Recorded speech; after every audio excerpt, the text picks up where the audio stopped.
Pleasure to be here today. You know, when Coach Slater contacted me about 2 or 3 months ago and asked me to speak, I think I did this back maybe in 15 or 16. First like, what the hell? I don't got anything to tell these guys. It's going to be pretty vanilla.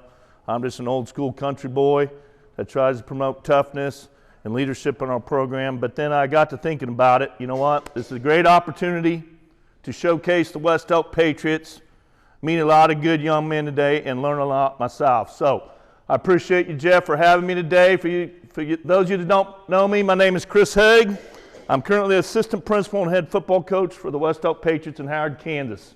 A little bit about myself. I got my Bachelor of Science in Physical Education in the spring of 1998 from Emporia State University, and received my Master of Science in Building Leadership from Pitt State in the spring of 2012. That's allowed me to be where I'm at today. So I forgot my clicker, so bear with me. Technology's not my strong point, and if it was up to me, I just handed out a bunch of Big Chief tablets to those thick pencils today, or get a plastic pool and we'd have some dirt and just have a bunch of sticks and we just go around that today. But so here we go. My coaching experience started out 1995, assistant high school football coach at Opie High School, where I was born and raised and was able to play for Mike Plunkett and my brother-in-law. So that ruled 10 in 1995, and then in 1997, while I was senior in Emporia State, I was able to work with Greg French at Osage City when he had that position for 1 year before he moved to Northern Heights High School. In spring of 98, I was hired by West Elk, and for those first 3 years, was assistant junior high football coach for the Patriots. That spring, the high school job came open. I was dumb enough to apply. My goal was to be a high school football coach at 35. I was the ripe age of 26, and by the grace of God, I was awarded the head football coach and been there ever since 2021. This year will be my 24th year guiding the Patriots on the sideline. So, right now, we're talking about things. What was the title of today's conversation? Well, I asked Slater who was speaking today, and he told me a great lineup of guys. Well, I figure he's going to talk something about offense. I'm not going to teach you anything about offensive side of the football.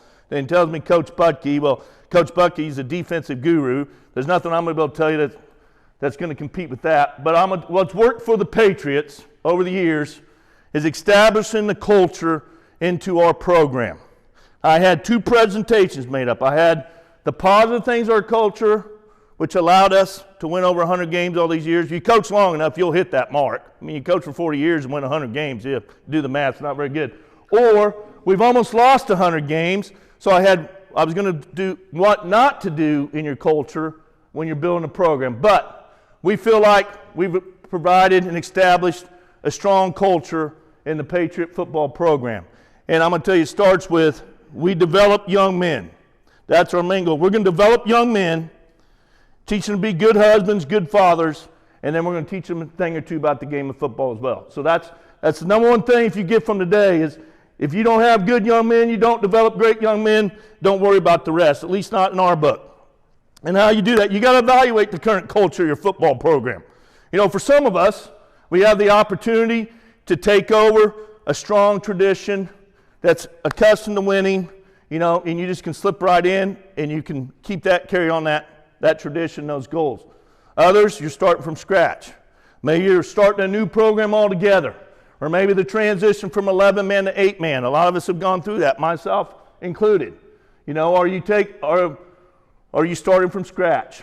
What challenges you're facing? The commitment. Not only commitment from your players, commitment from family members, school personnel. There's so many challenges.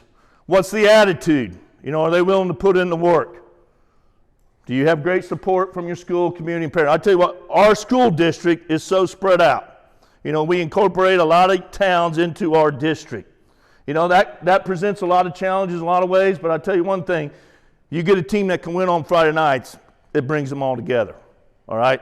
And they want ownership of West Elk football then. So hopefully we've been able to provide that over the years, and that support has been tremendous. What things are working and what needs to change. All right? That's what you got to evaluate. You get that plan of action, and then you go to work. Each and every day, you go to work. You pour your heart and soul into that program. And we've incorporated this with not only our high school program. I was fortunate, I coached both junior high and high school football quite a few years. I got great men in the back now that guide that junior high program and our youth program as well. You know, put people in place that instill that belief system when they start in the 4th grade. I taught elementary PE for many years before I moved up to the principal job. We were even putting those values and cores into our kindergartners. You know, I could tell right away which kid already could swivel the hips, what these young men. And when we, in the Patriot Nation, we want guys, they don't dream of being Patrick Mahomes. We want them to dream of becoming a West Elk football player down the road. So it starts with our youth in 4th grade and carry all the way through. It takes a lot of commitment from a lot of individuals to make that happen. Like I've said already, number one thing, build relationships. Build relationships. If you can't build relationships, then it's a wash. And I'm not talking just about with your coach. I'm talking about each individual young man in your program, each individual in that school building, each individual in those communities. You find a way to build a relationship with those individuals. All right? You embrace everyone you come in contact with. When you do that, you show other people you care about them. You know, when people know you care about them, they will do tremendous things for you. Develop an inner circle. This is key to any coach. Whether you've been successful, is the most successful guys in this building, there's always criticism. I'm fortunate the men back toward the back of the room, that's my circle. All right? Through thick and thin, I know they've got my back, and they know that I'd take a bullet for them. Because even the most successful, you can have that crazy parent, that teacher that just wants to come after the football program. You get those people, and you hold them tight. You don't ever let them go. Right? My parents told me that a long time ago. When you find those kind of people, you embrace them and you hold on to them. I'm very fortunate and lucky to have those kind of people around me each and every day. One huge thing, I think when we first started, you get caught up about the big kid walking the hallways during classes and he's not playing. Why isn't this kid playing football? What's the deal? What's the deal? Well, fortunate for us, we mostly have the men we need in our program now. But don't get caught up about the young men that aren't there. You need to give everything you've got and all your commitment to the men that are there that want to be there every day for you. That's how that process changes. Don't worry about that other stuff. Take care of the people that want to buy in to what you're doing. This is the most crucial step. And if you don't build these relationships each year, because each year is a different dynamic of your team, each year brings in new faces, this is something important to do each and every year. You build those relationships. And you'll find out toward the end why I say that. You know, form an identity.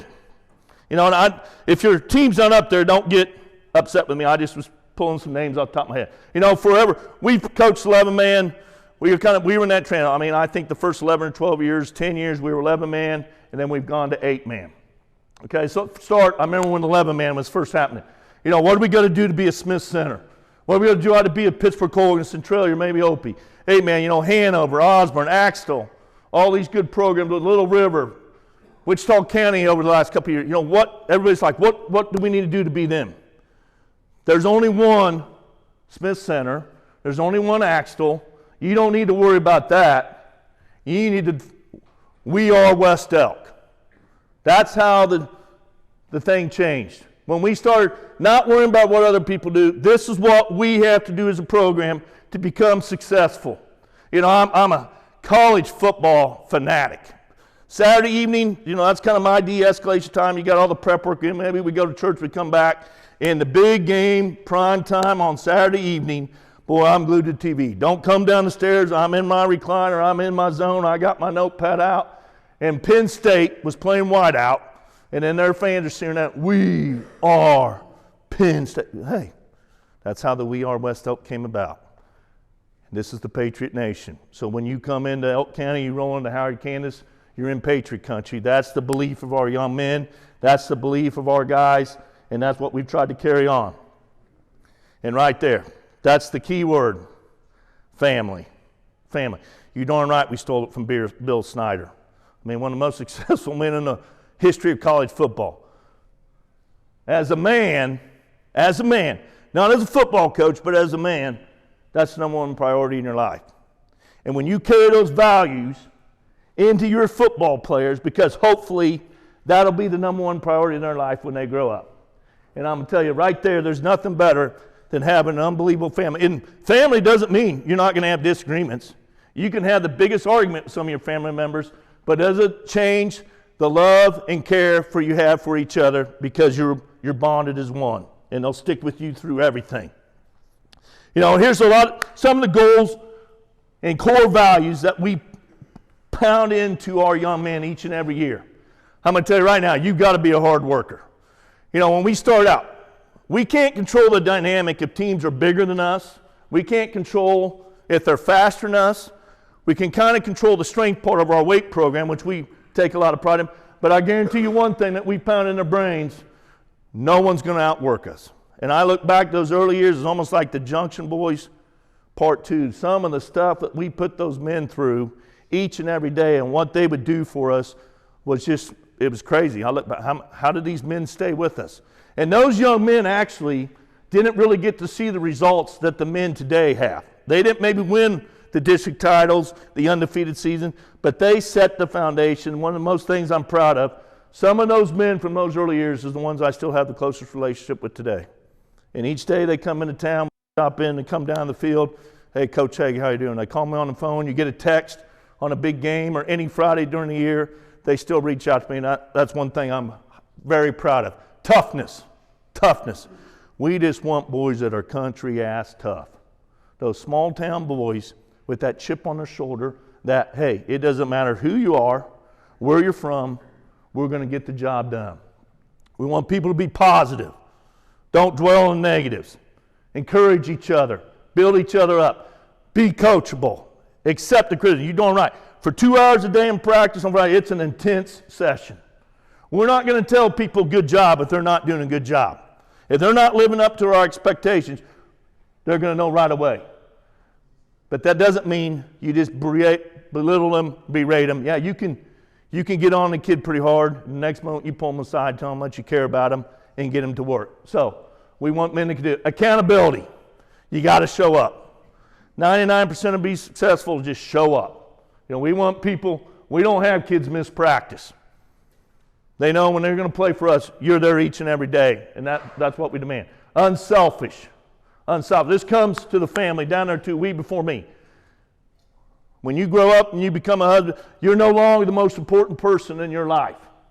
Okay? If we have men that care about the man beside them more than themselves, then we've accomplished something. We're not worried about the individual stats. You know, we got plenty of parents that worry about that, but at the end of the day, we're worried about getting better in the W on a Friday night. That takes a whole team to get that. Not one individual can go win your football games. You need a group of men that's going to go out there and put everything on the line for you. Okay? Bottom thing right here. This was pounded in my head, not only by my parents, my grandparents. Do the right thing. You know, I saw this other day. How you do anything is how you do everything. All right? If we want an MO, people want to describe the West Elk Patriots, I hope maybe one person in this room can say they're tough-nosed, hard workers, and they attempt to do things the right way. If that's what someone described us, then I'm great with that. You know, it might not be, hey, I don't expect, there's way more smarter guys sitting at these tables. I've seen you, I've listened to you. You know, we feel like we know what we're doing offensively, defensive, special teams, but if someone can make that statement about our program, then that's great with us. That's what we want to have happen. So, step 4, you've got to take initiative. You've got to take don't wait around for things to happen. You're the one that's the catalyst of this. Get out there, take care of business, get those young men to work. Evaluate what needs to be done. Okay, what do we need to do? What do we need to do? Why are we this way? Why is the culture lacking? What can we do to get it steered in the right direction? Most important, you got to put in the work. You got to put in the work. First summer, first night of high school weights. I come in, I got it all planned.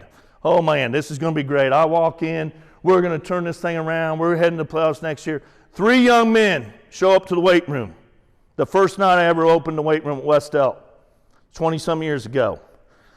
I was devastated. Oh my God, what the heck am I not doing? Second day come back, only one of those 3 men showed up. We had one kid come home that night like, man, what did I get myself into? But that one young man, we went through, we showed him what we wanted done, and now we have majority of our football team lift weights all summer long, 50 to 60 kids a day in our summer strength program.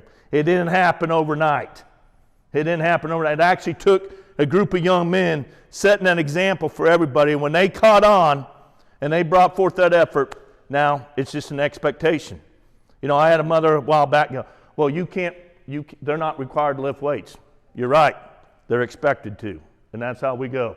This is what you're expected to do if you're going to play for the Patriot Nation. When you see what needs to be done and you do it, you set the right example. All right? And it shows others that you're proactive and responsible. When that happens, they learn to trust you. And that's another key word we'll get in today is trust. But those things got to happen. And like I said, it can be a long, exhausting process, but you've got to bring it every day. Your actions need to align with your values and goals. Walk the walk and don't talk the talk. You know, you can tell the kids you need to be in the weight room if they never see you. There's no validity to that. All right? You've got to be the one that sets the example. You know, I say it all the time. With all those men, you know, what works best for you? I just want you to put the work in. You know, I work a lot in the summer too. We got lots of kids working construction. It's hard to get them on. You tell me what times work best for you, and we'll provide the times for you to get in there and do that. And when you do that, again, others will learn to trust you when you not only lead by your words, but by example. And that's a huge thing, okay? They believe in what you say, but also by what you do. So set that example each and every day for everybody. I'm not just talking to your kids. I'm talking about everybody in your school. You be the role model. You show everybody in your community, this is how things need to be done. Be committed, all right? You have to be dedicated to upholding the goals of your program. Like I said, it's not easy. It's exhausting at times. And it can even be exhausting. When you're being successful, then that expectation gets higher. And I know all the men in the room. Appreciate all of you for what you do. We love what we do, but at the end of the day, it can get mentally and physically exhausting each year. Celebrate the accomplishments. Whether you're starting from scratch, maybe it's, hey, 100% participation in the weight room day. You let those guys know how much that means to you and those guys. You celebrate that. You celebrate that first big-time win. I think what put us on the map finally, 2013 season, we haven't been playing 8-man very long. We were just finally adjusted it, and we were playing South Haven. Coach Hughes, great man, great football coach, great program. They come up to West Elk, and we're in the fourth quarter, and we had about a 3-touchdown lead. And then we fumbled the punt to start the fourth quarter, and then we barely held on. We pulled that game off in overtime. And if you want to look at one game throughout the course of your career life that flipped the switch, I can only say almost pointing back to that game right there. That's when not only the men in our program, the people in that stands, hey, we're for real now. We're here to show up. We're not a pretender. We're making ourselves a contender, and that was huge for us. So when celebrate those celebrate the district titles, the league title. A lot of you, I'm jealous. Some of you guys have hosted that state championship trophy, and I know congratulations, what a great accomplishment. But there's a lot of young men here that haven't. Don't let that define your coaching ability, okay? There's a lot of good men sitting in this room, and I'm not saying that because I've never hoisted one. But there's a lot of good, that may not happen. And if at the end of the day, when I'm done, I'll be okay with that. I'll be disappointed, but I'll be okay with that. But you celebrate every accomplishment you have with those young men. Stay focused on the big picture. What is the big? The program comes first, all right? The program comes first. Not worried about an individual, what is best for West Elk. You're going to have to be patient. For many years we thought we were getting over the hurdle. We were right up here at the top of the mountain, and we fell back some. And then we started climbing back, and then we'd fall back. And I remember that last time when we thought we were there, and we came back down, and I sat there with our assistant coach of that offseason. Men, we have to be committed. I need everybody all in, which I have. Every ounce of energy, every ounce of effort has got to put back in to get us where we want to be. And when those guys bought in, which they always have been, that's that circle in our men. And I'm not saying we're the cream of the crop, but we've been able to produce a pretty good product for the last decade around here, especially the last 3 or 4 seasons. So that's something. You're going to fight through those challenges. There's going to be challenges each and every day. Challenges each and every day. You put up that fight. You fight for every one of those young men in your program each and every day. Be resilient and be determined. Your men will learn to follow you, and that's how you have the impact on them.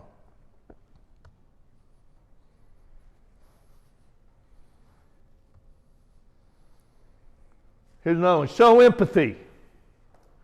Be a good listener. Some people, he's on the dark side now, he's an admin. Well, that might be the case, but I tell you what, going through that and the amount of stuff I deal with in a day, that number one thing, that has provided me and allowed me to be a better listener. My wife may not agree with that, but I feel like I do a better job of that at times. Accept feedback. Accept feedback. We ask our young men, hey, we go out and hunt. What's working? Show me a case. When you got those guys you can trust, they're out on the field, they can tell you things. We see it, but I want their feedback. What are you looking through your eyes? I'm blessed to have a quarterback now that can come over and tell me exactly what's going on, where the weaker linebacker is, which defensive end we should attack. You accept that feedback, all right? And I'm not talking just your kids, I'm talking about anybody. And when you listen, that doesn't mean you agree with somebody when you listen to them, but take the time for them to speak. Too many people want to listen to respond. Listen, be a sponge and absorb that. Be reasonable with certain situations. We want to be firm, fair, and consistent with everything in our program, but each time is unique. In each situation, there could be a different outcome. And I'm going to tell you one of the stories. I tried to tell myself not to get off on all these stories. I'll be here till 3 o'clock talking, but we have a young man that just graduated this year. He's a senior. He started 2 years for center for us. Good kid, 6'2", 280-pounder. Frustrated he didn't do much work in the off season. He's one of the few that didn't come and lift much. He loved the game of football. Well, his younger brother, who'd be a junior, passed away with the brain cancer when he was in the 5th grade. So his family was still battling that. Then 2.5 years ago, his dad died of COVID, the heart and soul of that family. So then he was going through that. And then his mom, 6 months after his dad died, was diagnosed with her 3rd round of cancer and going through chemo. We sat there. We would have a football workout on Wednesday evenings after weights, and he showed up to that. He didn't go take reps. We had the junior center taking reps. And he stood there, and he was just standing there accepting it. Afterwards, I pulled him aside. We went in the bleachers overlooking the football field, and I said, just talk to me. Just talk to me. And for the first 30 minutes of that conversation, we didn't talk about football, okay? We talked about what that young man was going through, and it's pretty easy to judge or cast that stone when you're not living that. And how we ended that conversation, I said, I know you've lost everything that's close to you. You tell me one thing that you still love. And he said, this football team and his teammates. I said, well, they're a little frustrated with you right now. And I'm even going to admit to you, I'm a little frustrated right now. I'm not worried about what kind of football player you're going to be from this year. I'm worried about you as a young man. He made the commitment. He showed up to work that first day of practice, was there every day, did a great job for us. Was he an 8-man All-Star? No. Could he have been? Probably. Was he an All-State? No. But for what he accomplished, the obstacle he overcame was tremendous.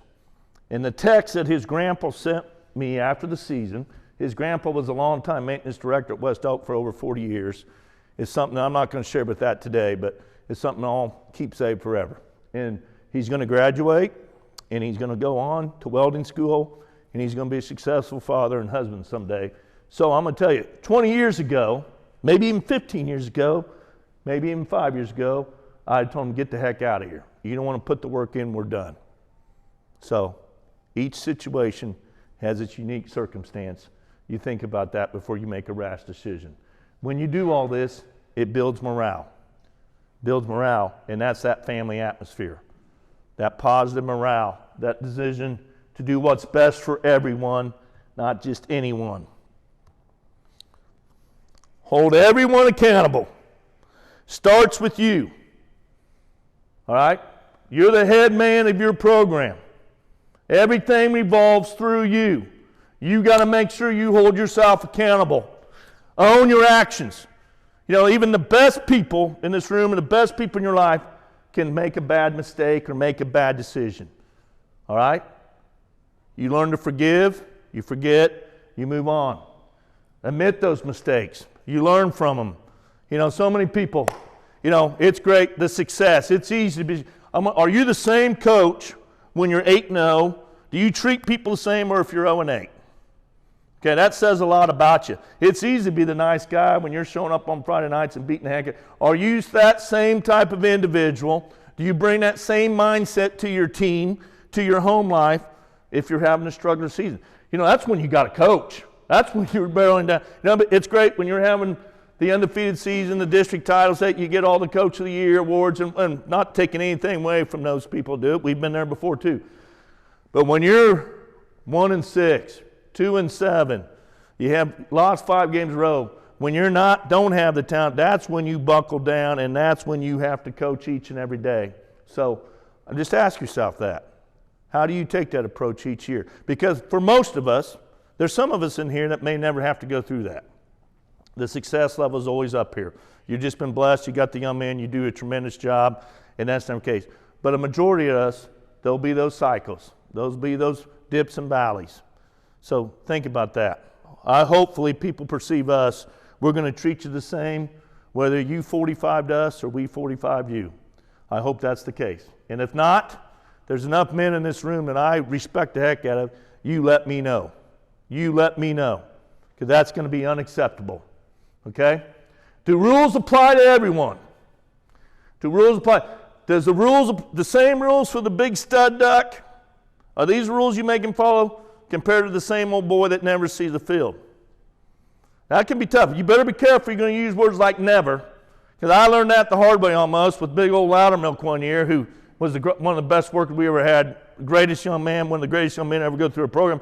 And I said, if you're not on this bus by 4:30, this train's leaving you. It's 4:25. Where the hell is Loudermilk at? He had gone home and fell asleep in the chair. And I'm like, get the damn phone, get his ass up here. So I'm thinking, and he's pulling in. I'm like, I set my watch back a couple minutes. No, I'm teasing, but it's like, shit, 4:29, 35, 36. I'm like, oh, I got to take a leak. I got to get back off the bus. He got there, but I'm like, you know, so we didn't have to follow through on that. We probably would have told the bus driver to pull real slow and let him run us down, but, you know, be careful of that. I think there was something I was watching online the other day about this longtime baseball coach that comes out with the home plate on his neck, if you've seen that. You read that. And talk about all the different things. And being an inch on home plate, and the difference between a major league ball player, a high school or college player, is that 1 inch. So, you know, hopefully our young men realize that it's not about the talent level. It's about everything else that makes us hold them accountable and do that. Trust the process. Don't stress about the outcomes. Okay? Yeah, it's tough. Saturday mornings, tough season. You don't want to be around. It's tough to get over all those losses, those tough losses, or the frustrations. Okay, I think my wife put in perspective one day when the kids were real little, and we weren't having a good year, and I was a bear, and she came to me, and God bless her, she's been the most supportive of anybody. You know, these 2 little ones, they love you more than anything. You got to let it go and be here for them today. And she was right. She was right. There's bigger pictures each and every year. Don't stress about that outcome. Just trust the process and trust your beliefs. Be on time. Be on time. Rather be an hour early than a minute late. I saw that the other day and had to put it in. That's true. That's how my dad taught me that when I worked for him in heating and air and farming. You get there. He used to get so frustrated. The guys at the heat and air, those trucks are supposed to leave that door at 8 a.m. If you want to eat your donut, you want to drink your coffee or Coke, or you need to use the restroom, you better be there at 7:30. If you showed up, I'm almost like today. If I'm not somewhere 15 minutes before, I feel like I'm running late. Shoot, I don't have to be to work every morning until 7:45. If I'm not in the building by 7, I think I'm going nuts. So be on time. It shows accountability. It means you care. Decision making. How many decisions does a high school football coach make during a game, let alone on Friday night? How many do you have to make in a practice? How many you have to make throughout the course of not only the year but your career? When I called, my first person I called when I got the head football job was my father. And he was excited and said, and his first thing he said to me, well, you're going to go from making suggestions to making decisions. Good luck. He said, but you be firm with those decisions. You stay true to those decisions. I think a lot of times, sometimes those decisions, they don't have to, as a football coach in a game situation, yeah, we got to know right away if we're in a 2nd or 12 or a 2nd and 2. Are we going to punt? Are we going to keep the drive alive? There's so many instincts that just happen around. I do think in the course of a long coaching career, I hope to say this, the game has slowed down. And I feel like I can process things so much faster than I could 20-some years ago. You just see things.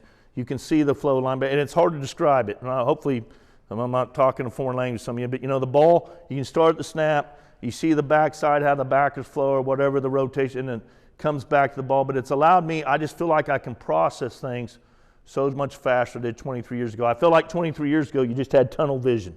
You were just locked in on this right here. It allows you to see I think through experience, it allows you to see the bigger picture and get a grasp of things. All right? Don't let your emotions control you. Boy, I've learned this can be pretty dang intense. All right? I feel like I have calmed down a lot over 23 years, and people that just get to me and go, my God, if you're calm now, what the hell were you 20? Right? Yeah. But I'm telling you, there's being intense, but don't let your emotions overtake you. Okay? There's a positive and negative way to bring about those emotions. And we all know you get in the heat of the battle. It's going to be pretty fierce at times, but don't let that define who you are. If that goes back to admitting your mistakes. If your emotions enabled you to do something out of the contrary, you be direct and you call that out and let people know. You need to be thoughtful in the decision-making process. That goes back to that situation with that young man last summer. Think through those situations. Don't let your ego stand in the way. Here's another one I just heard. Ego is the anesthesia that deadens the pain of stupidity. How many of you got a coworker, some of you know that when you read that, you think about it at your school? All right? Don't let your ego stand in the way. All right? It about stood in our way because I came from Opie, Kansas. My God, we're going to play 11-man football as long as we got 11 guys. The heck with this 8-man stuff. Well, you better be careful what you wish for, because that last year 11-man football, we had 14 kids. Couldn't play JV. We're starting 3 freshmen on offensive defensive line. How in the world we ever won 2 games is beyond my recollection. I don't even know how we did it. Those young men every day put everything in line. And actually, of all these years, that year right there, I don't know if we've gotten more out of a team than that group of young men that year. Then we moved to 8-man football. I love the game of 8-man football. I don't want to go back. Okay, 3 years ago or after COVID or something, we were kind of on that with our enrollment. We were maybe going to bump for that cycle. I don't want to go back. What a great game. It's football. Don't anybody tell you different. All right, it can be a lot of, and it's different. It's different. I remember the first game of 8-man football, first game I'd ever seen 8-man football. We're playing St. Paul, a heck of a dynasty even back in the day. And, they played for a state title here about 6 or 7 years ago. And I had some great people help me, Coach McLean at Madison, one of my great friends and mentors and all this. And I'm like, we got this. We're going to go in, we'll do it. And we show up, and holy cow. We're on the bus at halftime. Thank goodness we were still in the game. We weren't 45. And I had my notebook, and that window was open. I chucked it out the window. I said, fellas, everything that we've gone over, throw it away. Starting from scratch. So for some of you, I don't want to scare you, but it's an amazing game. And I've been able to meet a lot of great people, a lot of great men in this room, and it's defined who I've become, and I want to change it for anything in the world. So, everybody says, oh, it's not real football. Nah, don't let them tell you that one thing. Swallow your pride. I had to swallow my pride. And if we would have gone, some of those years toward that end, we had some dang, 11-man. We had some good 11-man teams, but they were just missing some of that size. they would have been a great 8-man team because of how we were built and how we desired. Right here, one right or wrong decision can change the whole course of your life. Don't let others sway your decision-making process. That one decision for me was the night before I was to interview at West Elk. I was at my parents' eating supper, doing some money, and I told them, I don't want to move to Elk County, Kansas. What the heck's in Haag, Kansas? If someone would have told me as a sophomore quarterback for the Opie Eagles that you're getting ready to start your 27th year there and your 24th year as a head football coach, I'd be like, you're crazy. And my dad, I thought, my dad, go get the experience if you don't want to go. I walked out of that interview room that morning, said, this place I want to be. And by the grace of God, I had a phone call before I got back home. I was offered the job, and the rest is history. The rest is history. That one decision, if I would have called and canceled that interview, I may not be standing here today. But it's not about you. Those are decisions you make every day for the young men in your program. Okay? You got to set the guidelines. You got to hold them accountable. That young man that's going through all those things, and if he gets a little frustrated at practice, are you just going to kick him the wayside? Or are you going to pull him in, show him you care about him, tell him you love him? That's one word we started using a lot around our program. I think I talked about this the last time I spoke here when we had, 2 men get killed that were part of our program. I was old school raised. You don't even tell your dad you love him. I mean, I know he loves me more than anything. It's just kind of that vice grip handshake where it just calls you and it's kind of that pat on the back. Well, when we lost those 2 men, we tell our guys now we love them. That was tough for me to start, You tell them you love them, you embrace them. You can chew the heck on them, you can tell them, but at the end of the day, you bring them all together, you tell them what you care about them, okay? That's swallowing your pride. That's not letting others sway your decision-making process. Motivate and inspire. Motivate and inspire. I'm not the rocket science when it comes to developing defensive football players. We're not linebacker you. Actually, our linebacking core usually the one thing we are weak on every year, and we pound it, and we've listened to coaches, and I've watched things, and we still can't get our linebackers to do what I feel like we should do. We've got great athletes that make plays for us, but as far as a linebacker coach, I'd been fired a long time ago, all right? But I tell you one thing we do, I feel like we can, is we motivate our young men to put everything out on the line each and every day. Not just Friday nights, but when we're at practice for 2 hours, they're going to put everything they got on us, all right? Recognize the achievements of those around you. You want everybody to support you down a little bit lower, or are you going to be there to support them? Are you going to attend the band concerts? Are you going to celebrate? That kid that might be your valedictorian may not play an ounce for you on Friday night, but the accomplishments of being a valedictorian are immense. Or maybe he's the top young man in your vocal. Maybe he's the top welder in your FFA class. You celebrate those young men because that's their Super Bowl. Okay? That welding contest that they might miss practice for, that's their Super Bowl. They may never play for you on Friday night, but if you want men like that in your program. You want people that are successful. That success builds over into everything you do.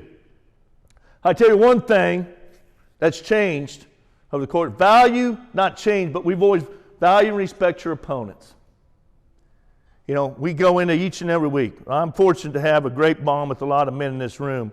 We talk about what they stand for and what they do for the young men. I got some men on this front row, 2 of the closest people in this coaching fraternity to me. And we talk about how they represent themselves, how their kids are going to do the things the right way. One story, Coach Fowler, I hope you're okay with me sharing this. They had a young kicker this year, okay? Well, he's a senior. If you haven't read the story about this young man, what an amazing individual. I got to meet him here, when he's a sophomore. And I don't think he could have asked for a better individual to play for than Coach Fowler when it comes to learning about the great things in life. And I mean that, by the way. And we're at the end of the game. If we can beat Oswego, we can clinch the district title. And by the grace of God, we played really well that night, and we were able to finally gain control. But with Coach Fowler and that toughness of that team, they were going to still fight to the very end. And they came down. There was maybe 2 minutes to go in the game. And this young man lined up to kick a field goal. I think 37, 38, or 39 yards, or something like that. We had gone over it. Obviously, we seen it. And we were on an attempt. We were going to block it. And we did everything in our power to go block it. We didn't get blocked, and he nailed this thing straight down the middle. And for that moment, that's me on the sideline, okay? Because what that young man's been through for that accomplishment. Now, if it would have kicked it to beat us, that would not have been the result. But I'm telling you, when you've been in this a long time and you've been in Coach Nate Mellon, you see those other players, you learn to appreciate things like that. And if you don't, then I hope you do some way. There's another time real quick, like, the young man for Coach Ayers, the big stud running back linebacker, and Coach Ayers and his program proceeded south, Coach. I mean, my God, it was just an honor to go against you. If you're going to play Coach Ayers, do it on a year where he has to replace 7 starters. Don't do it when he's got his horses because you want to be in the football game. But at the same time, it's toward the end of the game, and it was back and forth, and we finally took control. With the time was actually going to be in favor. There wasn't much left. And that, obviously we didn't want him to score, but he, that young man with his fight and determination, same thing with their program, he punched it in.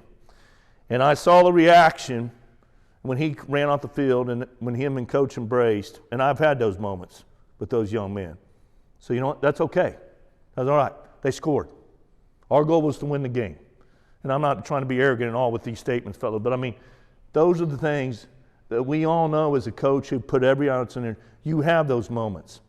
And if I'm, as a good friend, how would you not be happy for those young men to have those moments with those boys? So you celebrate those accomplishments of other people as well, and you respect those individuals. All right? Big one. My high school football coach told me this a long time ago when I started working for him. Not everyone loves the game of football as much as you do, but you better find a way in those, that when they're with you, you make it so they love it as much as you do during those 2 hours a day or during those 4 or 5 hours on a Friday night. You make it happen, okay? And through that, your motivation and inspiration will forever impact those you serve. Shoot, I'm about done. I'm going to have to hustle up. Self-improvement. Continue to learn and grow through professional development. Be a sponge. Reach out to other coaches. All right? I hope to build a lot more relationships in this room today. There's a lot, there's turnover now in 8-man football. Some of us old guys, there's not many of us around anymore. It's great to see the young faces. I hope I get the opportunity to meet each and every one of you today. Build your network. All right? Coach the 8-man all-star game if given the opportunity. Yeah, it's 5 or 6 days of your summer. What a great opportunity. I'm going to tell you right there. I was given the opportunity to coach by Romney Runman Central. Coach Holt and I had that opportunity. The next year I was asked to be the head coach, and I got to meet Coach Tiernan the year before a little bit. And not only did I wanted that man to call our offense that day, because I wanted to learn from him. And that 6 days sitting around there, Coach, appreciate everything you taught me. What a remarkable football coach. And again, there's a reason why they've been successful and they do. But that allowed me to learn the game, not only the X's and O's, but how they approach different things throughout the course of a program. Watch others. Go to a play. If you're out of loop that year, go to a playoff game. You don't have, obviously, those guys know the personnel, but you just see the game management, see the different little things, how they approach each and every thing. Take each opportunity to learn. Ask questions. Don't be scared. First of all, when I was young, I didn't want to ask questions, thinking, God, these guys are going to think I'm an idiot, don't know anything about football. I didn't know anything about football back then, all right? We all learn from individuals along the way. Majority of people in this profession will go out of their way to help each other out. That's the great thing about the men in this room. We're here, we're a brotherhood, we'll help each other out. Gosh, I got to hustle up here, lunch is going to be late. Oh, come on. Effective communication. Communicate the visions of your goals each and every day. Announce those expectations to everyone involved. We used to hope to compete when we were on the bus ride. Now we expect to compete and we expect to win. That's how it's done. That communication keeps everyone informed and on the same page. Trust me, the proper communication avoids confrontations. No one likes confrontation, but we're not going to back away from it. Again, that comes back to your ability to listen. You can have parents saying how great their kid is. I'll listen to you. That's not going to sway my decision, but I'll listen to you. Everyone knows where they stand when you communicate and be open and honest with everyone. We tell our young men, this is your role on this team. Do you embrace that role? Do you accept that role? Someone goes down, you're the next man up. As long as you're open and honest with people, that respect, that trust comes into play. Delegation. Trust your players and coaches. Trust your players and coaches. It shows them that you have faith in their abilities. They gain confidence because of your belief in it. The greatest decision I ever made, one of them, Coach Weber back there has been with me every single snap, every single year with me. He's our head principal. He's my defensive coordinator. When I handed those duties over to him, one of the best decisions I ever made. Not only do we have a great friendship, but it's been through the thick and thin. He does a great job for us. Coach Denton, Coach Allen running our junior high programs. Coach Maynard running our weight room now. Those are the guys you have trust. All right? That through your belief in them, they gain confidence as well in your program. You let everybody, you let them and the boys be the cruise ship. Okay? I'm just the tugboat that keeps everything steered in the right direction.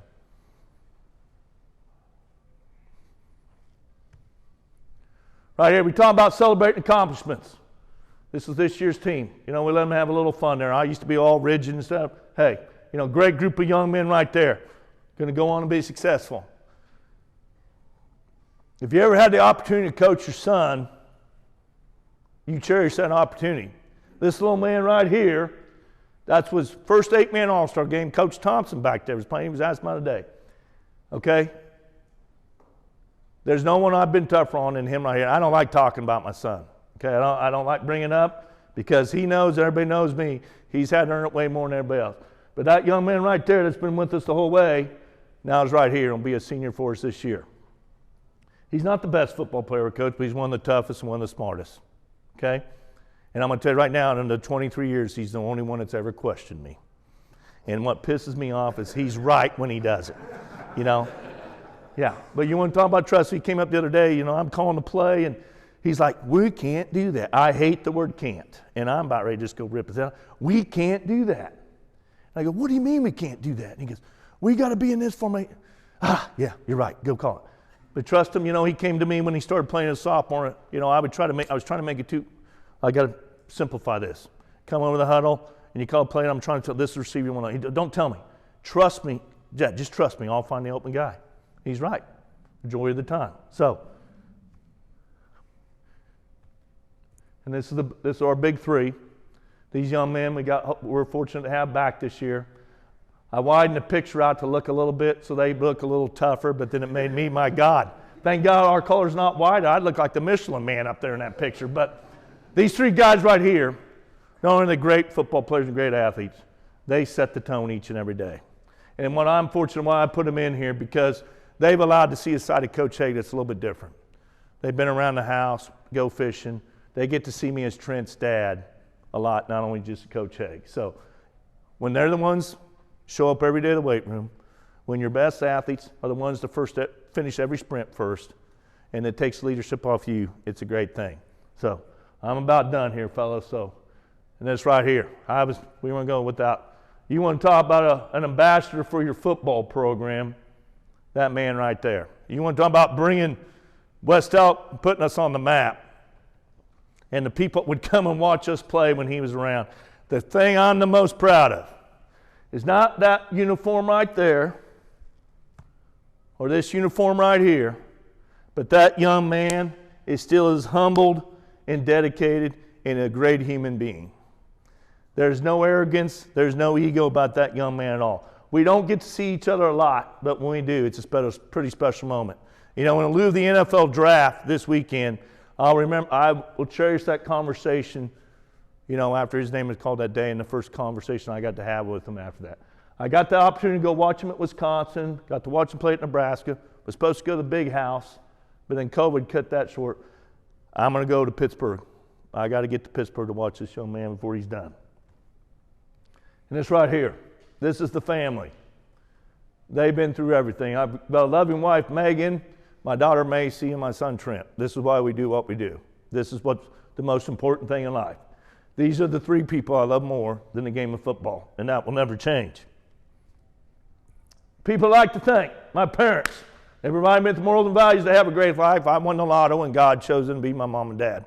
They showed me what strong work and everything. My high school football coach, Mike Plunkett, longtime football coach at Oak before my brother-in-law took over. He's the reason why I went to become a football coach. You know, my assistant coaches in Inner Circle, the men back there, you know, those are the people I rely on each and every day. and the trust and love I have for them is tremendous. My mentor, Dana Tolliver. If you got a chance to meet Coach for a long time, AD and baseball coach, didn't know a thing about football. He taught me how to be a professional. He taught me how to be my brother-in-law, Chris Schmidt, who's the head football coach at Opie and basketball coach at Opie, he's the big bro I never had. And when he married my sister, we were close. He coached me in little kids baseball. And, it's great we don't get to see each other a lot. We don't get each other to talk a lot, but we were just back for a family funeral on Wednesday, and it's always great to see him.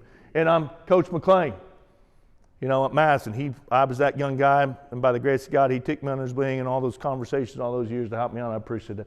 Close coaching friends. I got some men right here. Coach Holt, Coach Fowler, Coach Blair, a lot of you guys. I don't want Coach Slater, all these guys. I appreciate each and everything you do. Those conversations throughout the week mean the world to me. And my players, I appreciate all the relationships over the years. That's what it's about, all those relationships, and obviously my family. I'm going to leave you with this right here, this last thing, and then I'm done. It's coming to an end for this country boy one of these days. I say that, and I don't know.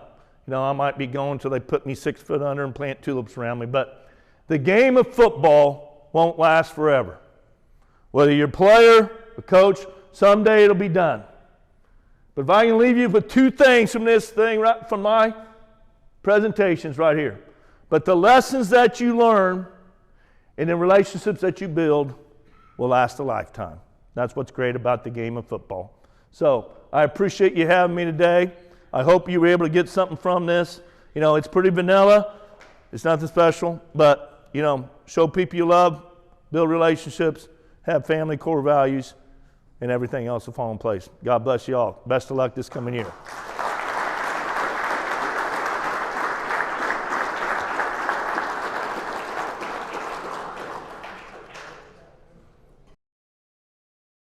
All right, I'll introduce our next speaker.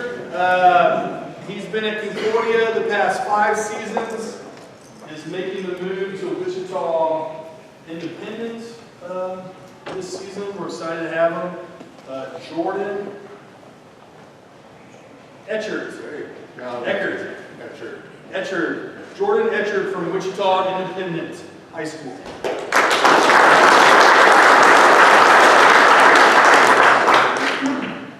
All right, thanks for having me. Coach talked about earlier the transition from 11 to 8-man. For the guys that I have talked to and have sent me stuff back and been super helpful, I do appreciate that. I'm excited. It's a new experience. I'm from Wichita. I graduated from Valley Center, so a chance for me to get, I don't know if you guys saw the picture earlier, we have twin daughters. They turned 2 in July, so get them back to grandma.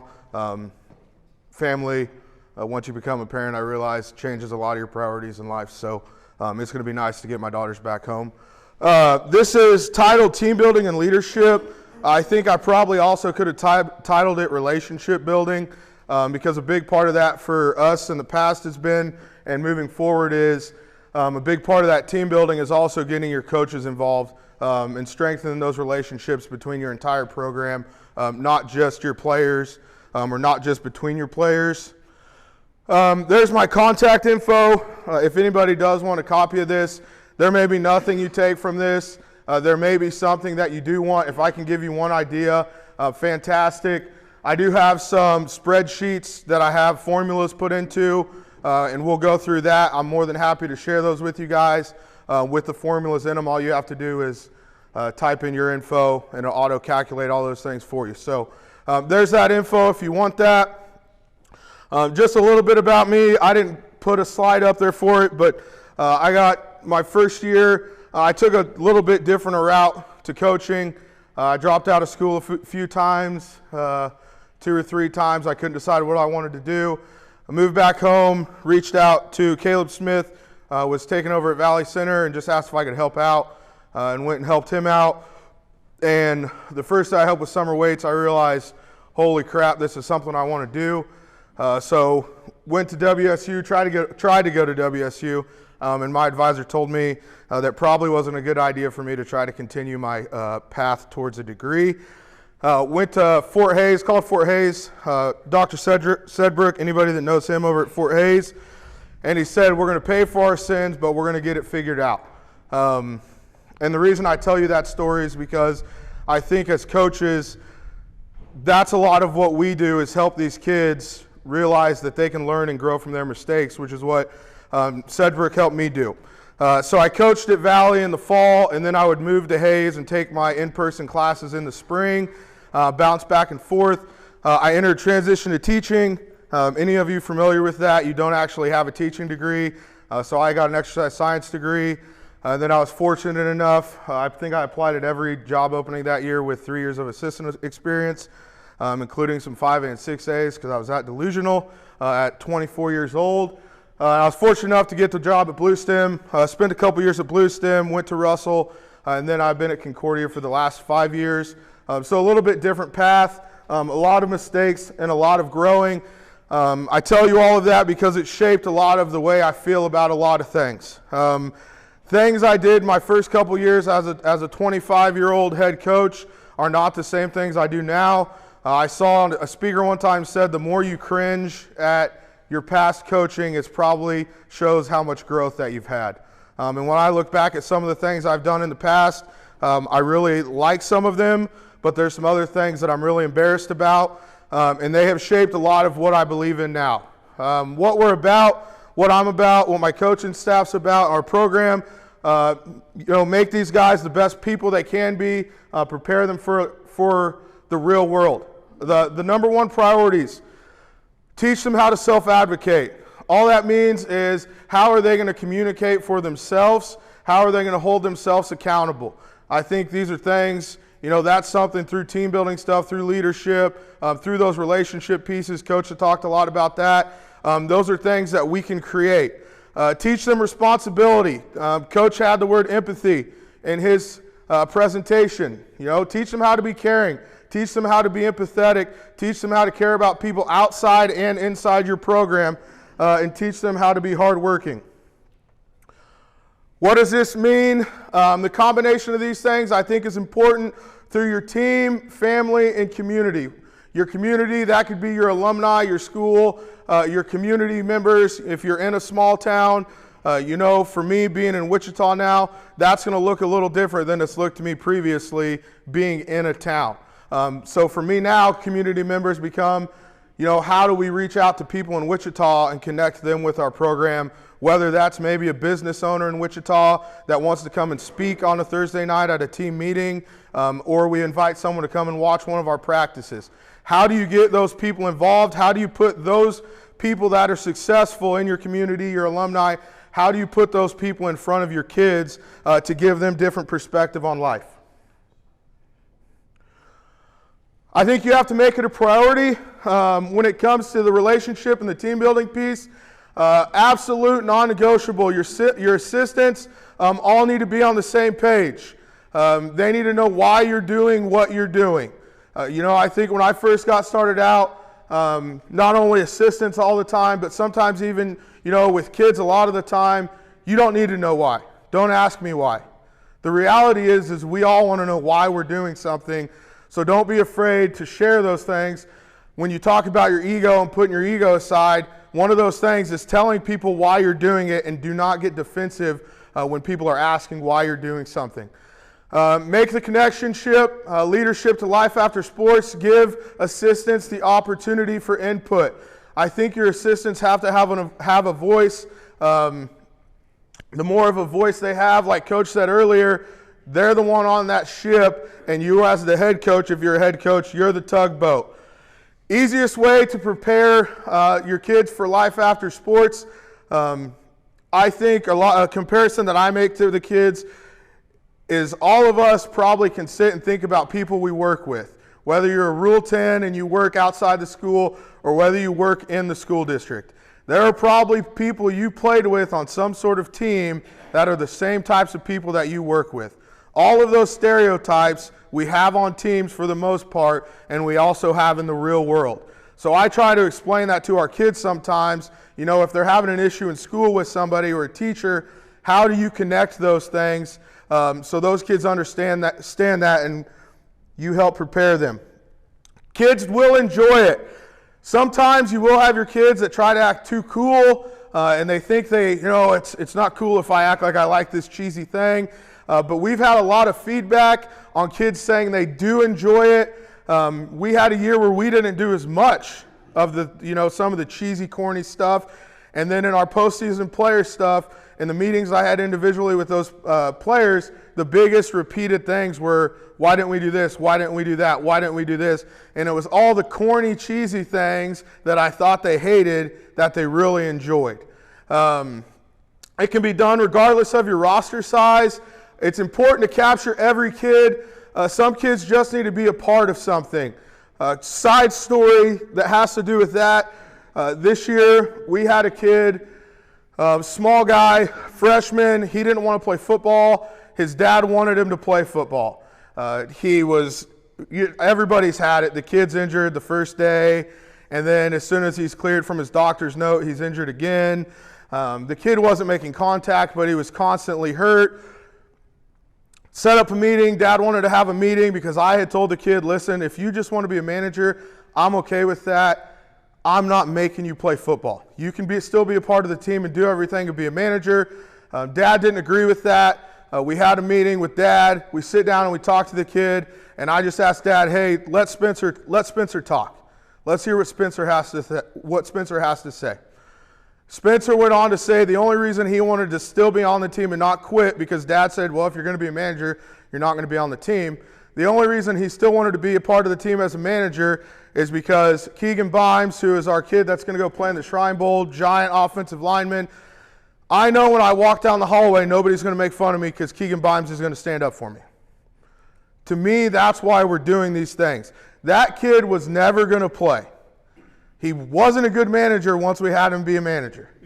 I had to babysit him more than anything, but he was a part of something, and I had several teachers say, man, Spencer's done a good job in school this year. Man, Spencer's done a good job in school this year, just because he felt like he was a part of something. So it has a much bigger impact, I think, than we think sometimes. If it's a priority to you, you will make time. You hear people, I used to try, I don't have the time to do it, or you have the people that sell the books and this and that, and I went on this giant thing about, well, they're just trying to make money, and that's, partially true, but the reality is it has a huge impact and it needs to be a priority. On this next slide, this is just an example. When I talk about having assistant coaches being bought in to what you want to do, this was a pool party. The first clip is our defensive coordinator, who will be the new head coach at Concordia. If he didn't want to let those kids put him in the pool, they would not have gotten him into the pool. Now, they think it's hilarious. They throw him in the pool. If you look down here on the right, the other clip, this clip is going to be me going into the pool, but the guy you see walking off, that was one of the other assistants that got thrown in the pool. So those are just two really easy examples of coaches, the entire program being bought in to making memories with your kids, which also leads to buy-in for them. Some of the things I'm going to run through, these are just some summer activity ideas, which I'll touch on more than once. We do a summer Panther Cup. We'll go over different competitions. I'm going to give you guys some examples of what we've done. Breakout sessions, I'm going to go over community service, pool parties, boot camp, and then padded camps or 5-on-5 now. Like where I think Hutch, it's at Hutch is who's hosting. We're planning on going to the Hutch one. Not only is that a chance to compete, but now all of a sudden you've got a chance to go somewhere, leave your town or community, make memories on the drive there, possibly do something while you're at that location, create more memories, and come back. So all things like that, I think the more things you can do, the more you can build. This is what I was talking about with the PDF, or not the PDFs, but the spreadsheets. If anybody wants a copy of these as I go through them. We do what we call the Panther Cup. I'm sure plenty of people do the same thing or something really similar. We have the seniors come over at the beginning of the summer. We feed them and we do a draft. This summer will obviously look a little different with me being in a new school, but in the years past, what I have done is I have a master spreadsheet where I have every kid's summer weights attendance for the previous however many years. So this last summer, I had 5 years of summer weights attendance, including when the guys were in junior high. So when our freshmen were in junior high, their 7th and 8th grade weights attendance. They get a spreadsheet, and it has everybody's info on it. When they do this, they earn points. It helps hold each other accountable. Everybody gets the contact info. Every kid's cell phone number is put on there. The email address is put on there. I believe I put birthdays and things like that on there also. We typically split up. Depending on your numbers would depend on how many teams you have. We did 5 teams, and I had my 5 assistant coaches were each in charge of a team. When we did team breakout sessions, it makes life a lot easier if you carry these through the fall. So we get into the fall and we do a breakout session. Hey, this team, you guys are over here. This team, you guys are over here. Instead of having to split them up when you're doing those things in the fall. Coaches help the seniors, and then we have the seniors lead those teams. Now, there are times where coaches are side-by-side involved with those guys, but these groups also give the younger guys a voice outside of things like a leadership council, which we do too. We do make it a big deal. If you have, you can use Canva to make free stuff. They have a lot of templates on Canva you can use. Our school district paid for box out graphics, but we'll make graphics, post them on our Facebook page, post them on our Twitter page, and then we tell everybody when draft night is, and the seniors call those guys, and they tell them they're the first pick of the first round. We only do that with the first round picks. Some of the seniors get really into it. You can tell which kids watch football and watch the draft, and you can tell which kids have no idea, and those conversations get a little awkward. The point system, your point system can be whatever you want. Obviously, this is just an example of what we've done. This is not what I have going into the summer. It may be half of this going into the summer, and as we move through the summer, if I have someone reach out to me, so for example, on this specific summer, we hosted a padded camp with friends, and then as I think we hit the first or second week of June, and we decided to go to Pratt also. So then I added the Pratt padded camp on there to be worth a point value. The Cloud County Fair, CC Fair Bounce House. Okay, that was not initially on there, and then the fair committee reached out and asked if we would help with the bounce house. So then I just throw it on there and I let all the kids know that it's available for points. One, it helps you get kids a little more active. You may have the same kids doing the same stuff every time. That may be part of it. But 2, it just gives them another way to create and make points. Here's an example of the player info sheet. Some more point values that I didn't talk about. So we've got 10 points if you compete in a winter or a spring sport. If you attend state powerlifting, I can't remember how many points I made that worth. I think it might have just been 10. Those are marked with X's. All of those are worth points, so we can try to get those guys to be involved in stuff outside of just football in the fall. Over there on the left, you can see their grade, their date of birth, and then, so this is from a couple years ago. We've got 2019, 2020, and 2021, their weights percentage, and the amount of points they scored for their team in the previous summer. So when those guys are drafting, they can sit and make decisions based off of all of those things. This is the spreadsheet that we use to track the points. Behind all the black would just be where the names are, and then it auto-populates over to the right. So in this workbook, I have a separate tab where I track the kids. It's got columns, and so it'll say whatever the points, whatever the item was at the top. So let's say Johnny helps with community service and was at padded camp.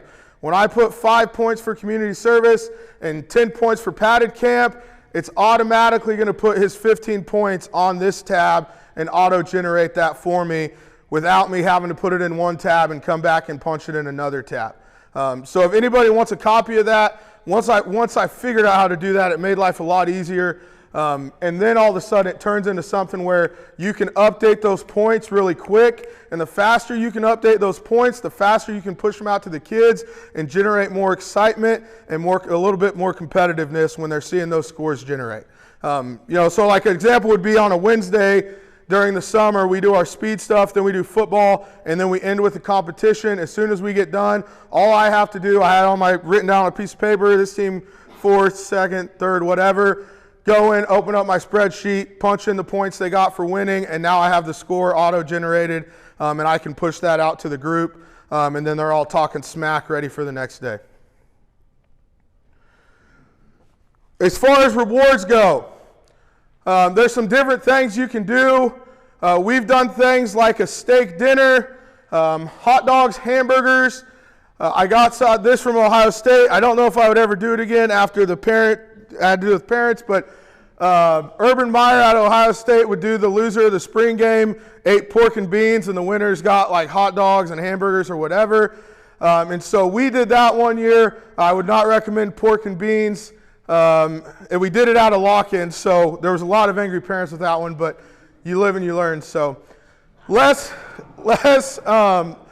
conditioning, nothing crazy, but maybe you get off the first day of whatever we're doing.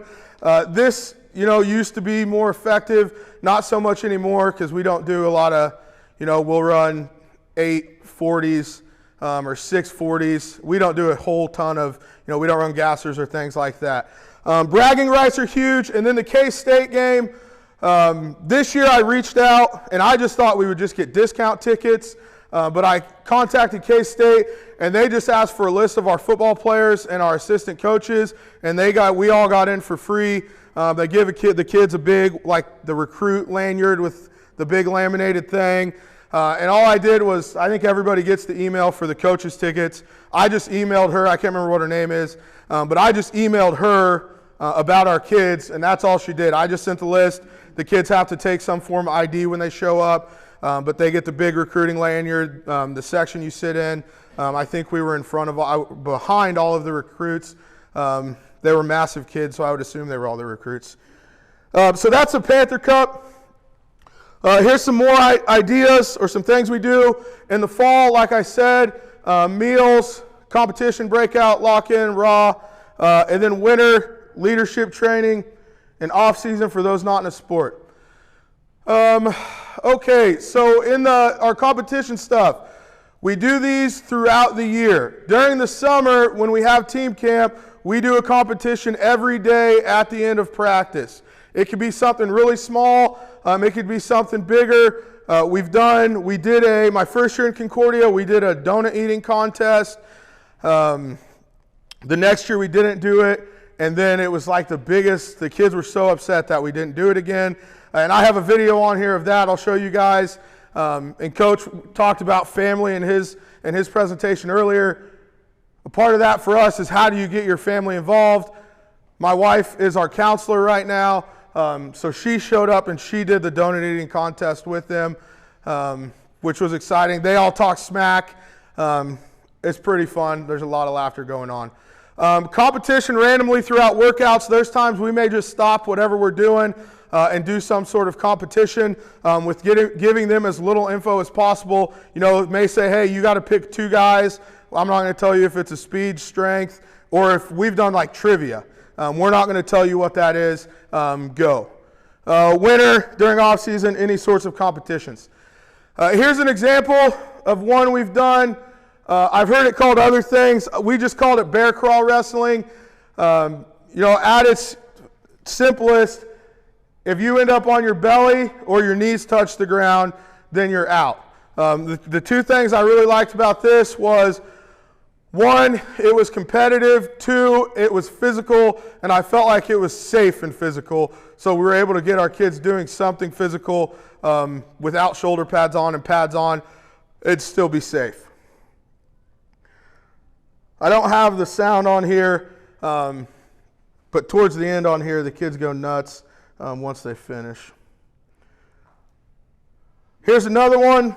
We do tug of war. I like to do this one every summer. The team that won this, you can't see him, the kid in the red back there was our quarterback, and when he drafted his summer team, he drafted all but one of our linemen.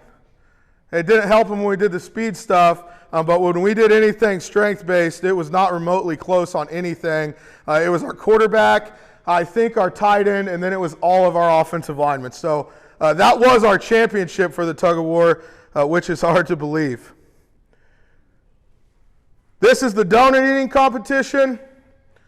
My wife's there in the middle. This was a month before we had our daughters. This actually cuts off right in the middle. Funny story now, not funny story at the time. It's clipped out in the middle, but she started choking on one of the donuts. And my heart stopped because it was like a legitimate choking issue. And then once she was fine, she got right back in. She got second. And talked a lot of trash.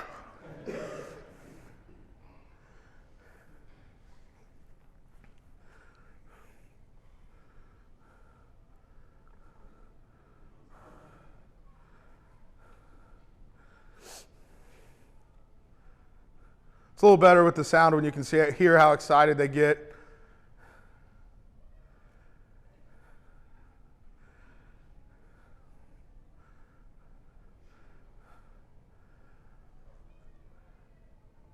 And when we do this one, whenever we did the donut one, the 2 summers we've done the donut one, I always let them know that we're doing it because they get more excited and they talk more trash.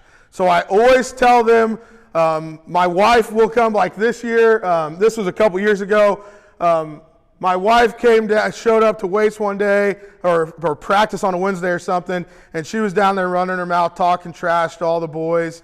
So it's fun, and it makes a lot of memories with those guys.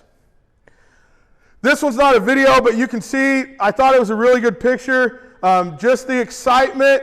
So what this is a paper, rock, scissors battle, and this one is just a free-for-all. I don't know what the actual name was for it. I know anybody in here that teaches, we all hate in-service. But I will swallow my ego and my pride and admit that I got this from an in-service icebreaker activity, and I thought it was actually kind of fun. So they just go around playing rock, paper, scissors, and if you lose, you now cheer on the guy that beat you. And so as you keep winning, your group keeps growing. And then the way I did this was these 2 kids were on different teams, so whoever was the final champion, that team got all those points. The second place, we gave points, and I explained if the last 2 guys were on the same team, then they just got the first place and the second place points. The kids loved it. You can see how excited they are without the actual rock, paper, scissors being open. Oh, just kidding, it was a video. There you go. Some other things we've done. Pump, kick, pass. This is one of my favorite ones because I never tell them what we're doing. This would be an example of one where I say, hey, you got to pick 3 guys. You guys have 60 seconds to pick your 3 guys. And I tell them to pick a specific order. So then they set the guys up in that order. And so then we say, okay, the first one was the punt. Who was your first guy? He's got to go punt. The second one was the kick. He's going to kick. The third one was a pass. He's going to pass. Field goal competitions, punt returns, everybody's seen this one. You throw a couple linemen out there and you throw up the ball and have them try to catch the punt return. Coaches versus coaches. This is always a fun one. I think I see Coach Trujillo. Is that you back there? Nope. Coach Babcock, when I was at Blue Stem, he knows we've done some of these coaches versus coaches competitions. I've had some other, if you get a couple young assistants in your program, you can have them do stuff against each other, and I really like to do that. We did, when the walking routes thing got really popular, we did the walking routes. I had 2 assistants do that. We've done a ton of stuff. I used to have a couple really young guys that liked that. Weight room challenges, the paper challenge. So the paper challenge, I will warn you on the paper challenge, that one gets a little weird sometimes. Basically, they get a stack of paper, and they have to figure out how many pieces of paper 2 people can hold together without the pieces of paper touching. I don't remember where I got it. Some kids will lay on the ground and they'll put the paper between them. Some will stand together. It was a weird one. They loved it, and I don't know if I'd heard them laugh that much. We have fall break, which is a week in the fall. We're just completely out of school. We still have to practice. I know as a coach and a teacher, while everybody else is taking a break, that kind of is a bummer, and for the kids. So we did a big cornhole tournament, and the kids loved that, and we have done that multiple years. Breakout sessions. So we'll shift here into breakout sessions. These go, to me, more on the relationship building, or the real relationship piece. We would do these on Wednesdays during the summer. There may be a Wednesday where we don't do a breakout session if we do a longer competition. During the season, we did these on Thursday. That was when we would do our team meal or our team meeting. Different topics, leadership, life, character traits, or make them open discussion. Examples of the activities, which I'll go into some details here in a minute. Hero hardship highlight, describe a leader in your life, describe leadership traits, someone you're thankful for. If you really knew me, you'd know that, and that's an opportunity for them to open up about some different things in their life. Here's some examples. For this one, we had 3 years ago, when we made a nice little run. We started out the season 6-0, and then we went and played Riley County. I think we rushed for like 40 yards, and we got smacked. And then we went to Chapman the next week, and we got smacked again. I didn't know what was going on. It was just a weird feeling on the team. We had a couple guys that had opportunities to go on. One's at Emporia State, the other one's at Fort Hays. And then we had some other guys, K-Dub and those schools. We had some tension going on because guys felt like they had to play better because they had people coming and recruiting them. So we tried to figure out, we sat down as a group, the assistants and I, what can we do? We got to figure something out right now as we go into the playoffs to get this fixed. We're going to play Riley County again. Schematically we had some things we did differently. But what can we do to get these guys to relax a little bit? So this is, these first 4 questions are the exact questions off of the handout that I gave them that Thursday night going into our Riley County game for that round 1. We played Colby that year and then Riley County. What has been a struggle for you this football season? What has been a struggle for you at home or school this season or the last few weeks or months? What has been something you've enjoyed this season? Not winning. We were 6-2 at the time, and I didn't want them to have a cheap out on an easy answer. What has been something you've enjoyed at home or school over the last few weeks or months? So those first 2 gave them an opportunity to open up and maybe talk about something that we didn't know. I give you the examples of the guys going to college. Coach talked about, his was obviously a much bigger deal, but pulling the kid to the side and having a discussion in the stands.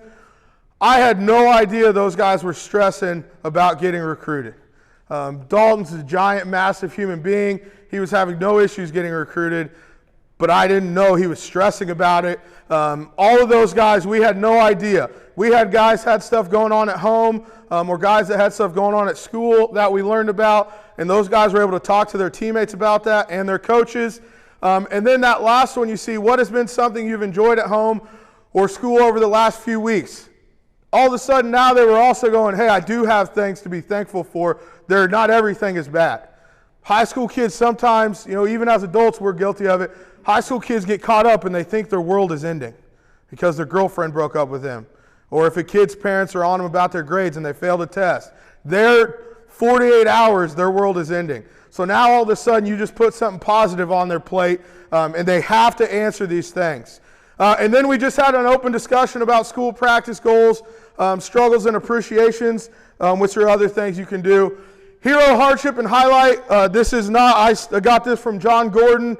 I think it was something that I saw with Dabo Sweeney also. Share the following. Your hero, someone that you look up to that has had a positive impact on your life. Your hardship, something you have or are currently struggling with. Try to make something your teammates might not know. A highlight, what has been your highlight in your life? Explain why. This is one if you're going to do, I highly, highly, highly would recommend it. You do it at a time where you don't have to put time limits on anything. Some groups will want to talk for an hour. I know that seems crazy, but some are going to want to talk for an hour. Some are going to want to talk for 10 minutes. After that 10 minutes is up, if they got it all out, then they're going to sit there and joke with each other, and you're still building relationships. This probably is my favorite activity.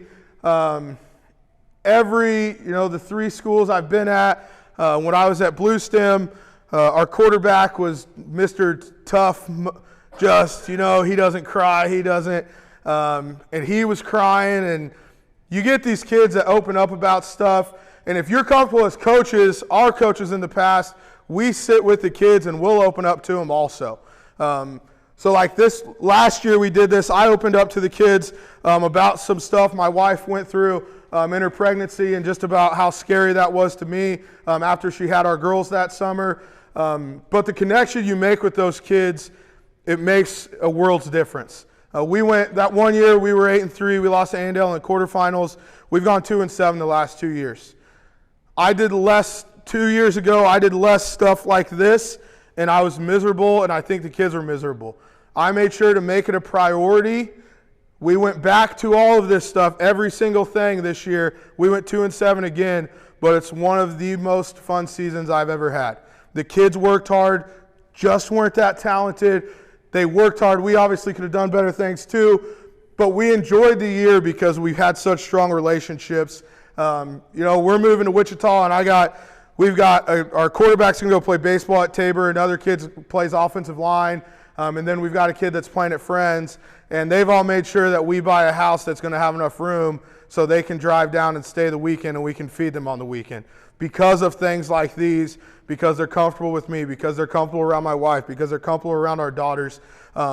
These things I think are extremely important. Thankful comments. This is probably my second favorite thing that we've done. There's 2 versions we've done of this. The first version, they just take a piece of paper. They don't write their name on it. They write something about the team that they're thankful for. This is another one we did that we came up with that year we went on that little skid there. It can be an activity, can be a person, or if it's a person, they need to say why. After they write down what they're thankful for about the team without their name on it, they fold it in half and they stacked it. We did our meetings in the weight room. They stacked it in the middle of the weight room. Once we had all the pieces of paper, one of the coaches picks the stacks up and passes it around. There's a chance a kid gets his own sheet. We just still had him read the sheet. All of a sudden, again, back to the positivity thing, not only are kids looking at more positive things, now that kid who maybe has someone on the team that he thinks is his protector, maybe Keegan never knew that. And now Keegan might know that because it's written on a piece of paper. Or maybe that vice versa, that kid that shows up every day is never going to play, gets his butt kicked on scout team every day but keeps going, someone writes something about him, and now you just lifted that kid back up and kept him connected. The second version, now you're going to write your name on the paper. They are going to pass the paper. This works best if you're sitting in some sort of a shape. They're going to pass the paper left or right. You decide once or twice. And once it's passed over, the person's going to write something nice about them. Then you pass it again. It doesn't always have to be once. It doesn't always have to be twice. But the goal is to get that paper back to the person whose name's on it, and then they have those list of things on their piece of paper. That we don't read out, but now they get to read that. Some community service things. We do require community service to letter, 12 hours, some things we've done. And these are all things that community members have typically reached out to us about. Firework cleanup, county fair help, tractor pull, community service day. On our community service day, we typically go 8 in the morning to about noon. If you can get parents that help you, when I was at Russell, it worked out really well. The parents came out and met at the stadium, and they had grilled up burgers and all kinds of stuff for us. So we were out mowing lawns and painting houses, picking up trash, all kinds of stuff, and then we all met at the stadium, had a big cookout, and then that was the day. That's half of their community service hours right there. We're not really asking them to do a ton. We're just trying to ingrain in them that, hey, it doesn't hurt to help somebody else. So that's that. The NCK Buddy Walk, that's the Down syndrome awareness buddy walk, they have that up in Clifton, Clyde, or up in Clifton, Clyde, I can't remember which one it is, but we've helped with that. You know, I think that one for me, I think that the reason that one's important for me is the perspective we're trying to teach the kids. So they're seeing other things, and hey, you may haven't, man, it may be a cakewalk in your life. See what some of these people go through. See what other people are going through. See what these experiences are. These two guys here in the front, right here, this is Lane. He's graduated. This little guy right here is Isaac. He was in junior high at the time. He is now a sophomore. He's been in my weights class the last 2 years. Comes by my office every morning to say, hi, Coach. We have a big speaker on Fridays. When it's nice out, we like to roll the speaker out. The weight room's right off the main street, and we'll roll the speaker out and drink our coffee, and we'll blare music out into the parking lot. And Isaac likes to dance. When these guys all showed up at the Buddy Walk to help out, those two guys were super excited, and it was huge for them and our guys. Youth programs, be involved in those. Pool party, talk about some of those things. The pool party, this may vary. This may be, I've had it to where we had someone pay for us to use the community pool, and we've had parents that had a pool. If it's something you can do, it's fantastic. It creates memories. If you can tie it to make it a reward somehow, you can do that. My favorite thing about this is if you see that green floaty right there, the boys were, of all sizes, were jumping off the diving board trying to land on that floaty. Most of them would get flipped off of it. Eventually, it was popped. They named the floaty Rexy. They were like honored Rexy. We bought a new one for the kids' parents, and they refused to take it. So we decided that we would air Rexy up. Again, and this was assistant input, my input. We came up with this together, not just myself. We decided to air up the new Rexy, and Tay Redder was the kid's name. Everybody's probably coached the Tay Redder. He's the nicest kid in the world. He does absolutely everything you want, and then he does some extra. He's the kid that you're going to do whatever you can to put him on the field, even if you probably shouldn't. Super nice kid. So we decided that we would air up Rexy, and then right before one of our team meetings, we called Tay outside and gave him Rexy, and he brought Rexy into the team. And this was, I wish I had the sound, but you can see the guys here. If you look off into the background, they are going absolutely nuts. They were screaming. Rexy rode in the back seat of the bus to every away game that we played that year. He stayed in the locker room on top of the lockers. Again, the year we had the success, I can't remember which radio guy it was that I talked to. It was the second time we were playing Riley County, but he probably thought, I am a weirdo. He probably thought I was the biggest weirdo in the world because he's trying to talk to me about football, and I'm trying to tell him a story about a damn inflatable pool floaty that brought our team together. So little things that go a long way. I don't know how much time I have. I'm trying to hurry up. Boot camp. So this can vary. We did this when I was an assistant. That's where I got it from. I had a group of seniors that absolutely wanted to do it, so we went ahead and did it. The way the boot camp worked is 77 minutes. They have until the sun comes up to complete it. I don't know if that's always the right time, but when I looked it up on Google, and however you do that, that was the time that it gave me. It was going to be our window. So we went off that time. If they don't complete it, we start over the next day. It's a 4-quarter thing. The first thing is our team stretch. We've gone away from static stretching. We pretty much only static stretch now just so we can do boot camp. If I'm being 100% honest, they have to go through the static stretches in the correct order led by the players. They can't do what I'm doing now and sweating. They cannot wipe the sweat off of their forehead. If they wipe the sweat off the forehead, they do push-ups and we start over. When we walk out there, if their toes aren't on the line and they're not at attention, we count how many there is. We do push-ups for each one. And then after every 50 push-ups, they jog a lap around the track and we start over. Shirts untucked, not wearing a Panther football shirt. They look somewhere else. All are things we start over. If we're stretching to the right and they start to the left and catch themselves, we start over. The first day, we typically do not make it through the stretches. If we get to the second stretch and the time's up, we come back the next day and start over. The second and third quarter are both stations. One of the groups is a pacer station. The rotation is based off of them completing whatever the task is.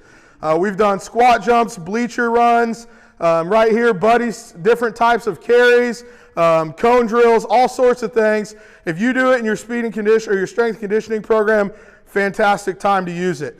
Once they get through those 2 quarters, they have to jog a mile as a team. Nobody's allowed to walk, and everybody has to finish before that time's up. Everybody has to jog. You can't finish the mile and then walk with the team. So it does you no good to run a mile on your own as fast as you can if the other guy is still 2 laps in. So they all jog the mile together. On this particular year, they got suckered in. As soon as they went to help the kid, he was pretty much shot, and they carried him across the finish line. We actually just had our last O-line dinner the other night, and it was they laughed about it again. So again, more memories. But this was huge for us. The seniors the next year, and this was kind of where I knew that year after we went 8-3 that first 2 and 7 year was going to be different, because the next senior class wanted nothing to do with boot camp. And I let the seniors pick. So they wanted nothing to do with boot camp. So we did not do it. It was the biggest complaint I had going into this last fall, was that we didn't do boot camp. So we did boot camp again. Team lock-in, those are just some pictures. Wednesday night raw, that's just basically a Wednesday scrimmage. How do you get your scout team guys? Different things. I'm going to fly through this stuff because of time. Leadership training, just a couple of things. A lot of people like to say they don't have leaders. I think everybody has leaders on your team. It's just what kind of leader are they? It's our job to figure that out. I think that's it on that one. Leadership things we do. Seniors meet with the coaches, have open discussions. Leadership group breakouts, post-workout discussions. We do a leadership council in the fall. Leadership council, voice of the players. These are just, if anybody needs some leadership things, these are just things we've used in the past. Jeff Jansen has some manuals. The 10-80-10 principle. Brian Kite has a bunch of stuff. And that's it. Again, there's my contact. Shameless plug. We're still looking for a jamboree if anybody has an opening in a jamboree. Thank you.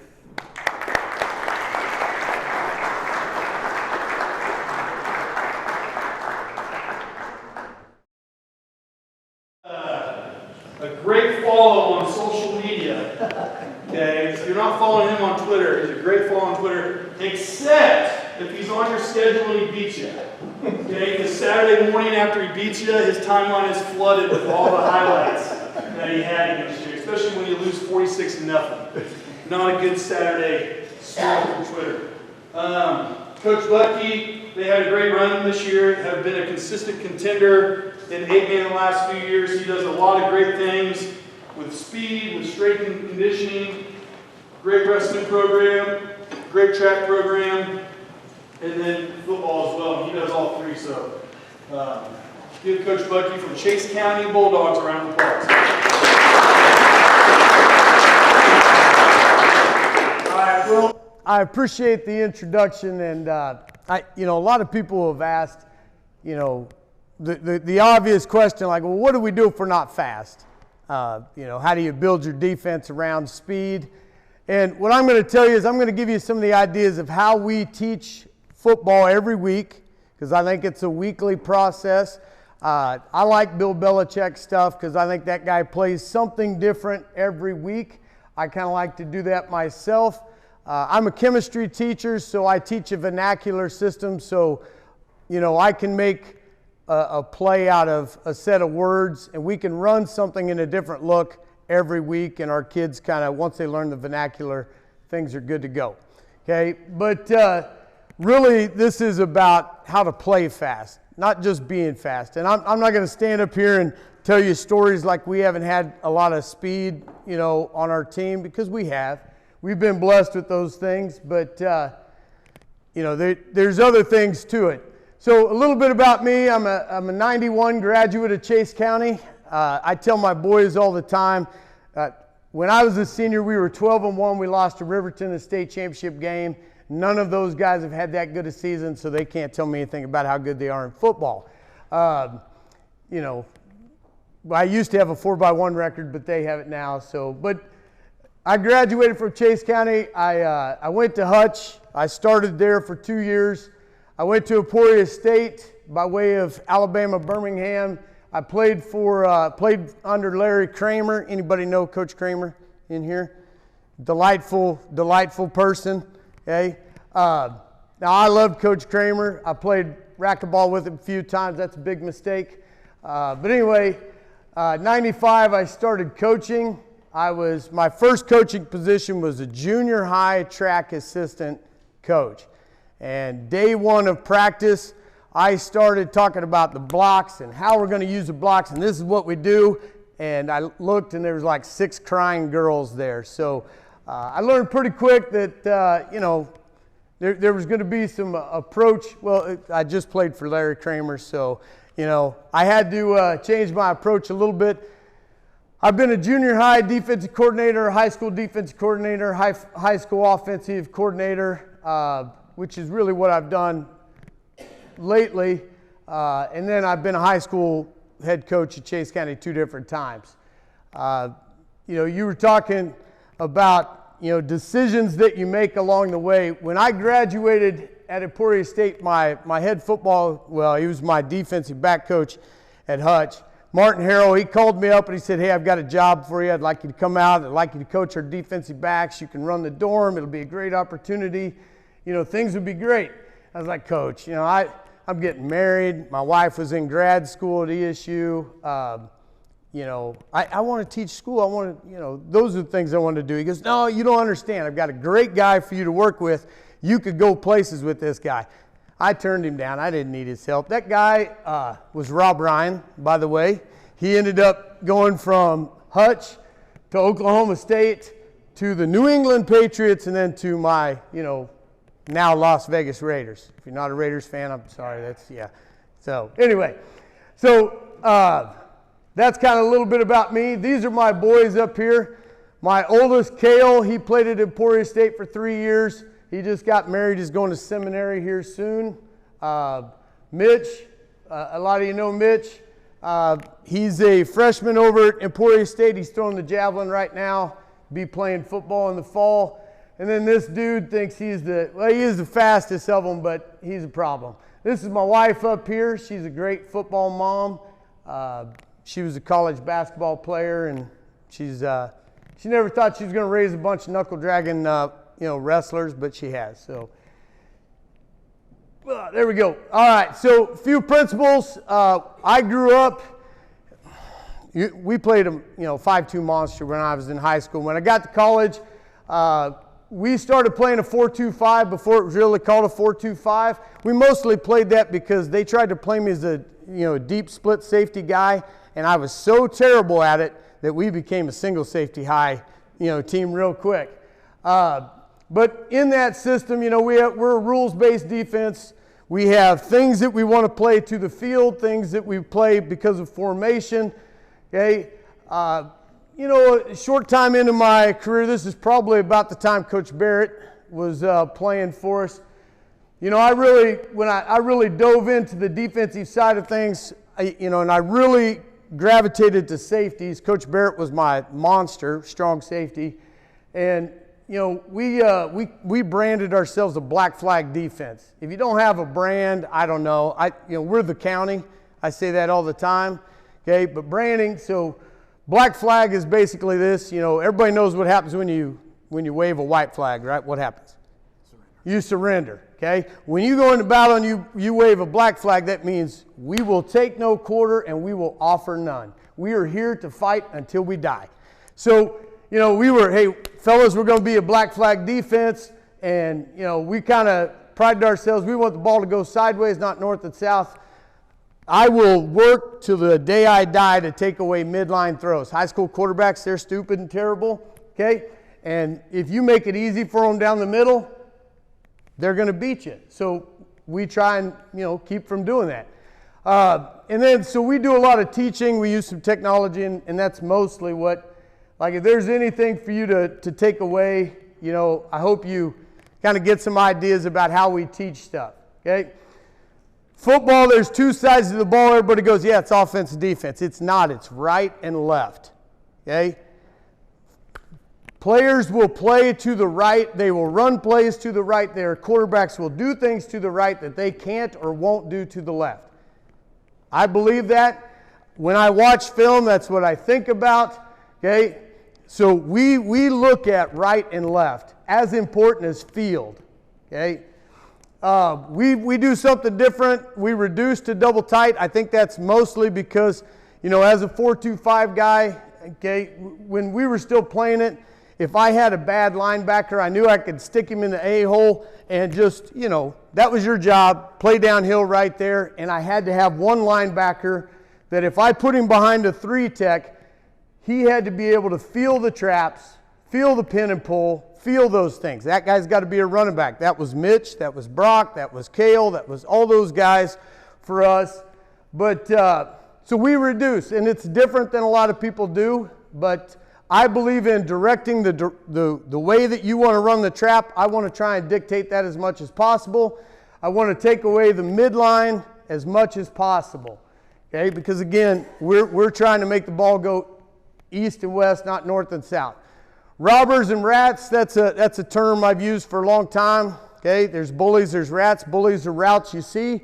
Rats are ones you don't, okay? So we have a rule, linebackers, backs away, we're free all day, okay? So we become robbers all the time because we've got to be able to take care of rats. We play matchup zones most of the time. We call 2 coverages on every play, and we teach them what we want them to do, and we just let them play fast, okay? All right, so a couple examples of the two sides of the ball.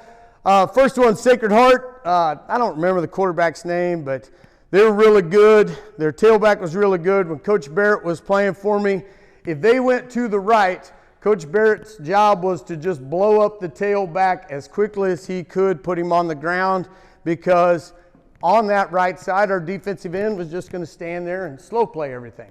And we just wanted to slow the quarterback down so we had time to run to him. To the left, we would take the quarterback right now and not worry about the pitch so much because he didn't want to pitch. We played Opie one year. We weren't very good. They won the state title. They had a big, tall kid, and he ran midline. Like he would sit in there, and they'd run duck option, and he was just unstoppable. So we just did something simple like we're just going to keep a guy in that side A gap all the time because they'll run midline this way. And he didn't like to run duck option to his left. We really slowed him down. We held him to 14 points, which I think was the lowest they scored against anybody. And, it's just simple things like that, rights and lefts. Okay, things that I think are important is a quarterback right-handed or left-handed. I played against a guy from Coffeyville when I was in college. It was ambidextrous. That was miserable. Okay, he would roll this way, throw it over my head. He rolled this way, threw it over my head again. So it was really bad. I got juked to my butt in that game. Okay, and all I could tell my coach was they're better than me. But does he run midline? I don't worry too much about veer stuff. Does he have a clock? You get those guys that they drop back and they're gone right now if they don't like it, or is he a patient guy? And then do they have scramble rules? Okay, what direction? Do their receivers follow those rules? These are the things that I'm thinking about when I'm looking at film. Okay, so we patrol midline throws. We try and take backs away. Like I said, we have the rule backs away free all day. We do slow play swings. Used to when we would play Northern Heights, okay, Greg French, okay. Greg French is he is really good with his passing game. And they would sneak stuff in behind you if you were aggressive on their swing routes all the time. So we just got in the habit of we just have to kind of camp out, slow down. Swing routes are almost like playing veers. You just kind of want everything to slow down before you, before you go attack it. Okay. Our coverage rules, we have a zone side and a man side every time. There's no real rhyme or reason for that. I mean, there is, but I can't tell you, we don't have a rule for which side we're going to play that on. I do like to, when I break down formations, I don't try and name every formation. We got 2x2, 2x1, 3x1. Everything's a concept to me. And then, like I said, we have right hand rules, and we always, have to identify the Jimmies and the Joes that we need to have special things for. Okay? Every week, okay, so this is if you're going to take something away, this is my deal right here. See it, say it, play it. It's that easy. Okay? We show it to them enough that by Thursday, when they see it, they can say what it is, because on Friday they can play what it is. So see it, say it, play it. That's what we're trying to develop. You see it, you say it, you play it. And you watch our film, you watch our stuff, you watch the clips that we have, you'll see our guys pointing around and talking all the time. Every play we're talking. And that's not like we've had, and Coach Slater could tell you this, we've had a bunch of, like I had one dude that talked a lot in the last few years, but mostly we have a bunch of quiet guys. They don't say anything to anybody they're playing. They're just kind of get up, go back to the huddle guys. Okay, but when it's time to start playing, it's see it, say it, play it. We are talking. But our progression through the week is by Thursday, they're telling us, we're not telling them anything. Okay? Coverages are based on formations. Fronts are based on mostly the field. We have personnel indicators. And we have one, maybe two automatics during the week. And what that is when we see this, we're playing this, and that's what we're doing. And that usually involves, whatever they're best at. Okay? And then we usually run those automatics sometimes, and you'll see this. Hopefully we can all hear the deal. I send out a show me for everybody during the week, so you kind of hear what the game plan is. You can watch it, a bunch of times. They can watch it on any device they have.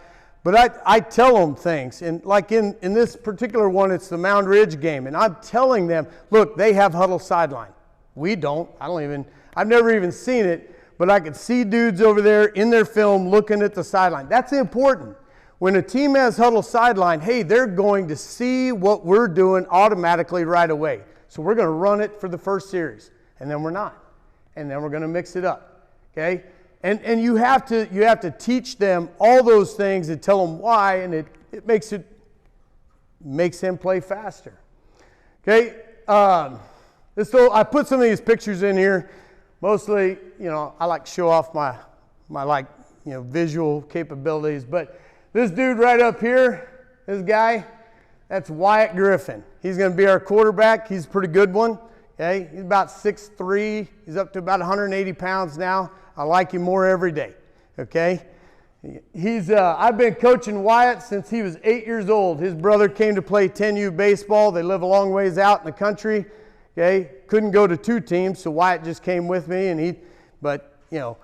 These guys, this is Luke, that's my youngest. We keep these guys around our program from the time they're little. If you've watched any of our speed camp stuff, we have 4th grade through high school guys coming there. Okay, and we keep them involved.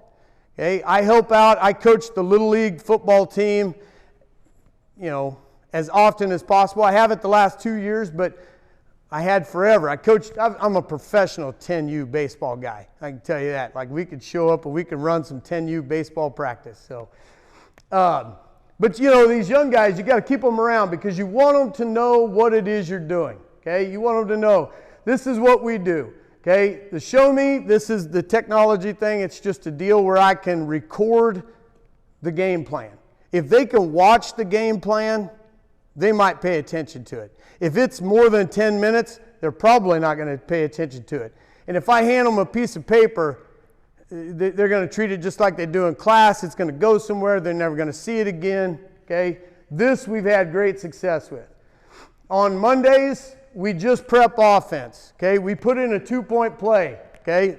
Here's a little secret. Whatever I think your best look is, that's our 2-point play for the week, one of them.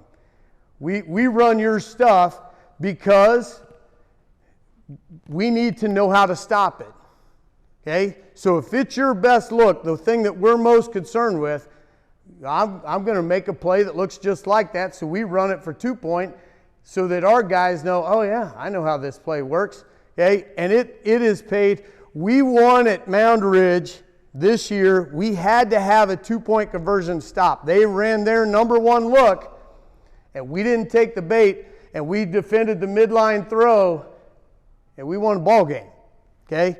So, you know, that's our Mondays. It's, hey, here's what we think we're going to be running. Here's the new look for the week, guys. Okay. Tuesdays, we just show them formations. In those formations, we teach them all of our checks that we need to make. Okay. You know, like every week, you know, we have a special. When we played South Sumner, there was an out motion thing that was really hard for us. Our safety really had to be, you know, sharp and know it, you know, so we have to show it to them a bunch of times. On Tuesdays, there's no action, so we're just standing there and we're talking. We usually do this in the what we call pre-practice period, okay? It's like we go over to practice, but we're not really practicing, we're just standing around. Wednesdays, we review it with action. This is when, you know, I don't know how good you guys as young guys are, but ours, I draw pictures, and if we want to flip the play around, I have to, you know, almost stand on my head so they can see the direction of the things. But the good news is, you know, I can kind of say it, you know, this is the play in our language, and we can run it a little bit, enough to where we at least get a little bit of thud look. And then Thursdays, you know, Thursdays, they're telling us. You know, we go out onto the field and we walk through before, you know, right after special teams, we walk through our defensive game plan. They're telling us what it is, okay? So here's what a practice plan looks like. I do color code all the practice plans with like contact. You can't really see that part. It's down here. It doesn't fit in there very well, but you know, so pre-practice on this day was, you know, specialist punters, kickers, you know, team warm-up, Mound Ridge looks, okay? So we're going to look at all of their formations. Mound Ridge looks. We got the green team. That's me, Coach Budke, I'm there, okay? And I've got the young guys. I don't know, they're called green because we have green pennies.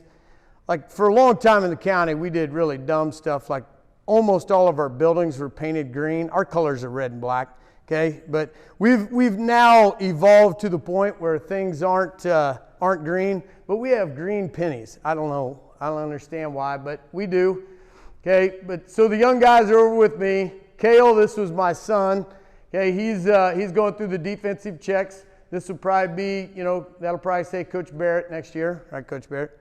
That's right, yeah. Going through the defensive checks. And then, you know, Coach Barnes would have his guys. But this is what kind of a week would look like. We would do the looks before the Indy period, okay? So we want, hey, this is the things we're talking about. And then we do our Indy drills, okay? And the Indy drills, like, you know, we don't always need to work against pin and pull because not everybody runs pin and pull. We don't always need to work against, you know, an inside trapper. We don't always need to work against jet stuff, okay? So it's what we need to be good at that week, okay? And so that's kind of how that looks. These are our examples of our everyday drills, okay? I teach linebackers to play with their feet first, okay? We'll get to the rest of it, but our feet are going to be good. I coach a lot of, you know, it doesn't matter if I'm coaching wrestling, doesn't matter if I'm coaching track, doesn't matter what I'm coaching, but we start from the ground up. We do a lot of, these are just like trap looks where you don't even need a ball just to teach linebackers reactions, you know, their feet go in the right direction, okay? Now this next part, I've got to play the little speaker, and we hope that it works. Okay, it's going to be sort of timed up. Okay, but no guarantees on that. Okay, so let me pause this for a second. So this deal that you're seeing here, this is the show me. So I just put pictures in, okay, and you know I just snap them out of huddle, okay, and you know I make a little presentation. It's just me going through everything. So I'll try and play these at the same time. I think it's important that I want to play a little bit of it. When you get bored, we'll raise our hand. No, we'll listen to it a little bit. Probably about halfway through, you'll kind of understand what it is, what I'm talking about, and then we'll look at some video of how it works.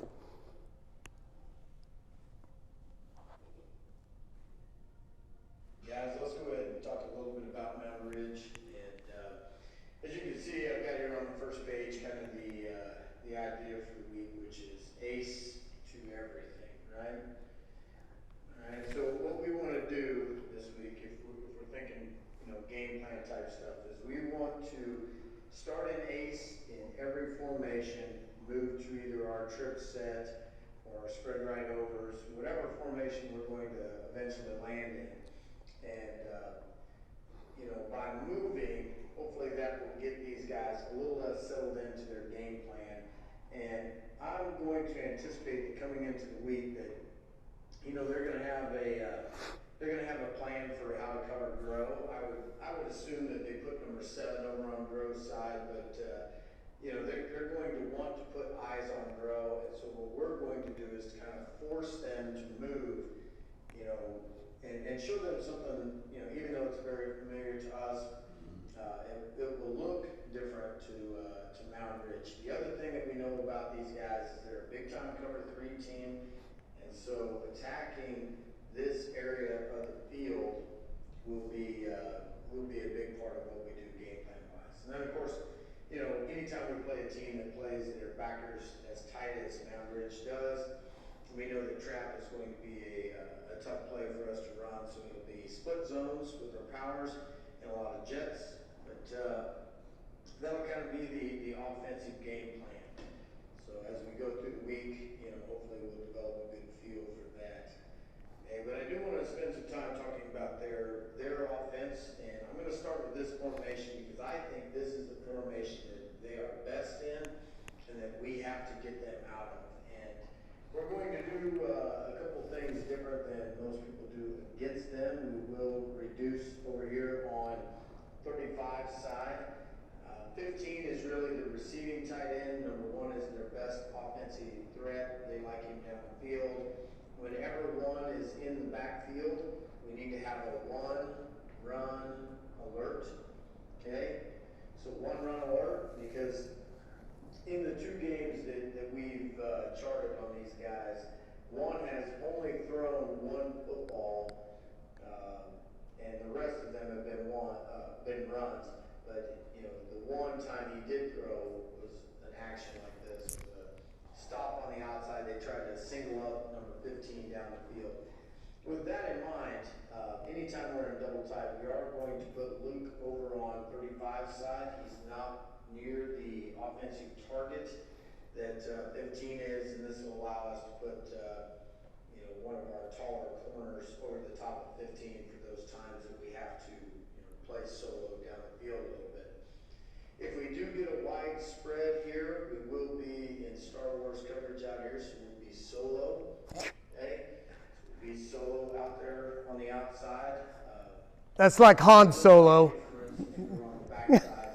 Okay? And then of course, we want to keep our Willie to the back side in this formation. We'll play left most of the time. The only time we'll play right is when the strength is into the boundary. That gives us that look, but a lot of left looks. This reduction over here should help, with their counter game where they want to pull and wrap these 2 guys, and it should put Nano in a good position to jump in 50's hip pocket and take him to the ball. Okay, so when we come into the next look, this This is our one-off look of the week. We won't run the swap with one in the backfield, okay, because it's a run play. Okay, but we will run swap when it's 3 to the tight ends. This gives us kind of that faux triple surface look, right? And so we need to be communicating swap, swap, swap. The swap meaning we're going to swap these 2 linebackers. We are going to be manned up here. That's not you, Coach. We're That's, going to be manned up with our Willie on number 3. We will man up here. We will man up here, and we will leave Luke manned up on 35. But the thing that will make this deal go is our nose has got to center up. He's got to take a hard bend. The elephant's got to take a hard bend. You have a blue call over here. So be loose upfield. Don't let the guy get outside of you. And then we're going to wrap Guthrie around and try and create a negative play, or at least speed the quarterback up in this look. Now, I do think like the best route combo that they run out of this is kind of their version of stick. Okay? This route combination, and a lot of times they leave 35 in, but even if they don't, he really doesn't end up being much of a factor. But when we run this swap, I think we'll be able to get a sack the first time, and I think they'll start leaving this guy in, which will even be better, which will allow us to kind of bracket underneath. Now we are going to change these looks up, so we will start the game running swap against it. We will line up in swap, but we won't always run the dog with it.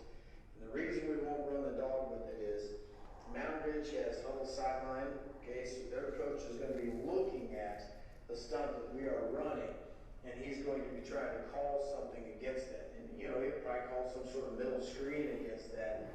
And, you know, what we want to do is we want to, you know, send our middle linebacker, you know, early in the game, and then not send him for a while, and then mix it up as the game goes on to kind of keep those guys off balance as to what we're trying to do defensively. Okay, the next look, 2x1. Okay, in this look, okay, what we want to do is we want to run, you know, a blue stick. A blue stick here. Okay, so I'm going to pause that. I go through all of their formations, and then I break down like their 2-point conversion, which is this shift deal. And when we look at the video, okay, basically what happens when they go into the shift, you'll see all of our guys identifying. We don't take the bait, and we jump in. Now I'm going to attempt to switch machines here real quick, because the video play is a lot better on this. Yeah, you didn't get the cool music with it the first time. It's LBC, so it's some of you pick up on that, but okay. Anyway, okay, so this is in the game. This is like that look, first play. Okay, and what I want you to kind of watch, you know, is pre-play. You'll see our guys identifying what's going on. Like our defensive end already knows where the ball's going. We do get a hold call on this early, but we get them covered up. One throws it. This is, we thought unusual, but this is a big play for us. Okay, our guys are excited. Okay, this is that look where they pull. Nano gets in the guy's back pocket. We do a terrible job. You can even see our linebacker jump out there where he's supposed to be, because we're trying to give this guy, you know, we're trying to give him a look so we know where the ball's going, but we just never tackle him because sometimes we're bad.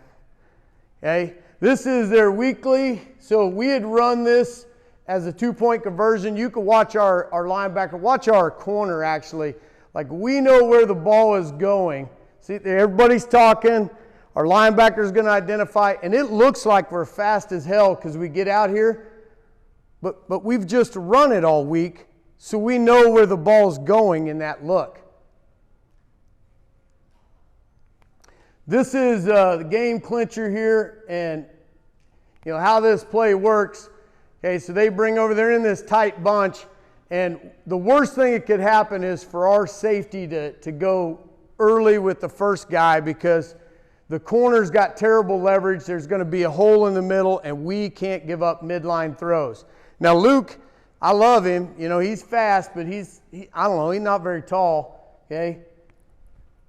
But he doesn't take the bait here. Our backside corner is looking him up, and we end up right in the exact spot we needed to be when we needed to be in it, and that was a big play for us. So I've got a couple of other things. Coach, this is a couple years ago, right? Okay. So when we were playing Sedan, this number 2 guy, okay, we had a plan for him. Like we tried to hit him and hit him and hit him. Okay, but this is a great example of a game where we played different rules, right and left.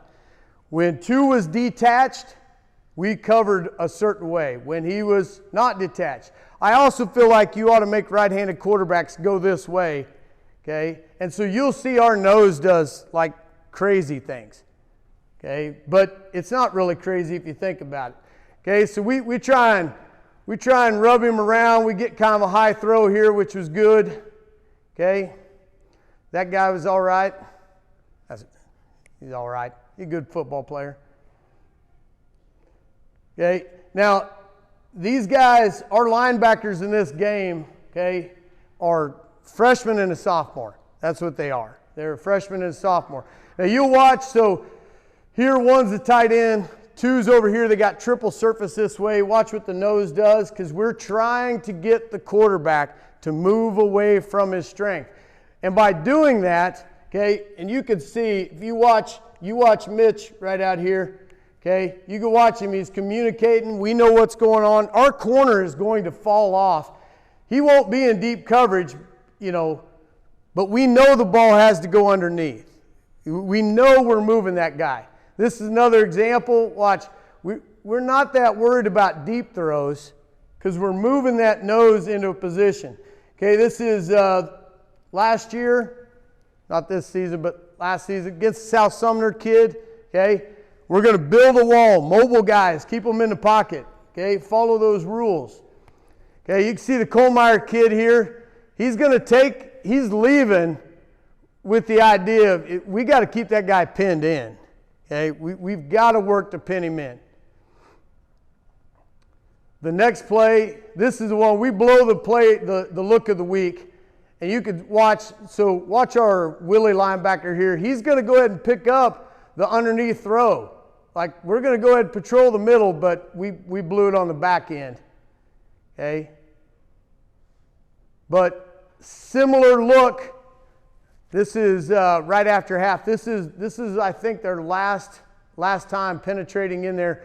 We get the right look. Brock's able to bracket and then fall off. We get an interception at the 1-yard line. Huge play in the game. Huge play.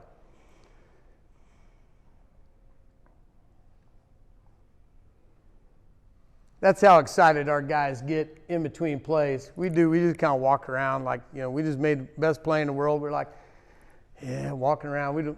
I don't know.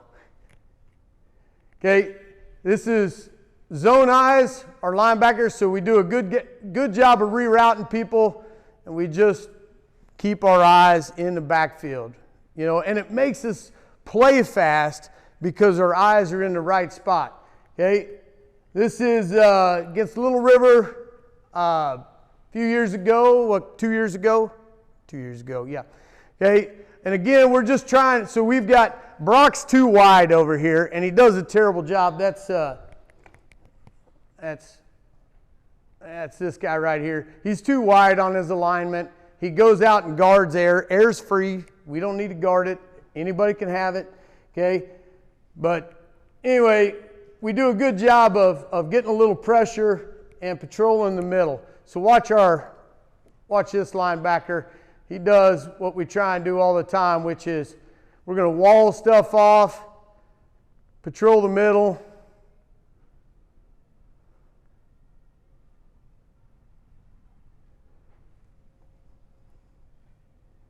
Okay, back rules. Okay, remember back's away free all day. Okay, Madison had run this play against us several times. So this was, again, look of the week.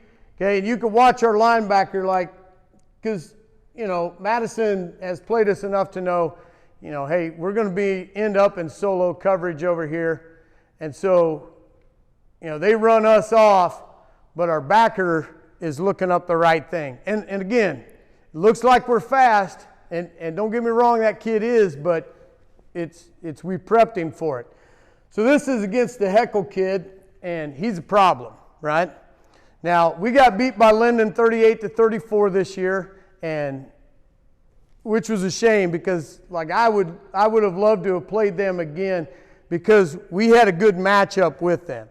Like, we had an active nose guard, we had a stud on the outside that could rush the passer, okay? But we do a great job on the back end, and this is what I want you to watch is how good our guys do on the back end of matching up, okay? And our whole goal was make Heckle go left, make him go left because he's kind of a weird thrower of the football, okay?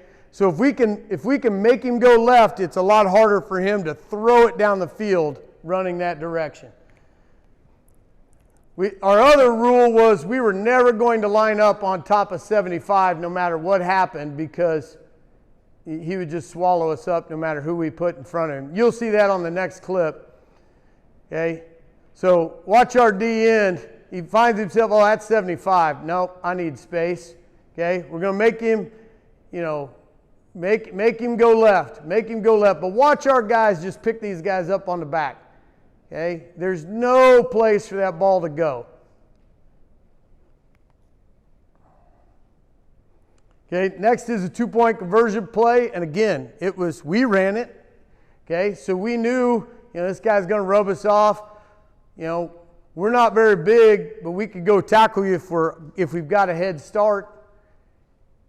Okay, then a couple plays here. Okay, mobile quarterback. So we're going to go into spy. Okay, and you'll watch. Okay, again, we want to direct traffic. Watch this guy. He's going inside. We're going outside. This guy does a bad job. It gets bent back in. But we're trying to direct traffic and leave this guy just watching the quarterback. Okay, and we do a decent job. Okay, you see, but we get washed. We're playing terrible over here. But luckily, this dude's pretty good. He's pretty good. Okay, the next play. Okay, again, this is look of the week. Okay, Burlingame had gotten us on this play the year before. Really pissed me off. But this guy down the middle, so they get motion over and they cross it up. And, you know, we want to rub and reroute things often, okay? But, you know, this guy would get across our safety's face, and it happens again here, but this year's safety a little faster than last year, or plays faster than last year's safety, okay? And we don't screw it up. But it was a huge play in the game because, you know, no matter what the opening score ends up, or what the finish score ends up, you know, you can't let people get plays down the field early, okay?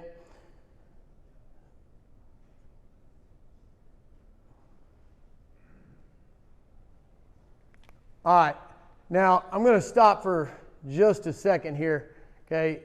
And I'm going to show you this video, okay? But just a few final thoughts. Hey, everybody said it. It's true. We're in the relationship business. Okay, these guys, these two particularly, these were our two captains this year, and they did the best job of being captains I've ever been around. They were spectacular to the young guys. Great kids. Okay. The other thing I'll say is, like, I have a lot of ideas of things that we like to do, but your way is the right way. Okay. The right way is what you believe in and what you teach, okay? If you could take something away from today, you know, there's some tools out there that you can use to help your kids know it better, and that'll help them play faster, but your way is the right way. And then the last thing is, you know, when I was a young guy, okay, as a coach, and everybody said this, okay, you know, there were things that bothered me that don't bother me anymore. You know, after Mitch's accident, you know, life changed a lot for me, okay? Things are a little bit better in perspective. But, you know, telling your kids you love them, there's nothing wrong with that, okay? Nothing wrong with that. But the biggest thing that you need to do is believe in your kids, because they can do more than you think they can. This picture or this deal right here, okay, after Mitch's accident, we were hopeful that he would get to run bases for the baseball team. That's what we were hoping for, okay? But, 2 days into practice, he'd figured out how to catch with one hand and throw. And so, Coach Weiss said, no, I think he could play. So he was the starting center fielder day one. Their plan for him to bat was, well, he's only got one hand and a sliding glove. Let's just have him bunt. He bunted for 2 series, okay? And he told Coach Weiss, I can swing, okay? This is the first full swing of the season. They didn't let him swing in the batting cage. He hadn't swung at all. This is it. This is the first full swing. He batted .290. He was an all-state honorable mention outfielder. I think he had 17 stolen bases. He played remarkably well. Okay? He played way better than we anticipated him being able to play. He ended up with 2 more state medals, one in the javelin, which he's throwing at ESU, that he'd never even thrown before. Okay? So just don't put limits on your kids and they'll surprise you. Okay? So this is it. It's a good looking video. Like, you can see him. I wish you could hear it, because like he's smiling and he gets in there and he makes a good swing, and everybody there is cheering. Northern Heights people, Chase County people, Now he gets out on this one, but that was it. That was the first time he'd swung a bat since his accident. Okay? So that's what I have. I do have a couple of other things. So Emporia State, I told Coach Goodman I would mention this. They're having a team camp June 10th. Okay? And then I'm putting together a deal at Hutch, which I'll just put that up here real quick. Deal at Hutch for 5-on-5. It's a 1-day deal. Okay? Anybody see that wanted poster? Are there any Axtell guys in here today? They'll probably watch it. But yeah, we got a wanted poster for the Axtell quarterback. They're our week 3 game. So anyway, 8-man shootout. 8 a.m. is kind of the anticipated start time, but what I'd love to see is like 8 teams, East and West, show up. We just play for $100. Their kids will officiate it. They'll have whatever hospitality there, and all we do is show up and play ball. Okay. Coach Martin has been kind enough to help us organize that. Okay. I figure they owe me because I'm alumni, so I don't know. I've never given $1 to them, but anyway. So if you have questions about this, I'll post it again in the listserv, and I would love to get like 8, because we have issues with summer baseball. We even have some guys that play basketball in the summer in the county, okay? But we have issues with summer baseball schedules, and this allows us to get the most bang for our buck, okay? Any questions? All right.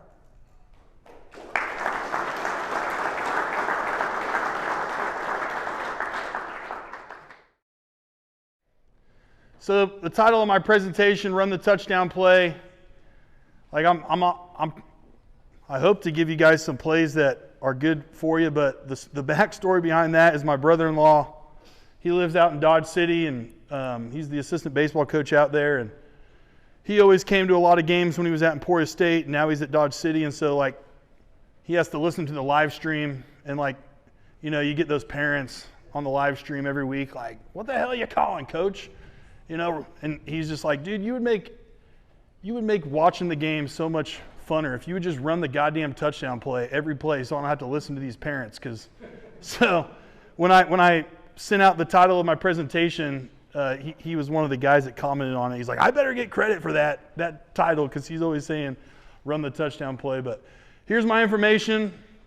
Okay, on Twitter, email me. I'm an open book. I don't like going to the clinics and holding stuff back. That's kind of bit me in the butt. Okay, I think last time I handed out packets and it was literally like our playbook, and then we showed up week 7 to Madison when McMillan was coaching, and they're literally calling out our plays by the name and everything, and the guys are like, what is going on? Like, I may have given them our playbook. Like literally, we're calling zipper right, and the Madison defense is pointing, zipper, zipper! Like, what in the hell? So I'm not going to do that, okay? But I hope to give you guys something. I like sharing. I always like speaking when we have a good group. Last year we had a really good group. I didn't get to speak. I had a conflict, and I would have liked to speak last year. So a lot of my presentation today will kind of be about that last year's team. But then also we got a good group returning this year that I'm excited to talk about. I always think it's fun to talk about, okay, your kids. So the first thing I wanted to share this earlier when Coach Haag was coaching, and he mentioned he don't know how much longer he has left. But me and Coach Haag's relationship started when Coach Holt, that was 16, I think, asked me to coach in the All-Star game, and Haag was the assistant, and man, what an experience that was. That was just one of the funnest weeks I could ever have in football, and I got to know Coach Haag, and I got to know his competitiveness. He got to know my competitiveness, and so he told me stories about like what they do in Patriot Country.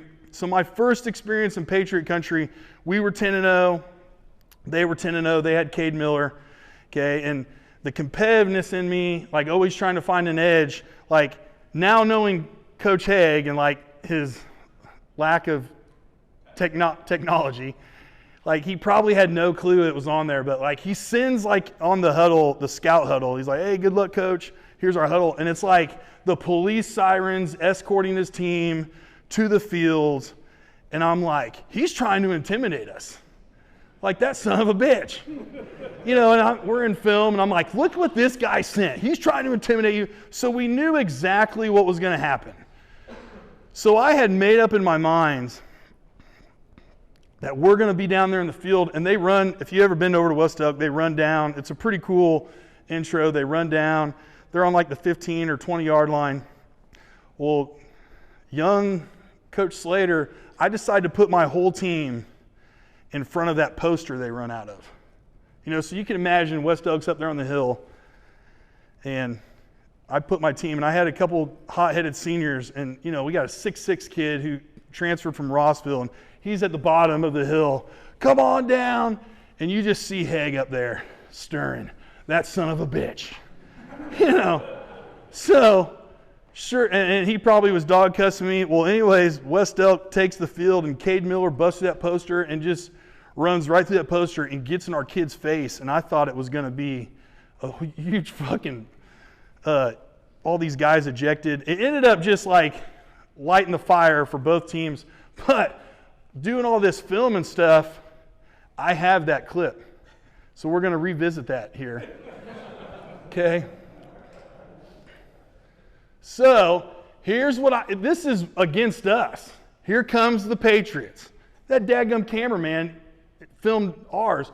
So here they come, and this is what I'm getting on our film the week before. Like, what the hell am I getting this for, Haag? No clue. So, but it's a really cool entrance. So I know this is coming. You know, they stand at the top of the hill. I know this is coming. They got police sirens back here. You don't really see the police sirens, okay? Here's the police sirens back here. Well, now here's Haag's in the front. Can you guys see Haag? Here he is right here. Look at him pacing. So we're down at the bottom of the hill, and my kids are bring it on, and Haag is just stirred. Look at him. That take the field, boys! Well, here they come. This is like the goal line right here. And here's our team. Here's our freaking team. They get over here. Look at this. Well, anyways, that was a cool night. Well, anyways, that brings me to my next clip. I only did that because I knew Coach Haag, and I have a ton of respect for his program. I only did that because I just knew. I said, hey, after the game, I just want to apologize if you were offended. Oh, Slater, I fucking loved it. I loved it. You know. You know, because I didn't want to come off. Well, the next part is, you know, we won that game. That was a great game. You know, we're on the bus ride home. And the old Sports in Kansas tweets about us, and Slater's playing next week, and old Paula here. You don't know this. I don't know if you know Paula. How about Slater's encouragement of unsportsmanlike behavior? And this is my wife. That's why Coach Haag commented on the Bearcats being a class act program. Nice try, Paula. So sometimes, you know, you guys are all talking about your coach's wife here. You know, mine's out here defending me on Twitter. Okay? So I just want to share that story because we got to play West Elk this year, and first thing I do is get off the bus and greet Coach Haag with a hug, and just love the relationships football gives us, the fraternity, okay, that it is. But dive into my presentation. Okay, what to expect today? Okay, I'm going to dive into our passing game. 2 years ago, we made a change to it. Okay, I give a lot of the credit for that for my assistant coach, Austin Masters. He's right here. He kind of was the one that was like, hey, what do you think about this? And I had some hesitation with it, but we went to it 2 years ago, and it's really changed our offense. And a lot of you guys could be already doing this, so I hope you can find something from it. Okay, we used to do a number system, okay, and we've kind of gone to just a concept system, okay. One thing that we do is get to your bread and butter plays out of multiple looks. You know, we run a variety of looks, variety of formations, but we always get to the look we want, okay. And I think offensively, you know, if you're an offensive mind, you know, when we're scouting and preparing, I really like this play this week, okay? But if you just line up in that play, you know, like against a Chase County, if you just line up in the formation that he's given a look of the week, they're going to be super prepared. So we want to try to disguise how we're getting to that formation, to that look, to that play, okay? Whether it be by motion, start off in a different formation, but eventually we want to end up in that look, okay? So I hope I can shine some light on that for you guys. I think it has simplified our passing game. So like it's benefited us from there. Okay, we've gone to a concept-based. I think it's easier for your QB on reads. Okay, I think you can get to the play faster. You can signal plays in easier if you want to add that element. Okay, communications multiple ways, the formation and concept, that's the play call. Instead of, you know, pistol right, 122, okay, it's now just pistol right bench, okay. So now pistol right bench, you know, you can have a hand signal, okay, for bench, okay. Whatever it is, the communication that I've learned through the quarterback to the receivers, you kind of have, what is that, a sugar huddle, or the huddle that's not really, you know, they're all kind of, that's kind of the new thing with the no huddle type stuff is, you know, the quarterbacks just can give a hand signal to the kids, or from the sideline you can give a hand signal or whatever. It's just a lot easier, okay? And then the verbiage is easier too, I believe. Okay, I was hesitant to go to it at first because like the first 2 days of practice, I wasn't up to speed with it. The kids were struggling with it a little bit, but then like 2 weeks in, it just took off. And then you start adding tags to it, which is a whole nother element, and it can really, it's really helped us. So that's what I want to share with you guys today. Okay, I'll go over our formations. Okay, the concepts that we're going to hit mesh, our ice, our smash, our verts, our bench, and our snag concept, okay? I don't know how long this will last. You know, we'll talk football, some X's and O's, and then we'll move on once I am done. First one, we're going to go mesh. Mesh has been a great play if you're playing someone man-to-man. This needs to be in your playbook, okay? It's a great 2-point conversion play for us, great short yardage. I always find, like, if I ever ask my kids, like, what play you guys want to go to, this is like one of their favorite ones. We just have had a lot of success with mesh. Okay, first one I'm going to talk about, this is our Bronco formation. I love this formation. Okay, in my 10 years, I've now gravitated towards the empty formations. I love to start off an empty, whether that's trips. I used to hate trips. I hated trips. I love trips now. This is probably our base formation, you know, and This is just your simple mesh. These guys are crossing 3 to 5, 5 to 7, whatever your guys are. You know, it's rules, okay? Inside guys are crossers, outside guys are outside release goes. These also have been hitch and goes. You know, you can, whatever you guys want, okay? Outside release goes. These guys are crossing. Okay, what I love about this formation, okay, if you want to get, you know, this is our tailback. You just motion him here. You know, Chase County does a lot. Motion him here and get to your run game. Okay, we run a lot of veer, jet motion into veer. You know, we're constantly motioning. Okay, so this is our mesh concept. This is our favorite formation, so I kind of think I have most clips of this formation. Okay, I went with the end zone view, so you can't see everybody. Okay, but right here, crossers, they kind of get mixed up with communication. Okay, pretty simple. And you'll find through these video clips, 12 as a kid that we're constantly trying to get the ball to. Okay, right here, these guys crossing again, another miscommunication. They both go here, kind of leave them. You know, your outside guy turns into a go there. So nothing fancy. This is a 2-point conversion. Love it on the goal line. Okay, really good play for us. I think this is against Linden in the, you know, this is a key 4th down or 3rd down. They kind of sent pressure. Okay, if you're expecting pressure, it's another good play. Quarterback bought some time. You know, that linebacker, if he's blitzing, you know, we should be coming open free. Same thing on the 2-point conversion here. You know, a lot of times you'll see tighter coverage. Okay, so you can get these rub routes here. Kind of, these guys are running into each other. This guy kind of stays, just another comes free. Pretty simple. And yes, our quarterback has a good relationship, okay, with 12. You know, right here we run mesh. We like the matchup that we went outside. You go outside, you got a good player that can make a play for you. Okay, I think pre-snap we really liked, you know, this guy's, I think it's 1st and 10. I like taking a shot early downs. Okay, this guy's 4 yards off. This kid's at Washburn right now. He's the Heckman boy 2 years ago, 6'10" high jumper. You know, there's no safety. Everybody's right here, so it's like, let's give him a shot. I think on film you hear me yelling right when the ball snapped Heckman, and he kind of hitch and go'd it and just made a play up in the air. Okay, still mesh. Okay, this year our personnel was a little bit different. We weren't as explosive, so now this is 12 this year, where this was 12 last year. Okay, this tight end wasn't as athletic.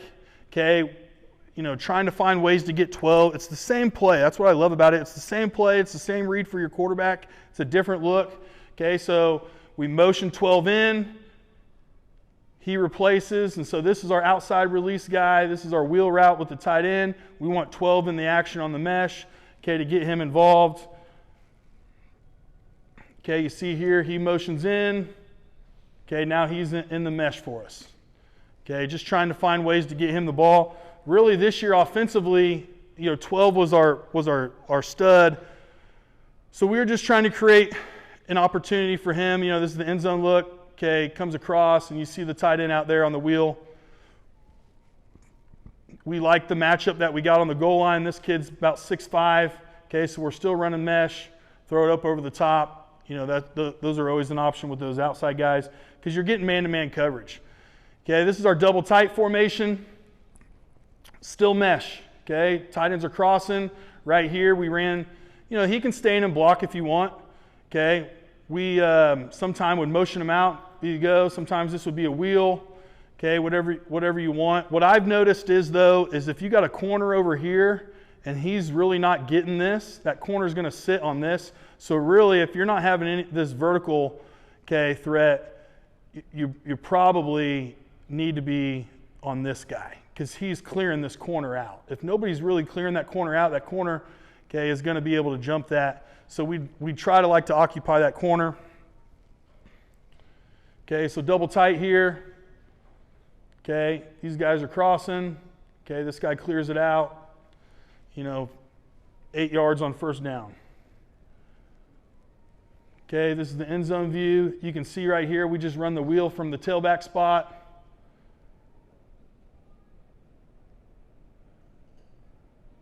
Okay, got the wheel there. Clears it out. Okay, this is out of twins. Okay, you got twins here, tight end here. Okay, mesh. You know, so it's still the same read for the quarterback. It's still, you know, mesh. This kid is our slot receiver. It's a good way to get him in the mesh now. That was the Heckman kid. Usually he's one of the outside goes. Let's get him in the mesh. Okay, out of twins, he's right here. Okay, we would tighten his split down a little bit, let him run free, clear it out, man to man. Okay, you know, it's a tough cover with all that space those guys got to cover. Okay, here it is, the press box view. Okay, they really don't have, they got this guy on the tight end, okay, and he just follows him across, and here he comes. Okay, so different looks of mesh, different formations. Next concept is ice. We call it ice. The reason why it's called ice is we want to isolate the linebacker. It's a very simple read. It's a great short yardage play. It's a great 2-point conversion play. It does have big play potential if the alignment presents itself. This is probably one of our favorite 3rd and 5 goal line plays. Okay, very simple. Let's say you got a 3-2, you got a linebacker. We want the linebacker to leave the box with our swing. That's why Chase County, you know, he mentioned slow playing swings. Okay, this play was not as successful against them. They slow played those swings, so those linebackers are in here. So I'll show you an adjustment that we did for them. But you know, typically you'll have that safety, you know, 7-8 yards off. He takes 2 steps back. You know, we're just sitting in this little hole that you'll see. Okay. And then the rules on the backside of ice are go and post. If you get this safety, drives down on this ice real hard, run the post behind it. Okay?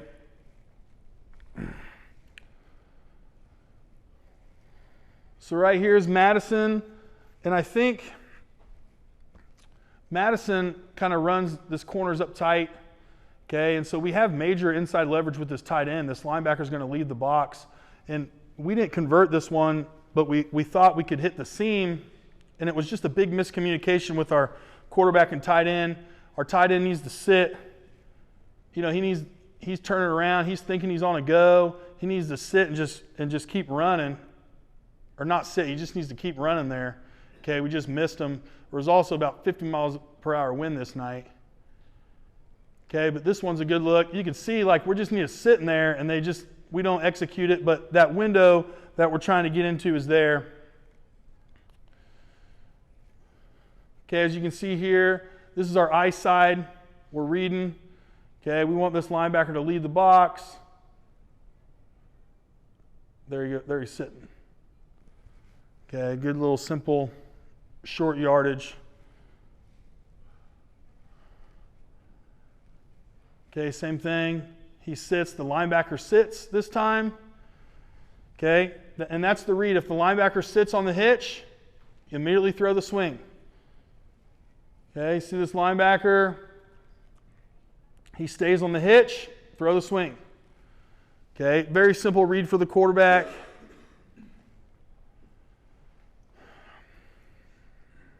Right here, we throw behind it. Okay, we're running ice. Okay, safety kind of is in no man's land. He probably needs to be getting more. Okay, this guy's tough coverage. We're just throwing right behind this guy. Okay, we knew that we had coverage here that we like to throw over the top. Okay, and then we're just throwing behind them.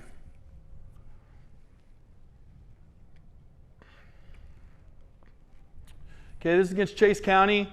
Okay, Coach Budke said on his rules. Okay, backs away. This guy is really good. Okay, we get this guy to leave the box. This guy is really good about getting over here. We also knew with this linebacker, a lot of teams you'll see kind of split. Chase County doesn't like to do that a lot. Okay, so what we did, our adjustment was, is we knew this safety was about 8 yards. We were hoping he would come over here or at least stay in the box. Okay, so now we just tag this with a hitch route. So we're running ice Z4. Okay, so now you get that linebacker that steps there. We cleared this linebacker, but really here. But now we created this opportunity here, okay, with just the hitch. Okay, we're just trying to soften them up early. Just some things that we saw on film. Okay, this is same look as ice, but we call this fire. Okay, ice is always to the tight end side. Fire, we're going to go to the twin side. So same thing.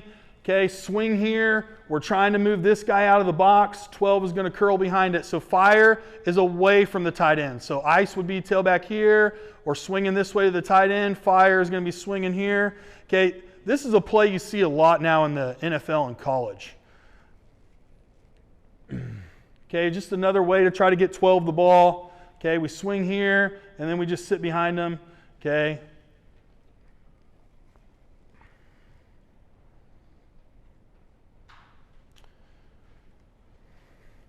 Okay, so this is Texas ice.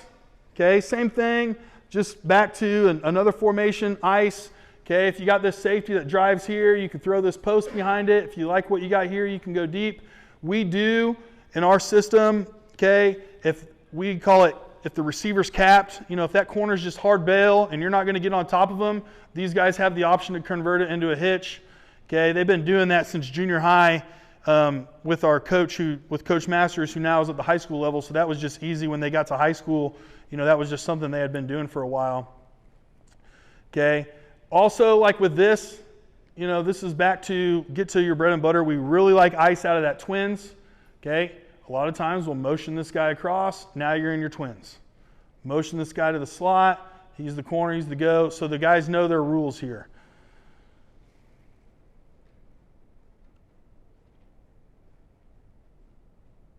And I think on this first one we do motion. So right now we're our Texas formation, we're split here. We motion them. Now we're just back into our pistol formation. We didn't start there, so it's getting to something we're comfortable with, something we like with a motion. Okay, this safety does a really good job. You see the window, safety does a really good job driving on it, but you know, 3rd and 4, first down, move the chains. Very simple throw, very simple read. Okay, double tight situation. Okay, again, you know, our post, go rules. These are all just rules that we're just running ice. You know, they just know the routes. Okay, swing, hitch. Okay, this was Little River, 3-4 years ago. Okay, had a tight end right here, swing. Okay, linebacker clears out. We sit right behind it.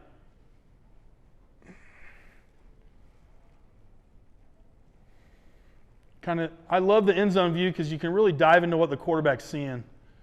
Okay, that guy leaves the box. We sit right behind it. Same play, different formation.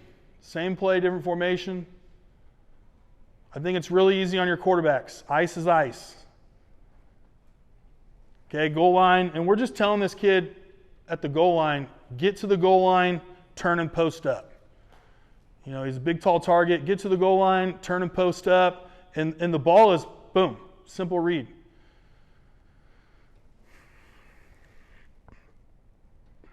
Okay, now we've ran ice a couple times. Okay, this guy's creeped up to 5 yards. Okay, now we're going to hit him with a quick seam. Okay, we're still running ice. Okay, so cowboy right, ice, tight end go. You know, we just tag the Y go, X go. Okay. And now he knows instead of turning it up into a hitch, he's going to try to get it in the seam real quick, and we're just putting it on him. Okay, so it has big play potential. Okay, here's the end zone view. This quarterback was a freshman. He's going to be our senior this year, so we just want to try to get in this seam, occupy it. Okay, so now we've changed ice. We've given ice different looks. Ice, why go? So now you're just building your playbook around the same reads that you practice through the week. Okay, we started off in our empty formation. Okay, this is, so essentially we're motioning him. We call this spin motion. We motion him here to here. Okay, you end up in pistol.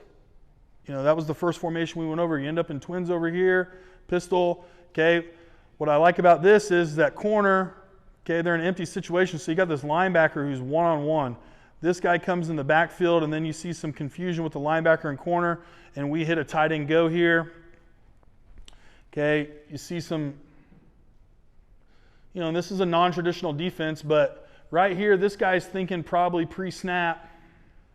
Okay, I got the tight end, but then the motion kind of throws him off. This guy bumps in the backfield, so are they communicating? I got tight end now. Well, now we're in the seam.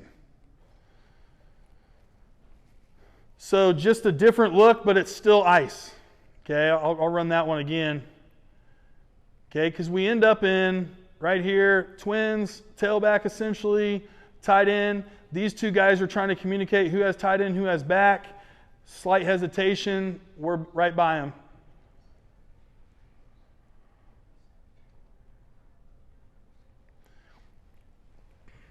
Okay, next concept, smash, which everybody knows smash, the hitch corner concept. Okay, really, we've had a ton of success of what we run backside of smash.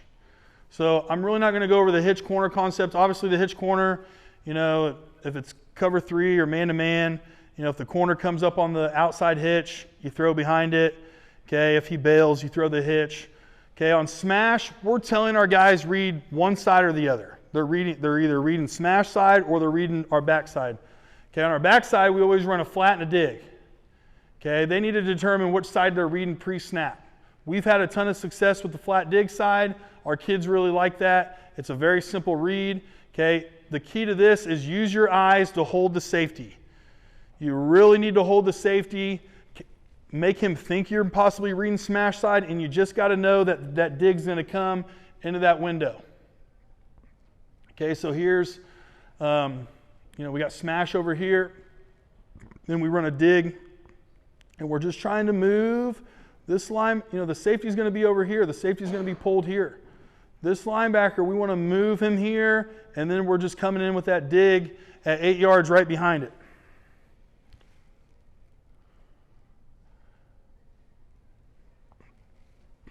This is a few years ago. Okay, right here. Here he comes. Okay, we broke that one off into a big play. Okay, here's over the top view. This safety kind of does a good job of opening up, and then he kind of turns his hips back, and once he turns his hips this way, we got him. Clear that window, and then we're just trying to attack that window right there.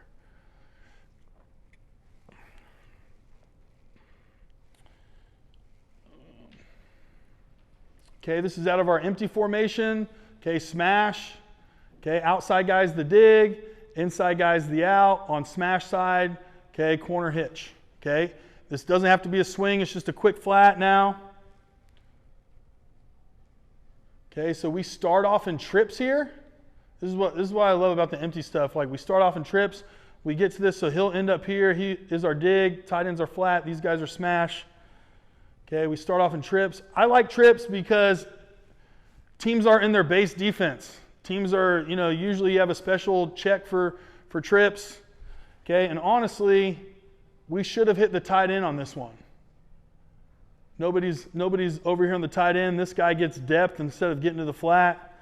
Okay, but still had success on the dig. I can't remember. Okay, this is our Seminole formation. Okay. Dig, swing, smash over here.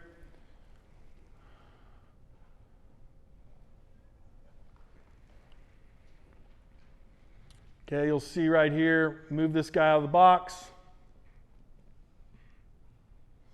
Here's our window.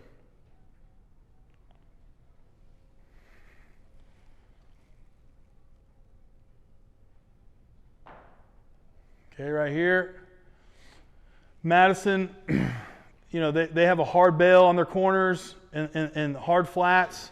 Okay, we thought we would have a lot of success with this. Smash up here, swing. Okay, so this guy's getting to the flat, and there we are sitting in the window. I think it's a good man beater. Also really good, you know, if you got a team that has those linebackers sprint to the flats.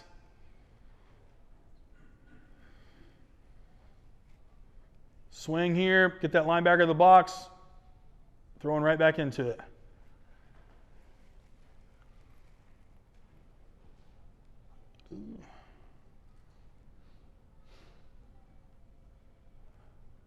Okay, next concept is trips, or is verts. Okay, this is probably my favorite.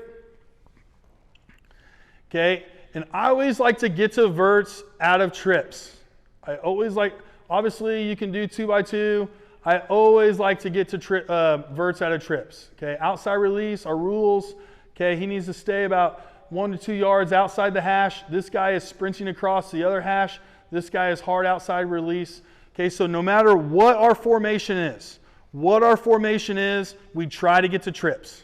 Try to get to trips. That way we can get to our rules. Oh, shit. All right, that slide was out of place. So this is still smash. So this is smash mirror. So like if we're just going to run smash on both sides, we just call it mirror both sides, so smash mirror. This is out of our empty formation. I thought that was.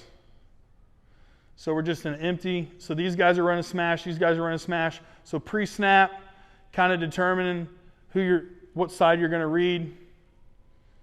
Okay, right here, this guy was up tight coverage, so we felt like we were going to get behind him pretty early. Okay, this guy jumps up on here. Quarterback does a good job of moving the pocket, hitting the window there.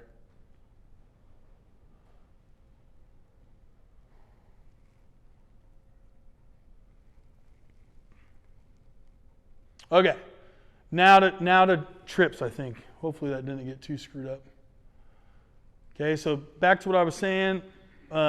Instead of just starting in trips, okay, Burlingame likes running all verts out of trips, which we do, okay?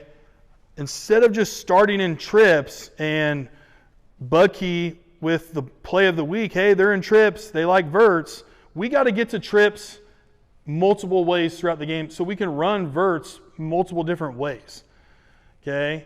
So this formation, you know, we'll start here. Okay, we motion this guy across. This could be a jet motion into this. This could be a cross motion. Okay, I don't like giving the defense a ton of time to shift in a line. You know, we're trying to get across here, and you really got to be dialed into the scouting report on that adjustment, or we can catch you off guard. Okay, so right here, you'll see us, we motion into trips. Okay, and then your rules, outside release. Okay, this guy's got to get wide. Farthest inside guy is across. Okay. I think this is one that we did get Chase County on, okay, but they got us this year. Okay, so what you're going to see is this guy's going to come across. This guy is going to motion here and up the seam. We got a receiver over here, outside release. Number 2 comes across the formation. Okay, so what that means is the corner that's out here is going to come in and bump to the tight end. That's exactly what we wanted. This was kind of one of those plays with Chase County that you're only going to get one crack at it. You got to get them the first time you run it. I mean, how many times do we have plays like you only get one crack at it, we got to execute? Like that was one of these situations. Okay, so what happens is this guy's going to be pulled out by the tight end. Okay, these guys are going to bump another. This guy's coming across. It puts a ton of stress on this guy. He's got to know when we come across, okay, he's got to get some depth. We were able to get behind him on this one. Okay, and right there, we're behind him. You know, this guy's pulled out of the box. Okay, this guy's, you know, working that other hash vertical. Okay, and we got him right there. That was. I remember scouting that week, and I thought that was going to be my first red zone play we ran against them because we just had to. We knew points were valuable. Okay, it just puts, you know, this guy steps forward. he's got to know, and chances are, like his eyes aren't here. So you just got to catch him off guard. We do in this situation. Okay, we get behind him. There he is. And that was a play all week that was kind of like, if we get the look, we got to capitalize on it.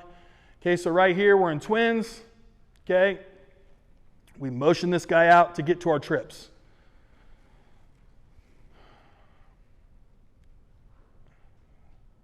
Okay, and now those guys know their rules. And I think we didn't read this.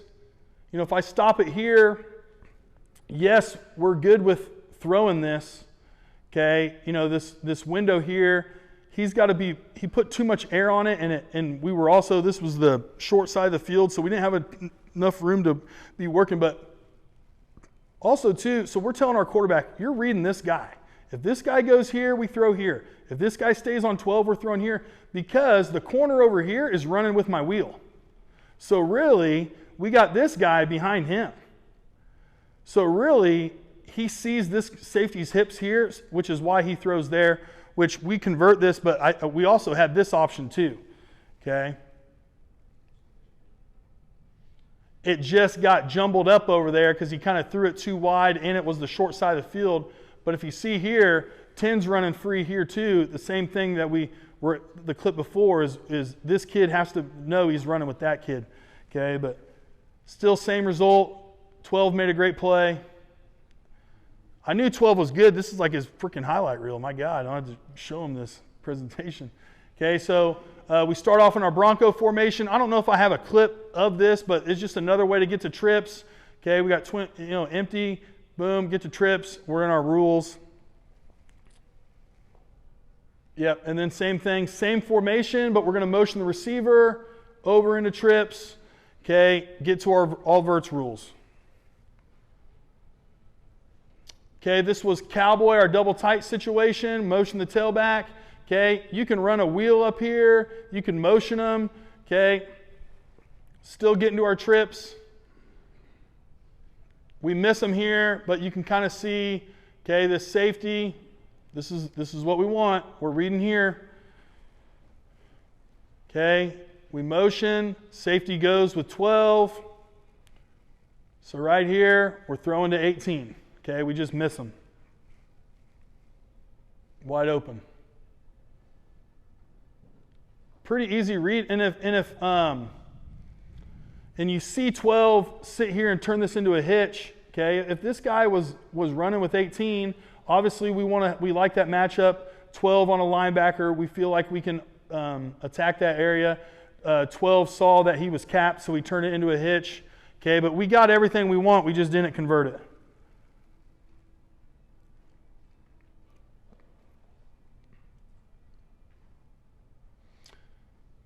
Okay, our next concept is bench. Okay, and that's just your outside guys, outside release. Okay, inside guys. Okay, this clip is first. Okay, this is like a different version of bench that we run. Okay, 2 years ago, sometimes 12's in our backfield. Okay, this was Madison's alignment, I think. And Madison sometimes, this safety will be over the top. Okay, this guy will sit flat. Okay, so we're all, we understand this guy's going to jump this corner. You got to throw the tight window if he jumps up. What we liked on those cover 2 teams is we always like the backside. Okay, we clear this corner out, and what this does is it gets 12 on this linebacker. He's from the tailback position, and he's just a really good route runner. It's a matchup that we wanted to attack out of this specific formation. Okay, this is 2 years ago. You can see 12 here. Okay, and safeties here. And 12's going to be one-on-one with this guy. Okay, and that was a matchup that we really wanted to attack. Okay, so just one-on-one, clear these guys out. Okay, this is out of our Bronco formation, has turned into our base formation, just inside guys are outs, outside guys are goes. Okay, so right here, and we're having these guys just read pre-snap alignment. We liked leverage. Okay, over here, we're clearing this guy out. We got inside leverage here, and this guy's deep.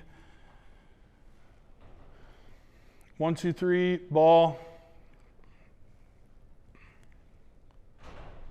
Okay, this is out of our double tight situation. Okay, double tight situation.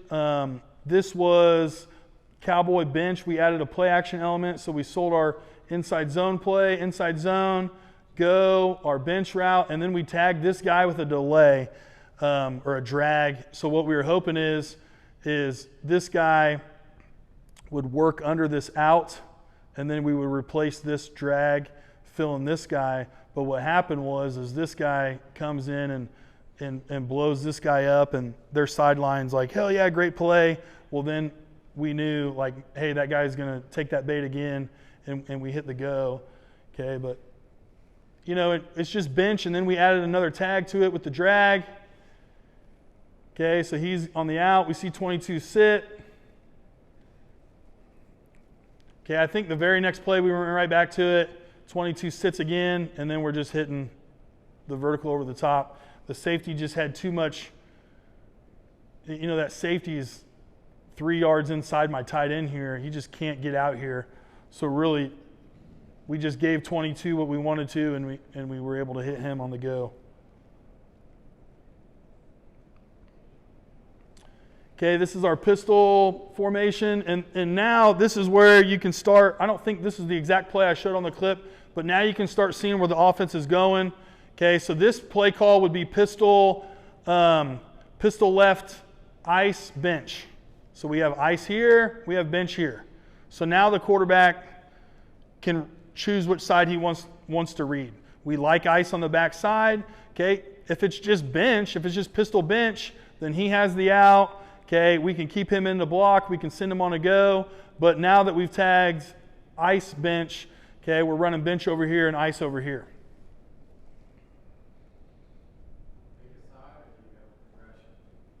Yeah, we're picking a side. We're picking a side off alignment, matchups. Okay, you know, right here we throw. We got a linebacker here, which big inside lever. We know we're clearing him out. Okay, he was about 2 yards inside. He's on the hash. Okay, he's outside the hash, so we just know we're just going to roll right into that out. Okay, we didn't run ice here. I think he ran an out. I just wanted to show that where you can really just go with the offense on something like that. Okay, you know, safety's bailing.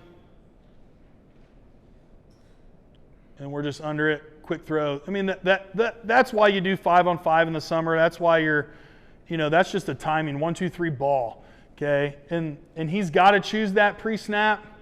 Okay, my rule, coach. What if you are thinking you're throwing the out and they jump the out?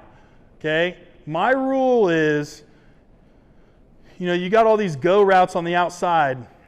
Those are one-on-one matchup. I always tell our quarterback, our guy always wins. Our guy always wins, no matter what. That's just kind of how you got to be thinking. Does our guy always win? No. Ask West Elk how many times they won out there when we threw it up. Okay? We threw 4 freaking picks. But I want my quarterback, okay, if he's 1, 2, 3 and they jump the out and they guard it, he's got to go outside. He's got to go outside or he's got to tuck it and run. Okay? 1, 2, 3, we want to have ball. Okay, his out isn't there. Take your one-on-one. Our guy always wins. It's got to be your thought process. Our guy always wins. We're fortunate enough, we got a 6'5" kid out there. Okay, so we like to think, let's throw it up to him and let him just go get a jump ball. Okay, does that bite us in the butt sometimes? Yes, but I'd rather have a quarterback that's thinking my guy always wins than a guy that's patting the ball, hesitating, throwing late. I would much rather have that. Okay, this was out of our Seminole look, and this was cover 2 look, so we knew this corner was going to go, and we worked all week just throwing that ball on a dime. That corner jumps. The safety was stuck in here, and the safety was really fast. This was Victoria in 17.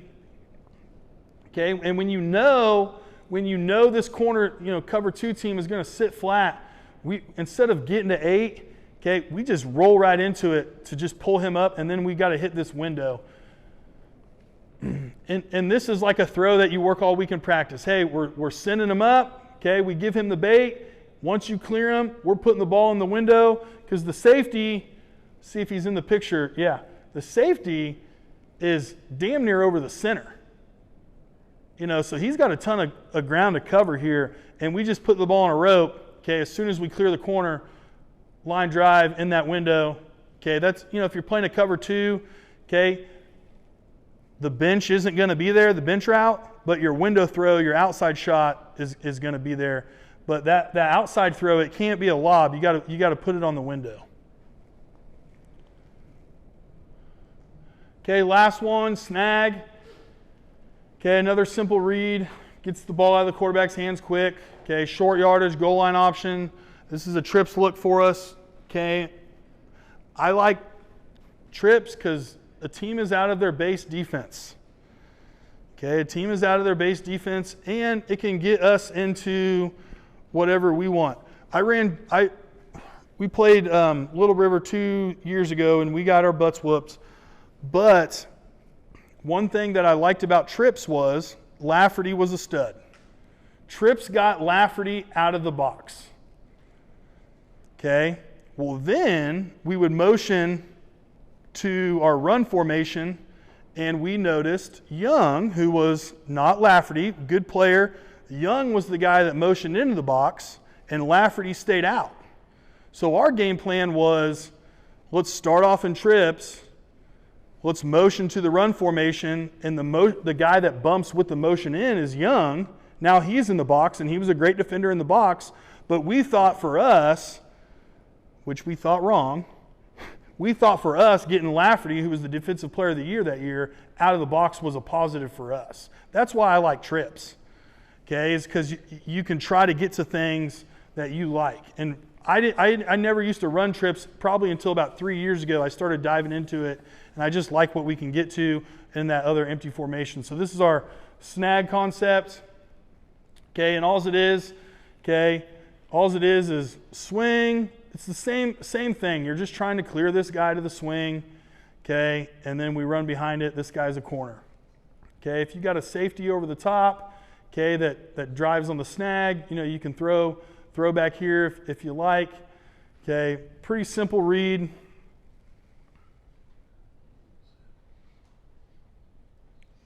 Okay, you can't really see our 3 receivers, but inside guy, just normal rule, bubble, outside guy's snag, middle guy's corner.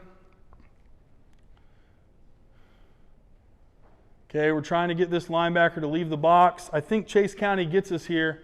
Okay, quarterback kind of got happy feet. Okay, but what you're seeing, right here, if he wasn't, under duress, we got what we want. Okay, there's our window. Quarterback was just under stress. This kid's a freaking stud right there. He's going to be a hell of a player in the 8-man All-Star game for us.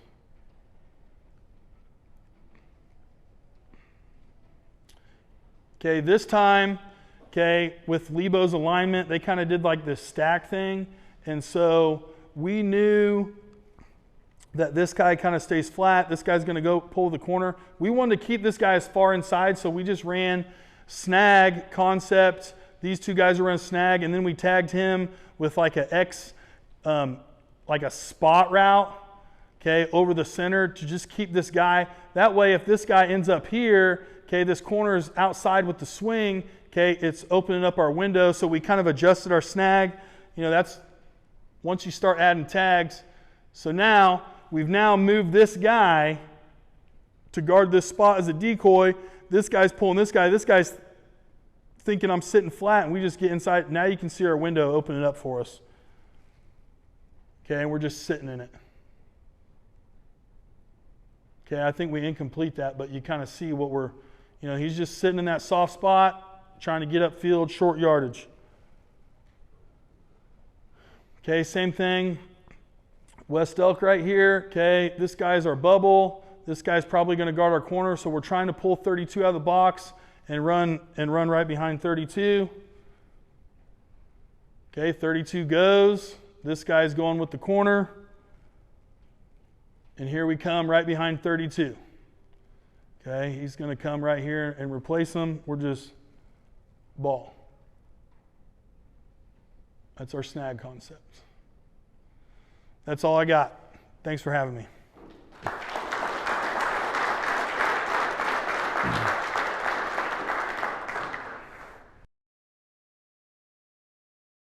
Our final presentation today. I'll sell you my tickets. You'll sell me mine or yours? Yeah, sure. Slater went 10-3 this year. 10-2. Sub-state. Lost the sub-state. Made the sub-state championship game. Okay, Joe Roche.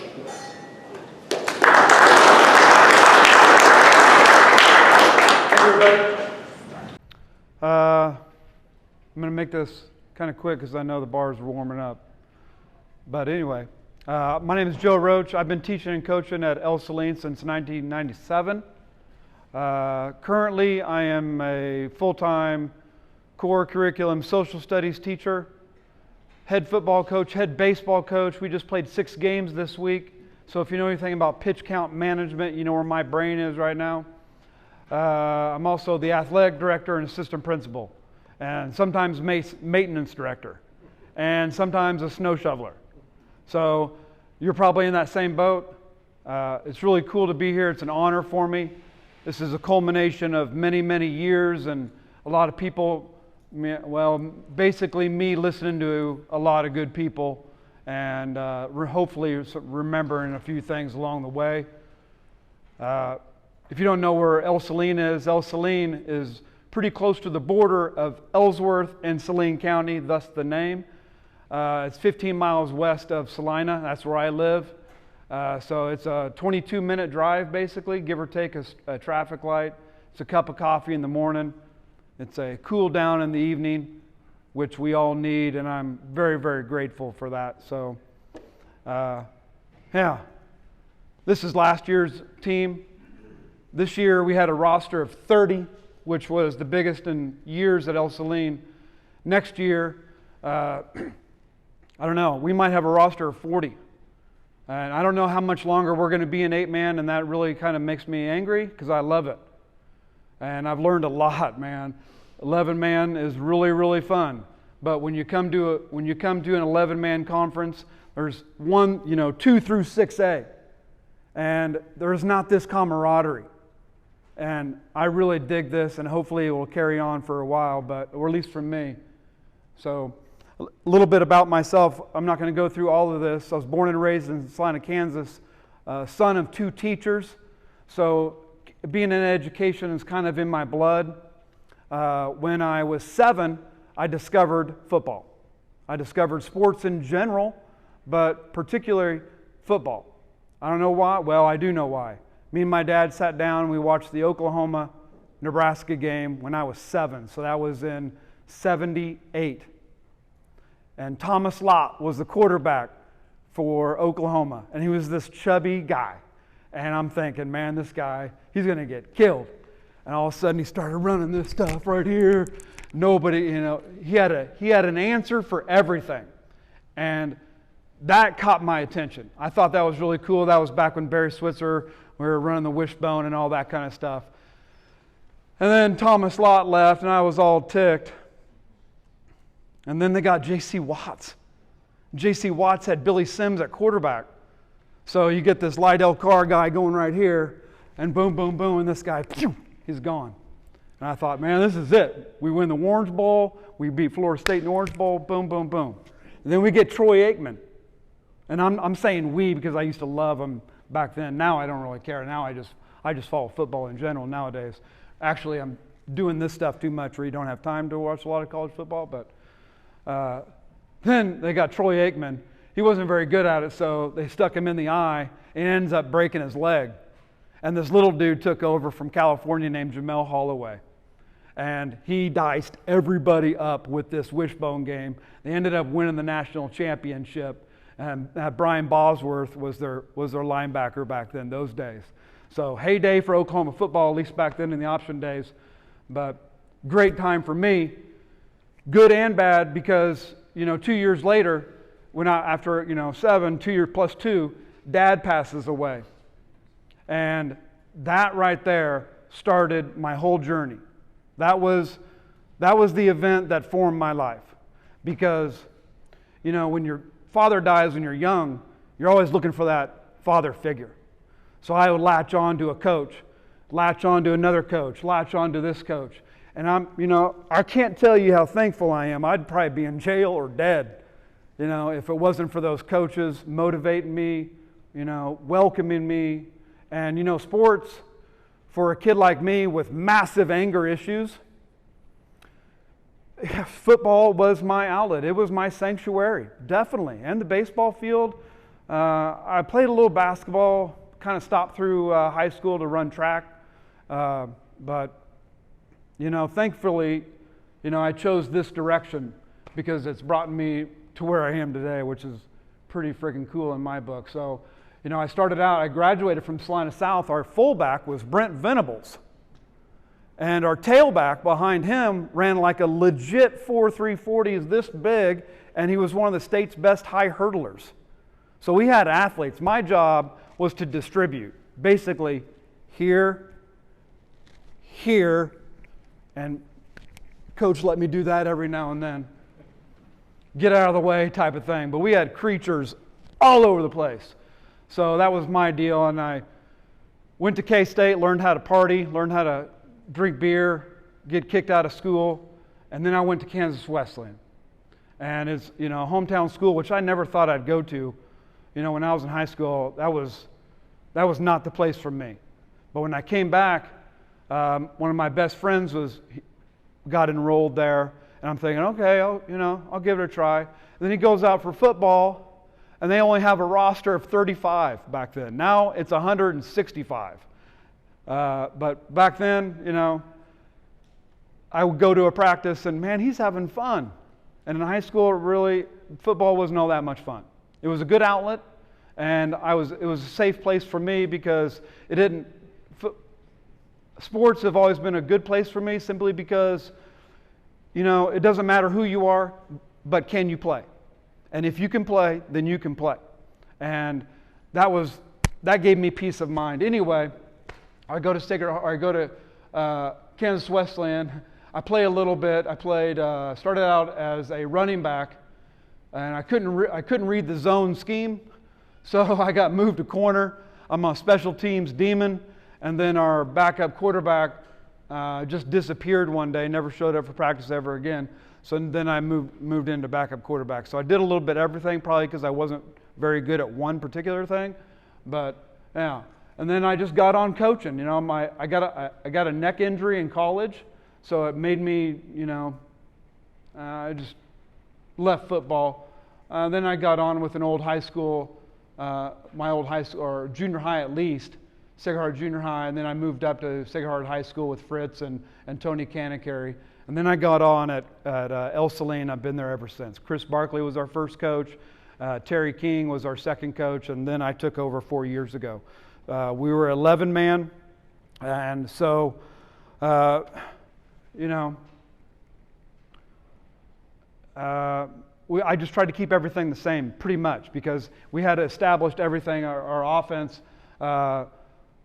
So I just put everything together, which I'm going to show you here momentarily. But basically, some things I learned along the line from Coach Jenkins. It was priorities. Make sure your priorities are right. God, family, football, or God, family, school, football. Which, you know, sometimes family comes.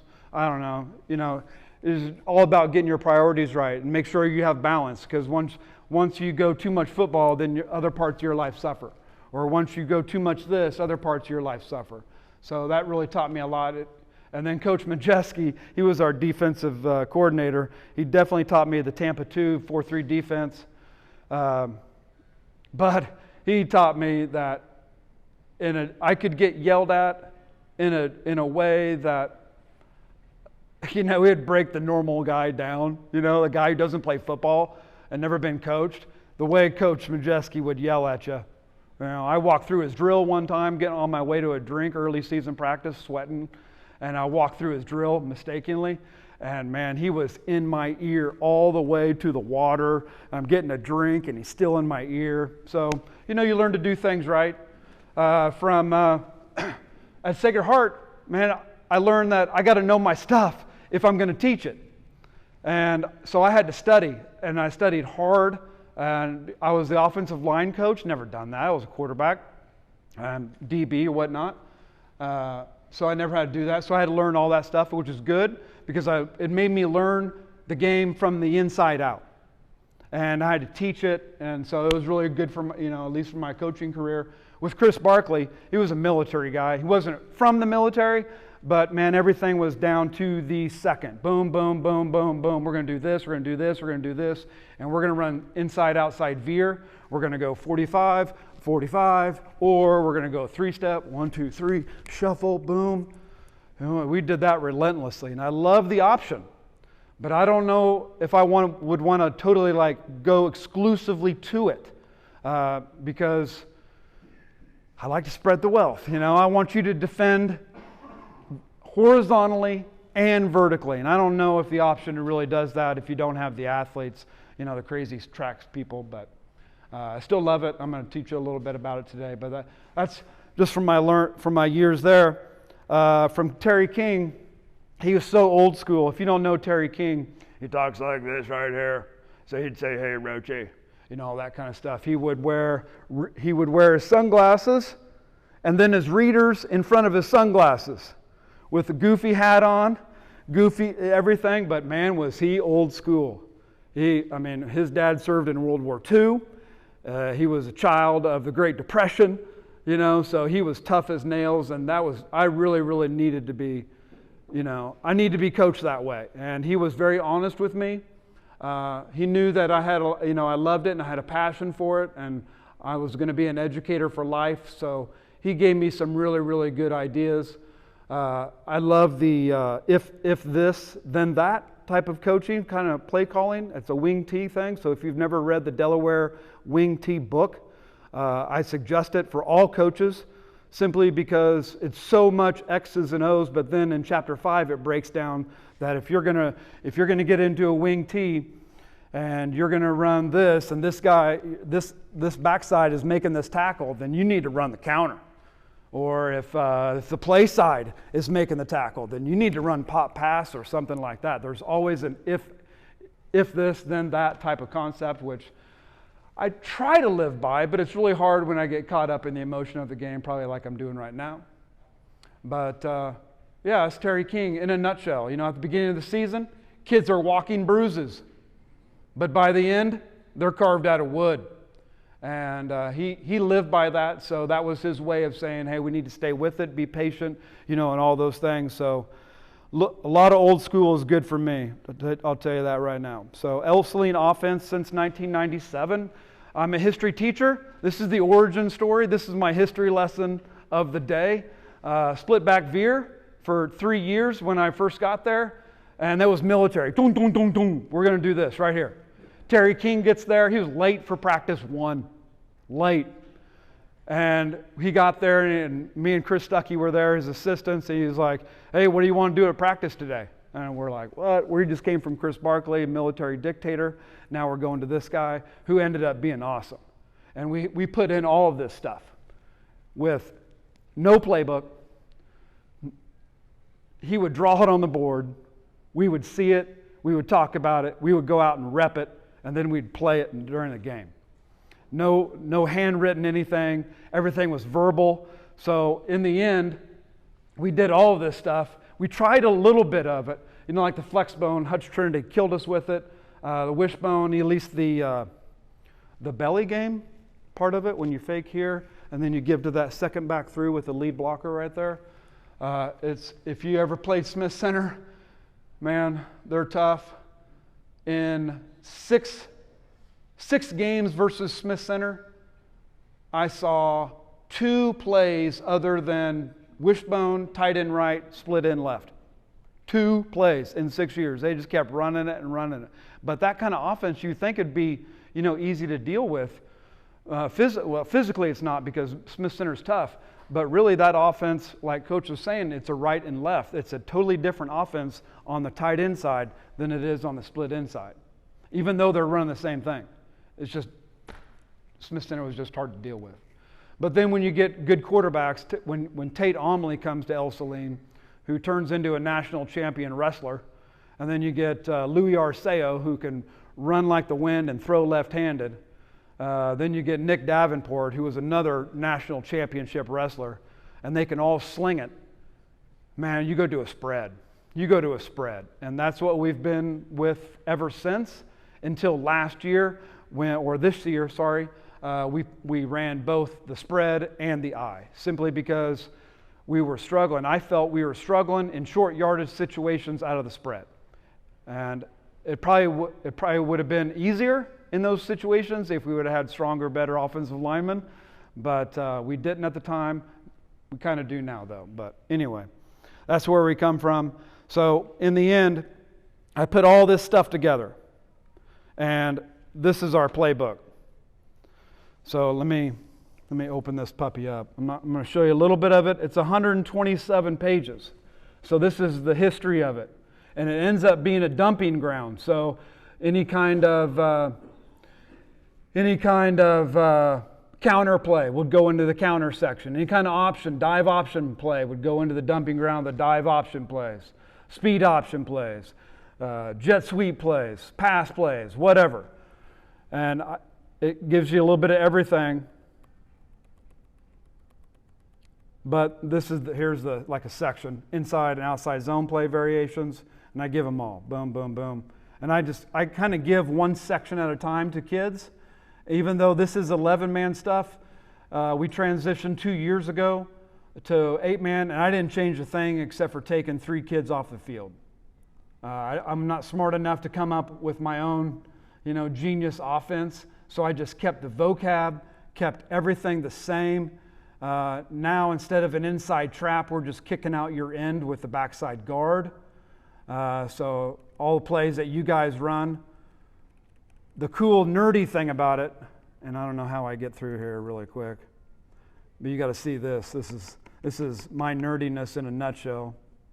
I have a glossary of terms. I don't know if you've ever said in practice, look it up, but now I have given myself permission to do just that. In school I say that all the time because I want the kid to learn it before I just talk about it.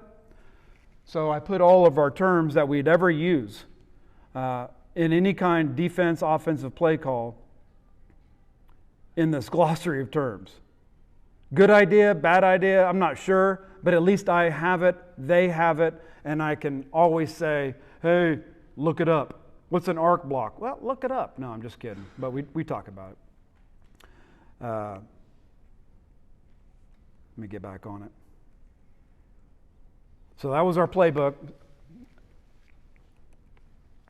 Offensive philosophy. Like I said before, I want to make you defend the entire field. On any given play, you should be accountable for horizontal stretch, vertical stretch. I like to mess with defensive ends. I'm an option guy at heart. It's the core because, I believe that the entire offense kind of comes from that right there, or under center type of option. Everything can kind of be play actioned off of that. If you're under center and we're running this option and this backside linebacker's making that tackle right there, then we're going to counter right here and we're going to come back there and we're going to kick him out. So that's kind of what we do. I like this fifth bullet down. That's how I like to treat defensive ends. In one game, I want to drive block them. I want to hook them. I want to kick them out. I want to blast them with the fullback. I want to pass set them. And I want to option off of them vertically and horizontally. So I want to put your defensive ends in jeopardy. Hopefully by our option game, you have to be assignment sound. So then I can hopefully capitalize on the rules that you have to live by, if we can block it. And against Mound Ridge, we couldn't do anything because we lost like 30,000 snaps. We couldn't even catch a cold that game. No wonder they kicked our ass. But, if you execute it, in theory, and you have an unselfish quarterback and he's tough, the offense, in theory, can't be wrong.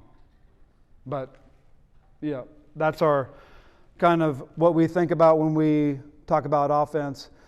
I didn't bring you a whole bunch of stats from our year in review because quite frankly, our stats weren't all that great compared to other schools.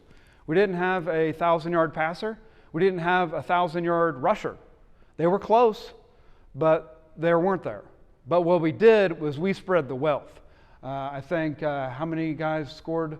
6 different players scored rushing TDs. 8 different players had a pass reception, and I think 6 of those had a pass TD. And that's what I like to do. I like to spread it out. I want you to have to defend every kid on our field. If they're, and most of the kids we put on, because of this right here, no freshman lettering for the first time since 1997. One, we're playing 8-man. There's only 8 guys on the field.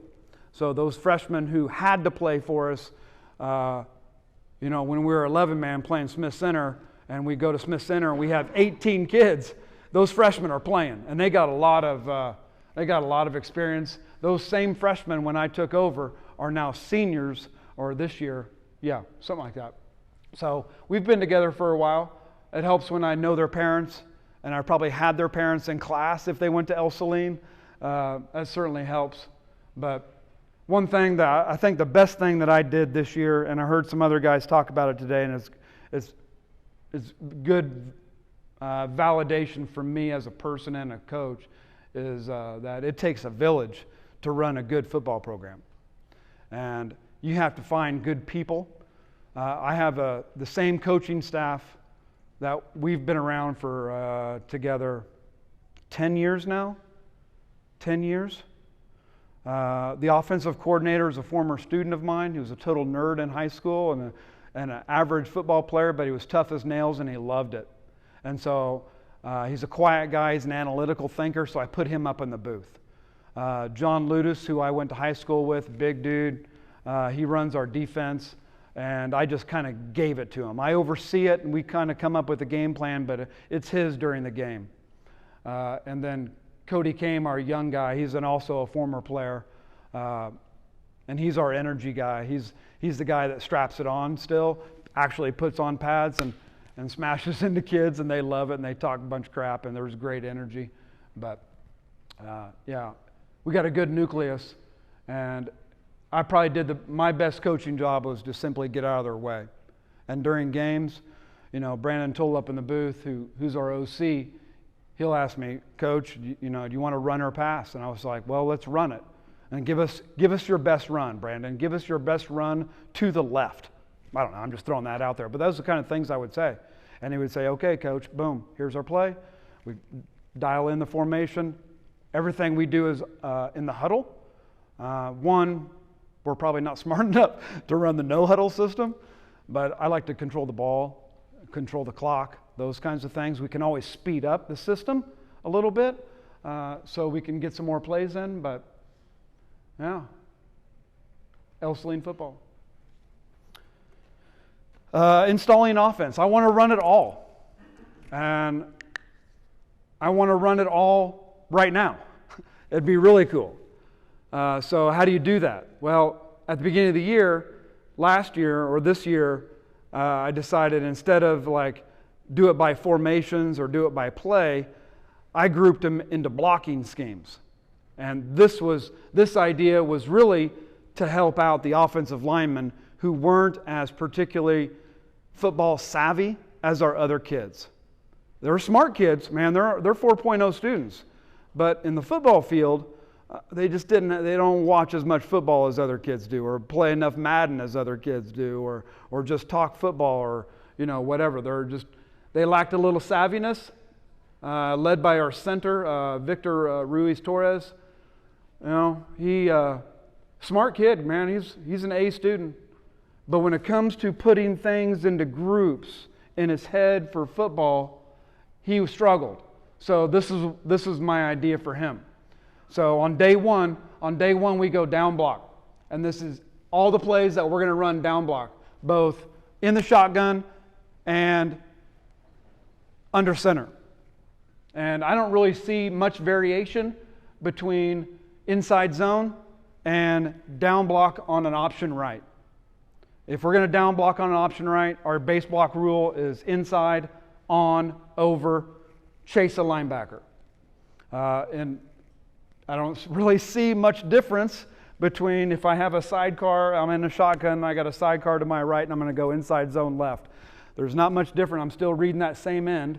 There's not much difference in the blocking scheme. We're going this way as opposed to under center, and I'm going right here with this. I'm still going all this way, and I'm still reading that guy. So for me and for Victor, I grouped them all together. Our blast block is out of the eye. We're down blocking. If we're going to go blast right, we're down blocking to the left, and we're going to take our fullback, and we're going to kick out the defensive end. We're going to run our eye back right behind him. That's what we call our blast.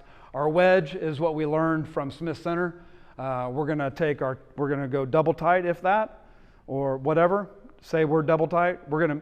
Both tight ends are going to meet in the middle right behind the linebacker. So everybody's just converging here. Short yardage play, pound them up the middle play. You know, it's one of those plays where you can just establish yourself. And you can also read the end because, if you truly wedge, you're going to let the ends go.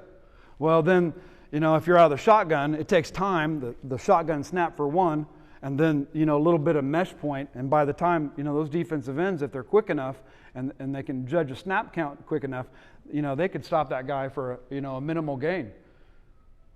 So we can option him. If he's truly chasing in, boom, we can keep it and we can replace with the football and the quarterback. So that's what we do. It takes a little bit. This is not a one-day thing. So this might take, let's say it takes 2 days. On our down block scheme, it takes 2 days. On day 3, it's still a review, and then we're going to go horizontal stuff. And then the next day or the day after that, we're going to go pull, kick out stuff. And then we got, our specials, G power or power G and buck sweep and those kinds of things. So all our offense is built around 2 things, and one comes from me, the other comes from Terry King. 1 is the option game, and 2 is a wing tee. Counters, buck sweeps, all those kinds of things. I like buck sweeps to the outside and what we call a buck down. It was really funny to see Terry King give that signal, buck, back in the day. But we can down block your defensive end and wrap 2 guys around if we can get that going. Tough to do in 8-man, a lot easier to do in 11-man, but most time when we run buck sweep, we're taking one guard, kick out, the other guard is the log guy. But that's how we do things. It's working. It worked this year. We'll see about this next year and go from there. Here, our basic practice schedule. Our kids get out of school at 3:40. So I want them on the field and starting with pre-practice at 4 o'clock.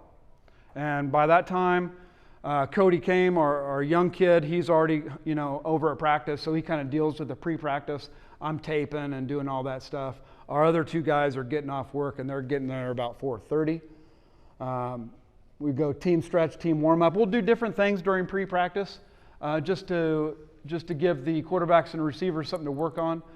We gotta let I'm a baseball guy, so we gotta let the quarterbacks get warmed up, and so we do all that, and then we can go. We can progress into route running versus air.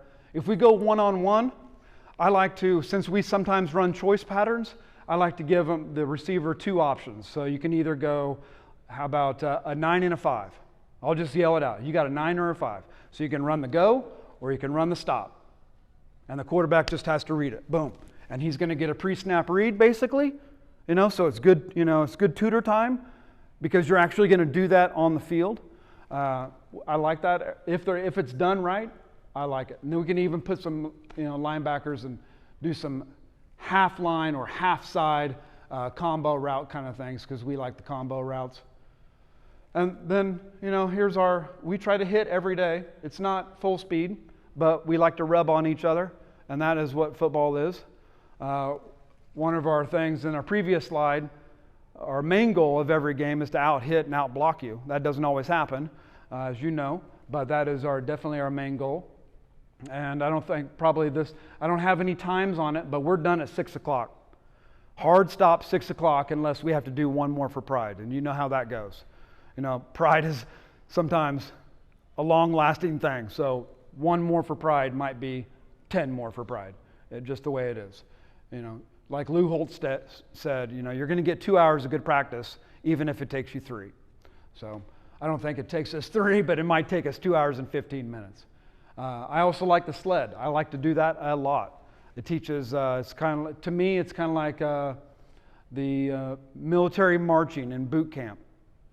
So if I can put some guys on a sled and give them a snap count and they can get off at the same time and go to the same place, man, we can have a good offensive line if we can make that happen during a scrimmage and or game. So that's just my philosophy. But yeah, then we ended, we're a big team family. El Saline, we got kids from all over. We got a big busing district like, all you guys do. But we actually get about 40, if not 45% of our kids from Salina.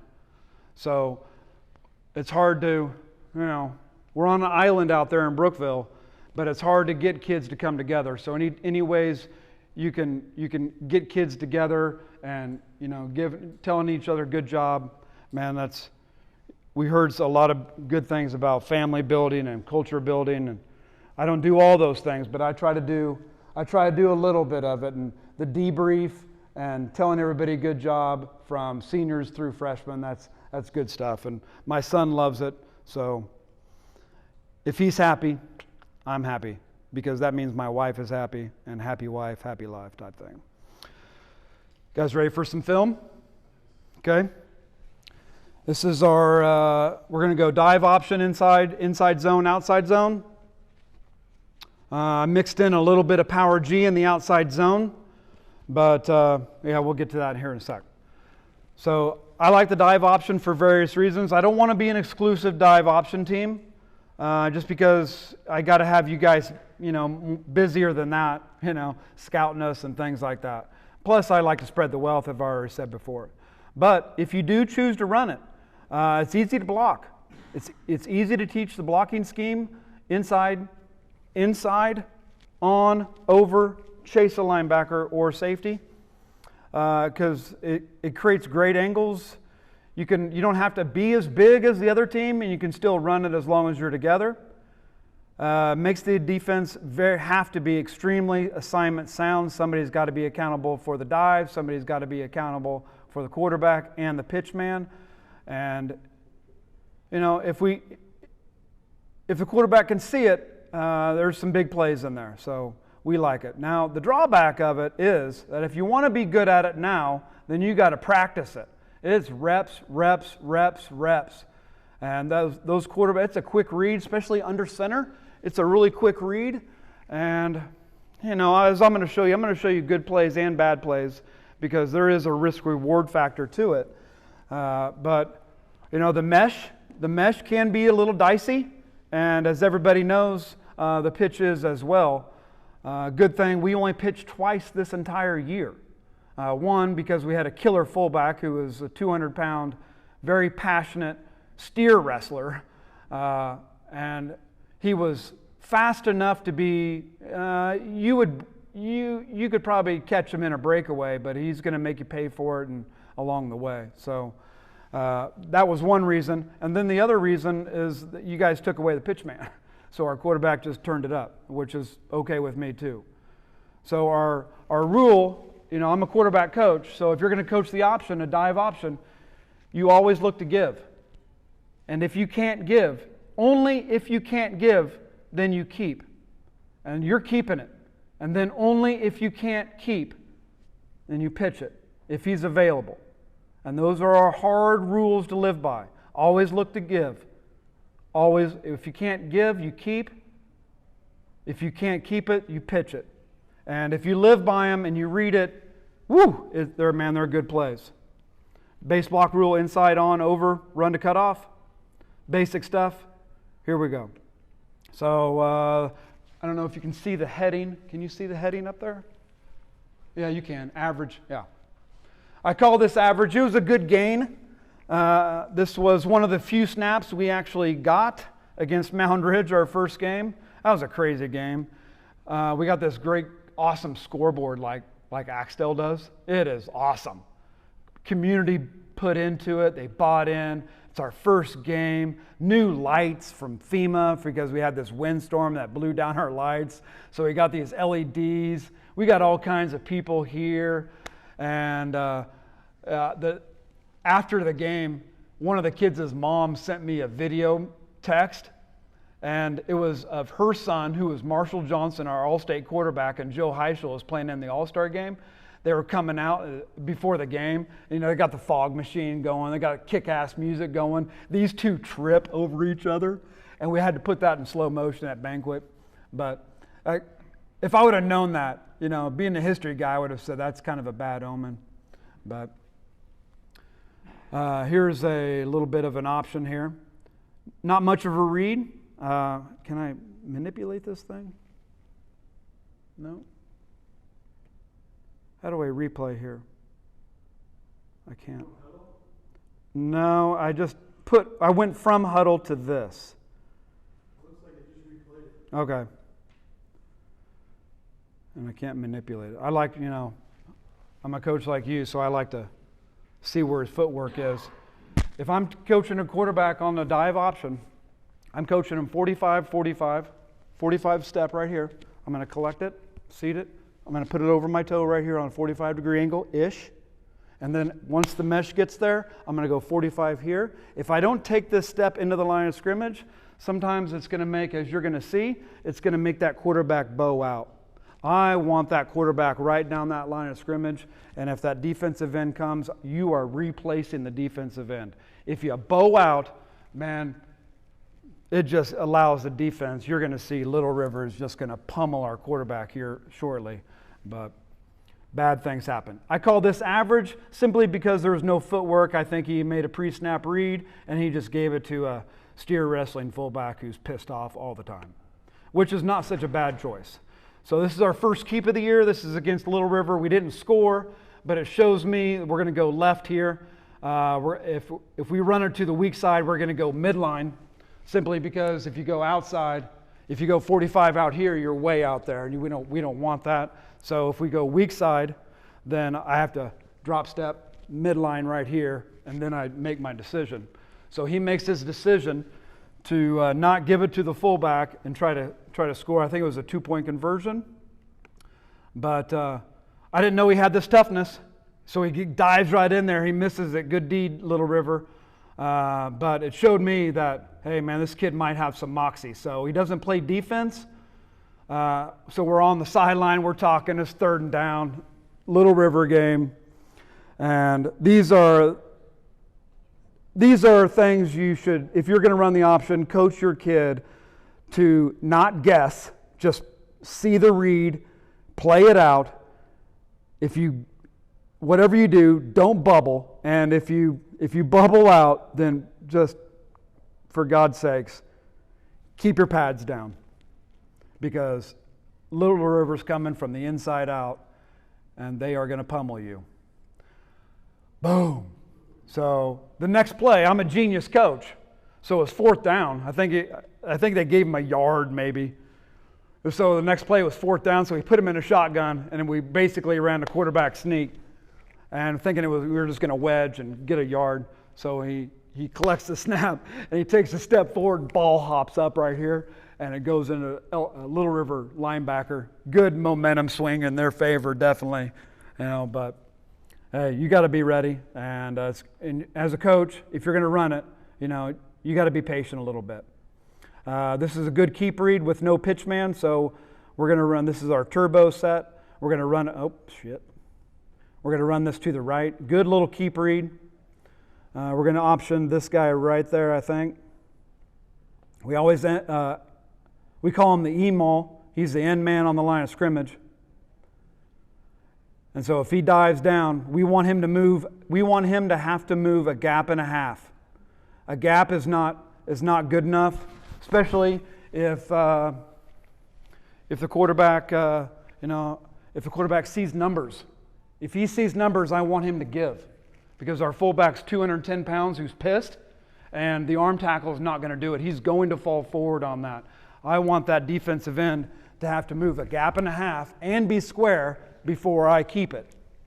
That's That's what you coach. Now, do they execute it? He did on this play. It looked pretty cool.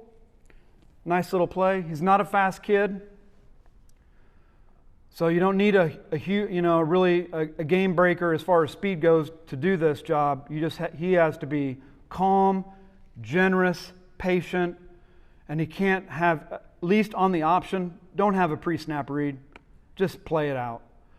This is a good read. Don't bubble out. This is our first pitch of the year. This is week 8 against Lincoln. First pitch of the year. If that tells you anything about our option game and fullback.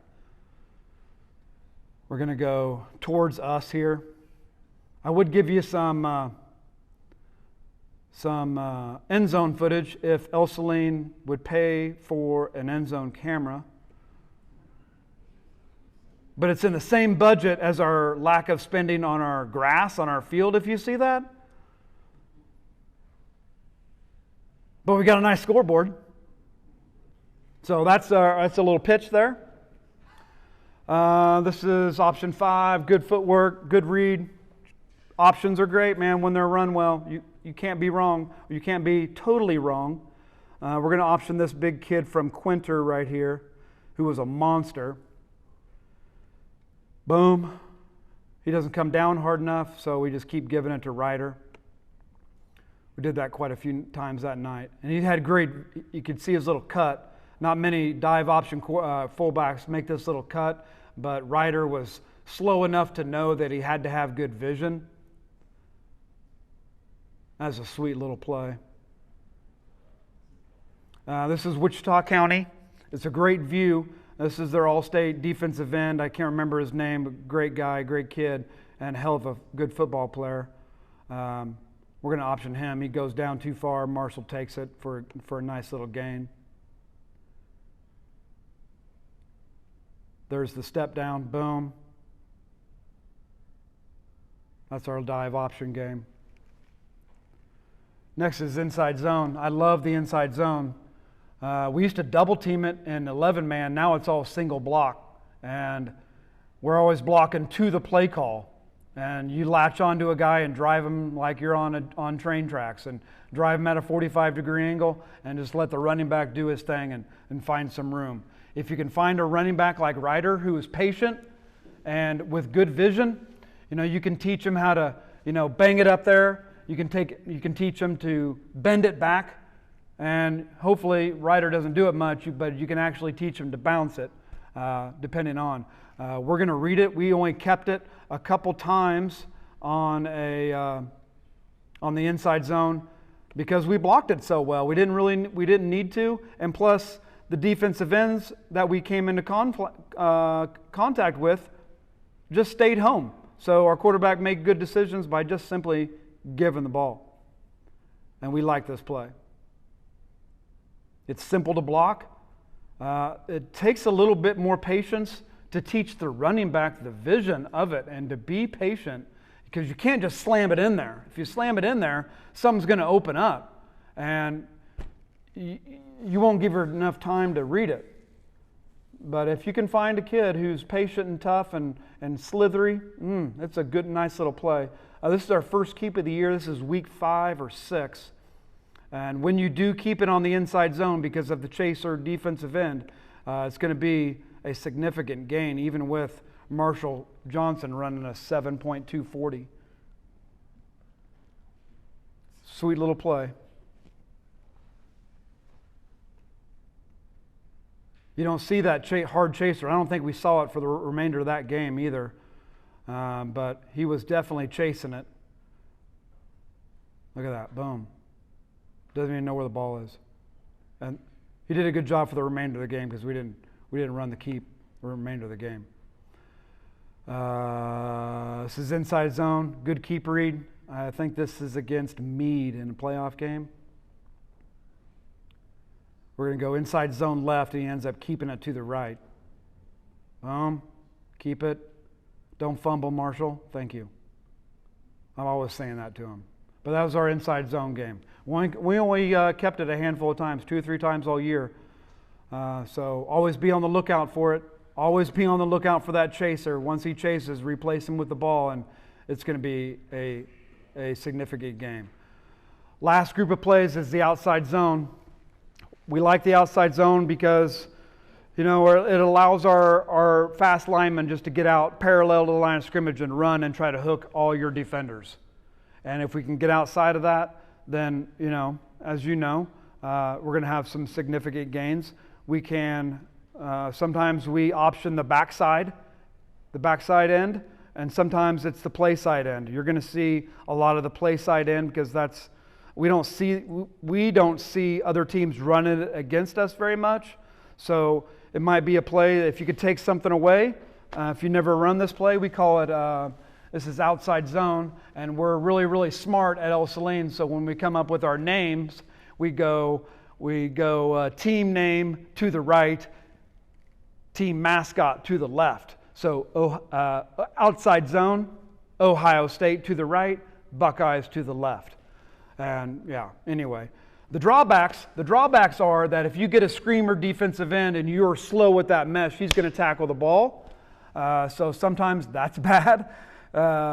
And sometimes, just the whole mesh and that short movement of the defensive end to get upfield. And if that mesh it gets a little dicey with the really outstanding defensive end, which you'll see here momentarily. This is our first of the season. This is against Mound Ridge. Again, we didn't do much right. So you're going to see, we got some things to work on, just like the heading says. Model Mog is right here. One of the great defensive end, number 15, I think. Long-armed. We tried to keep it up inside there. I don't know if he should have. I don't know if he should have or not. So if the defensive end is outside, we're keeping the ball to the inside. We're reading the defensive end as a quarterback, and we're feeling space at the same time. So if we get this and we get a give read, but we got all this space here, basically, just pick your poison, whatever you want as a quarterback. I would rather have you go this way. If you feel the opening of space, I would rather have you get up north and south than give it east and west, personally. So sometimes, maybe based on a pre-snap read of the alignment, how wide the defensive end is, maybe you can kind of reverse the rules of the option game a little bit. Instead of always look to give, maybe you say sometimes look to give or sometimes look to keep, maybe. Still gets a little dicey sometimes. This is an example of a good example of a poor read. I can't remember who this is against. Can't really see it because I got bad eyes. I think it's Meade. No? Is that Little River? No? So here it is right there. This is an obvious, on film at least it's obvious, a give. So if he would have given it, we got a lead blocker right out here. We got a lead blocker out there. So if he does give it to the running back, I like our chances right there. Boom.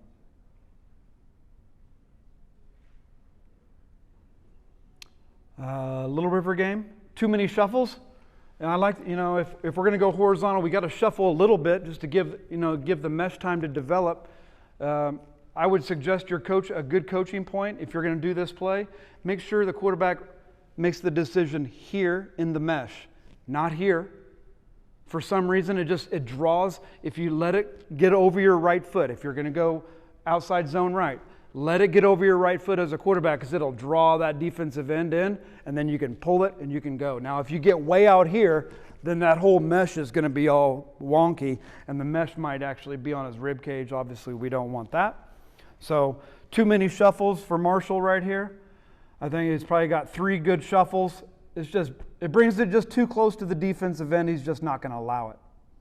We still get 1 or 2 yards out of it just because we had some good blocking, but it does get a little dicey when you just got a slow quarterback who's not the most physical kid in the world making that decision sometimes.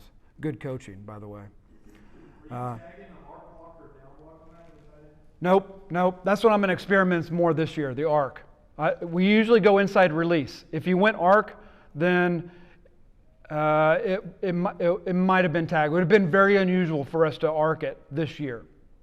I'm thinking, well, we'll talk about that in a second because that's an interesting little concept. Good defense, good read, good everything. This is just a good football game between us and Little River. You can see it's a good read, but that defense is, all over it. Still get a good gain, I think it's a first down play, so now it's going to be 2nd and 5, 2nd and 6.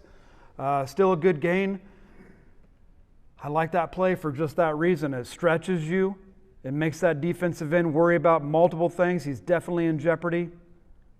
Needs some better downfield blocking, though. This is week 9. This is week 9 against Lincoln. So, maybe the coaching point here is, evaluated on film, there was a little power G right there. And be patient with it.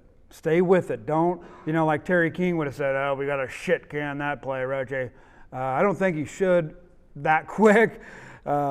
He did that to an entire offense one time. You can see our left guard. He's gonna do a little power G block. Should have been probably picked up this linebacker here. So there is some room up in there, especially if he gets the block. I like this power G play, and I'm going to show it to you against Hoxie when it gets really good. This is a good decision. Another outside zone, good decision by our quarterback. I think this is Quinter. We're going to option this kid right here, who's the big kid, and we're going to sneak it up in there. And he slithers in there for a score. So there's not much room in there, but there's enough to gain a few yards in some tight situations. I like that play. Sometimes, I've learned that if your quarterback is smart enough and he's generous, and sometimes you can take the other team's best player and then option him. And that's really hard to do, especially when, that best player might be this big. He might be that kid from number 65 from Clifton Clyde last year. He kicked our ass because we didn't option him. We didn't option him here with a vertical game. We didn't make him come down a gap and a half. We just let him do whatever he wanted to do. Man, he kicked our ass. He pummeled us. And we deserved it. But think about that. Whatever their best player is, especially if he's that defensive end, try to get him in some open space and make some plays. We played during when we were 11-man in 2013. We went to the state finals and lost against Olpe. But in order to get there, we had to go to Phillipsburg and Substate. Phillipsburg, I don't know where they get these friggin' kids from, but they were creatures all over the place. One defensive end was 6'5", and the other one was 6'4". And we were like, what in the hell are we even doing on this field? But it turns out we were running inside zone, and we get a little chase in action. So we decided, let's run counter. So we did this, and we pulled this guy and kicked out on him, and that didn't work. So hell, let's not even block him. Let's just put him in space. So we had Louis Arceo, who could run like a damn deer, and a little running back right here coming right across his face. Boom, boom, boom. And that defensive end, he didn't know what to do. He was like this. And if you're doing this as a defensive end in the option game, you're effed.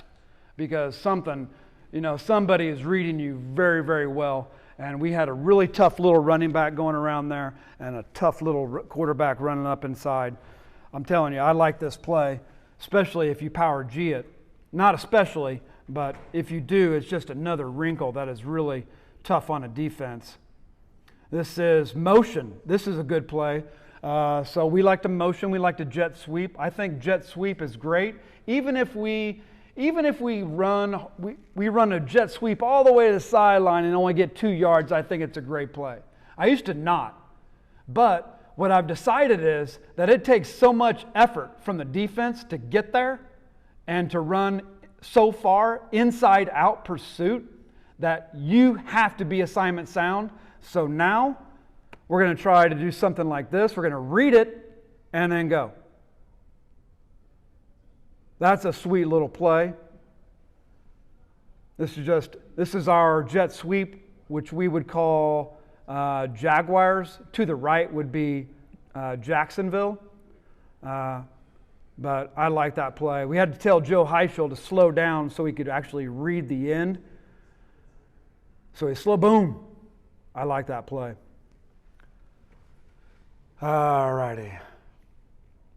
This is Power G against number 88 from Hoxie, who's really, really good. He was an All-Stater. Then he won, I think he won wrestling too in his bracket. He was a tough kid. Watkins, I think it was his name. Tough. But you're going to see if we make the right read, if we actually keep it, you're going to see this Power G. I'll let it go one time here. Left guard, Power G. Boom. Okay, so now, and film the next day, I'm like, Marshall, what team do you play for? El Salim. Then come on, man. Follow Hunter, and let's Power G this thing. Right here. Here's this guy running right here. We got a Power G on this guy right here, and we got a quarterback without the ball in space. Man, that's the option though, right? You got to be patient, and you think you're doing really, really good. You think you're kicking ass, man. And then you do this. This is great. We had so much fun with this in film. This is against Quinter. This is like week 10, and we did this. This is going to be counter option right. So we're going to go motion left, which in our playbook, we're really, really smart. So if I go from right to left motion, we call it west. If we go right to left and he returns to the right, we call it western. Because I'm a social studies guy, and that's the way I keep things simple, stupid. The receiver way out here, XYZ, no. El Salim, we tried that. Our kids couldn't grasp it. So if you are on the far left, you are L. And if you're on the far right, you're R. And if you're a big, tall tight end, you're a T. And if you are a running back, you're the H or R, whatever. So just try to keep things simple, stupid. So we're going to go counter op. We're going to go western, east-west motion. And we're going to come back speed option to the right. This is awesome. And I told the guys that I was going to show that right there. Yeah. And so Marshall says, "Hey, man," I was like, why didn't you tell Ryder to get over here?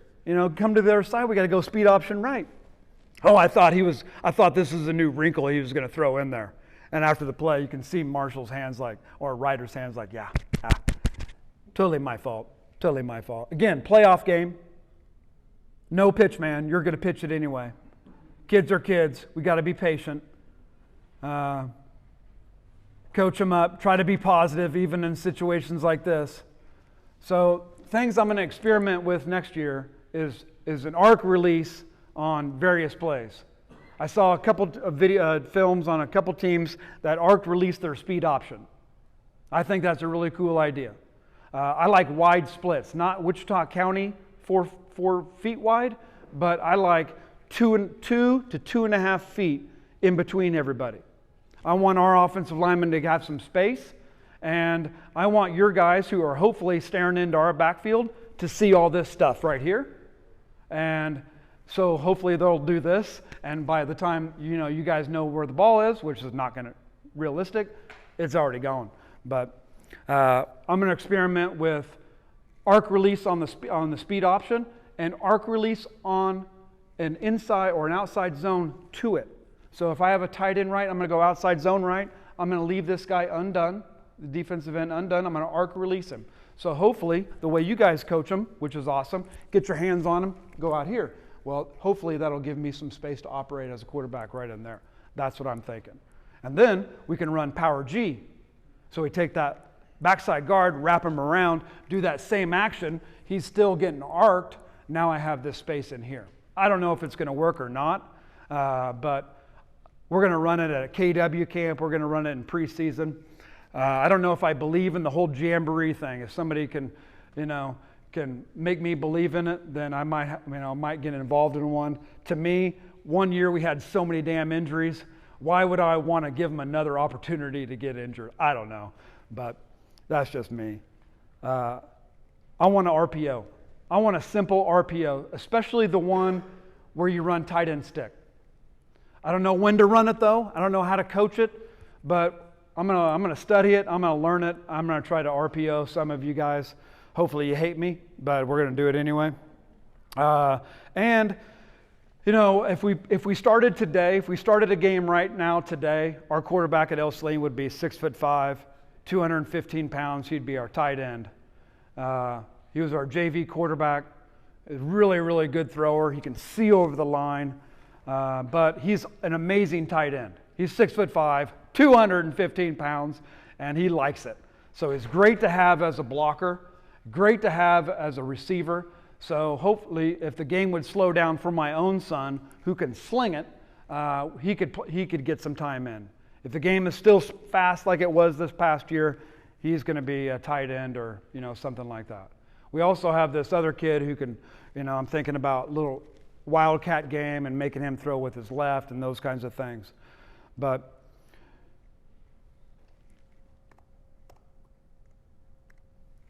questions? Anybody? We like the option. We don't want to be exclusive to it. If you would see our game, you would see pulling linemen, things like that. One more thing that I'd like to experiment with, we run an H set. So we got tight end right, H left, and we got running back in the backfield with a shotgun quarterback. So I'm thinking we run up front, we pull the right guard, kick out your defensive end. We take the H back, we kick out your other defensive end. And now we can run either of those two plays. We can give it right here, behind the pulling guard, or suck them up, keep it, and run behind the H-back. And as a linebacker, if you can imagine as a linebacker, you would see pulling guard, so that's your key, but then you see H-guy going across, where the hell's the ball? I don't know if it'll work, but it fits in our play style, it fits in our play game, and maybe it'd make your linebackers, hopefully, literally their head might spin around. Other things we do offensively, we like to option DBs through our combo game. We love smash, we love clear, we love mesh, we love the spot route, those kinds of things. Everything's done in a combo. We can go no huddle because everything has a number. We still have our old Saline number system. We can call it verbally, or we can we can just say, hey, run Oklahoma, and they automatic, boom, they know what Oklahoma is. They know what Jacksonville is, they know what Boise is, all those kinds of things. So we have multiple ways to do things, and hopefully they get it by week 9. Hopefully we don't pitch to nobody, but that's Saline football in a nutshell. Could be kind of good next year. Could be fun. Okay, thank you guys.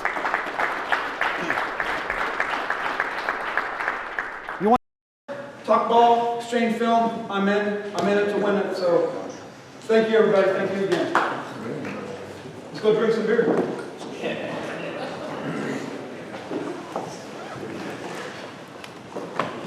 Hey guys, I got the tickets right here.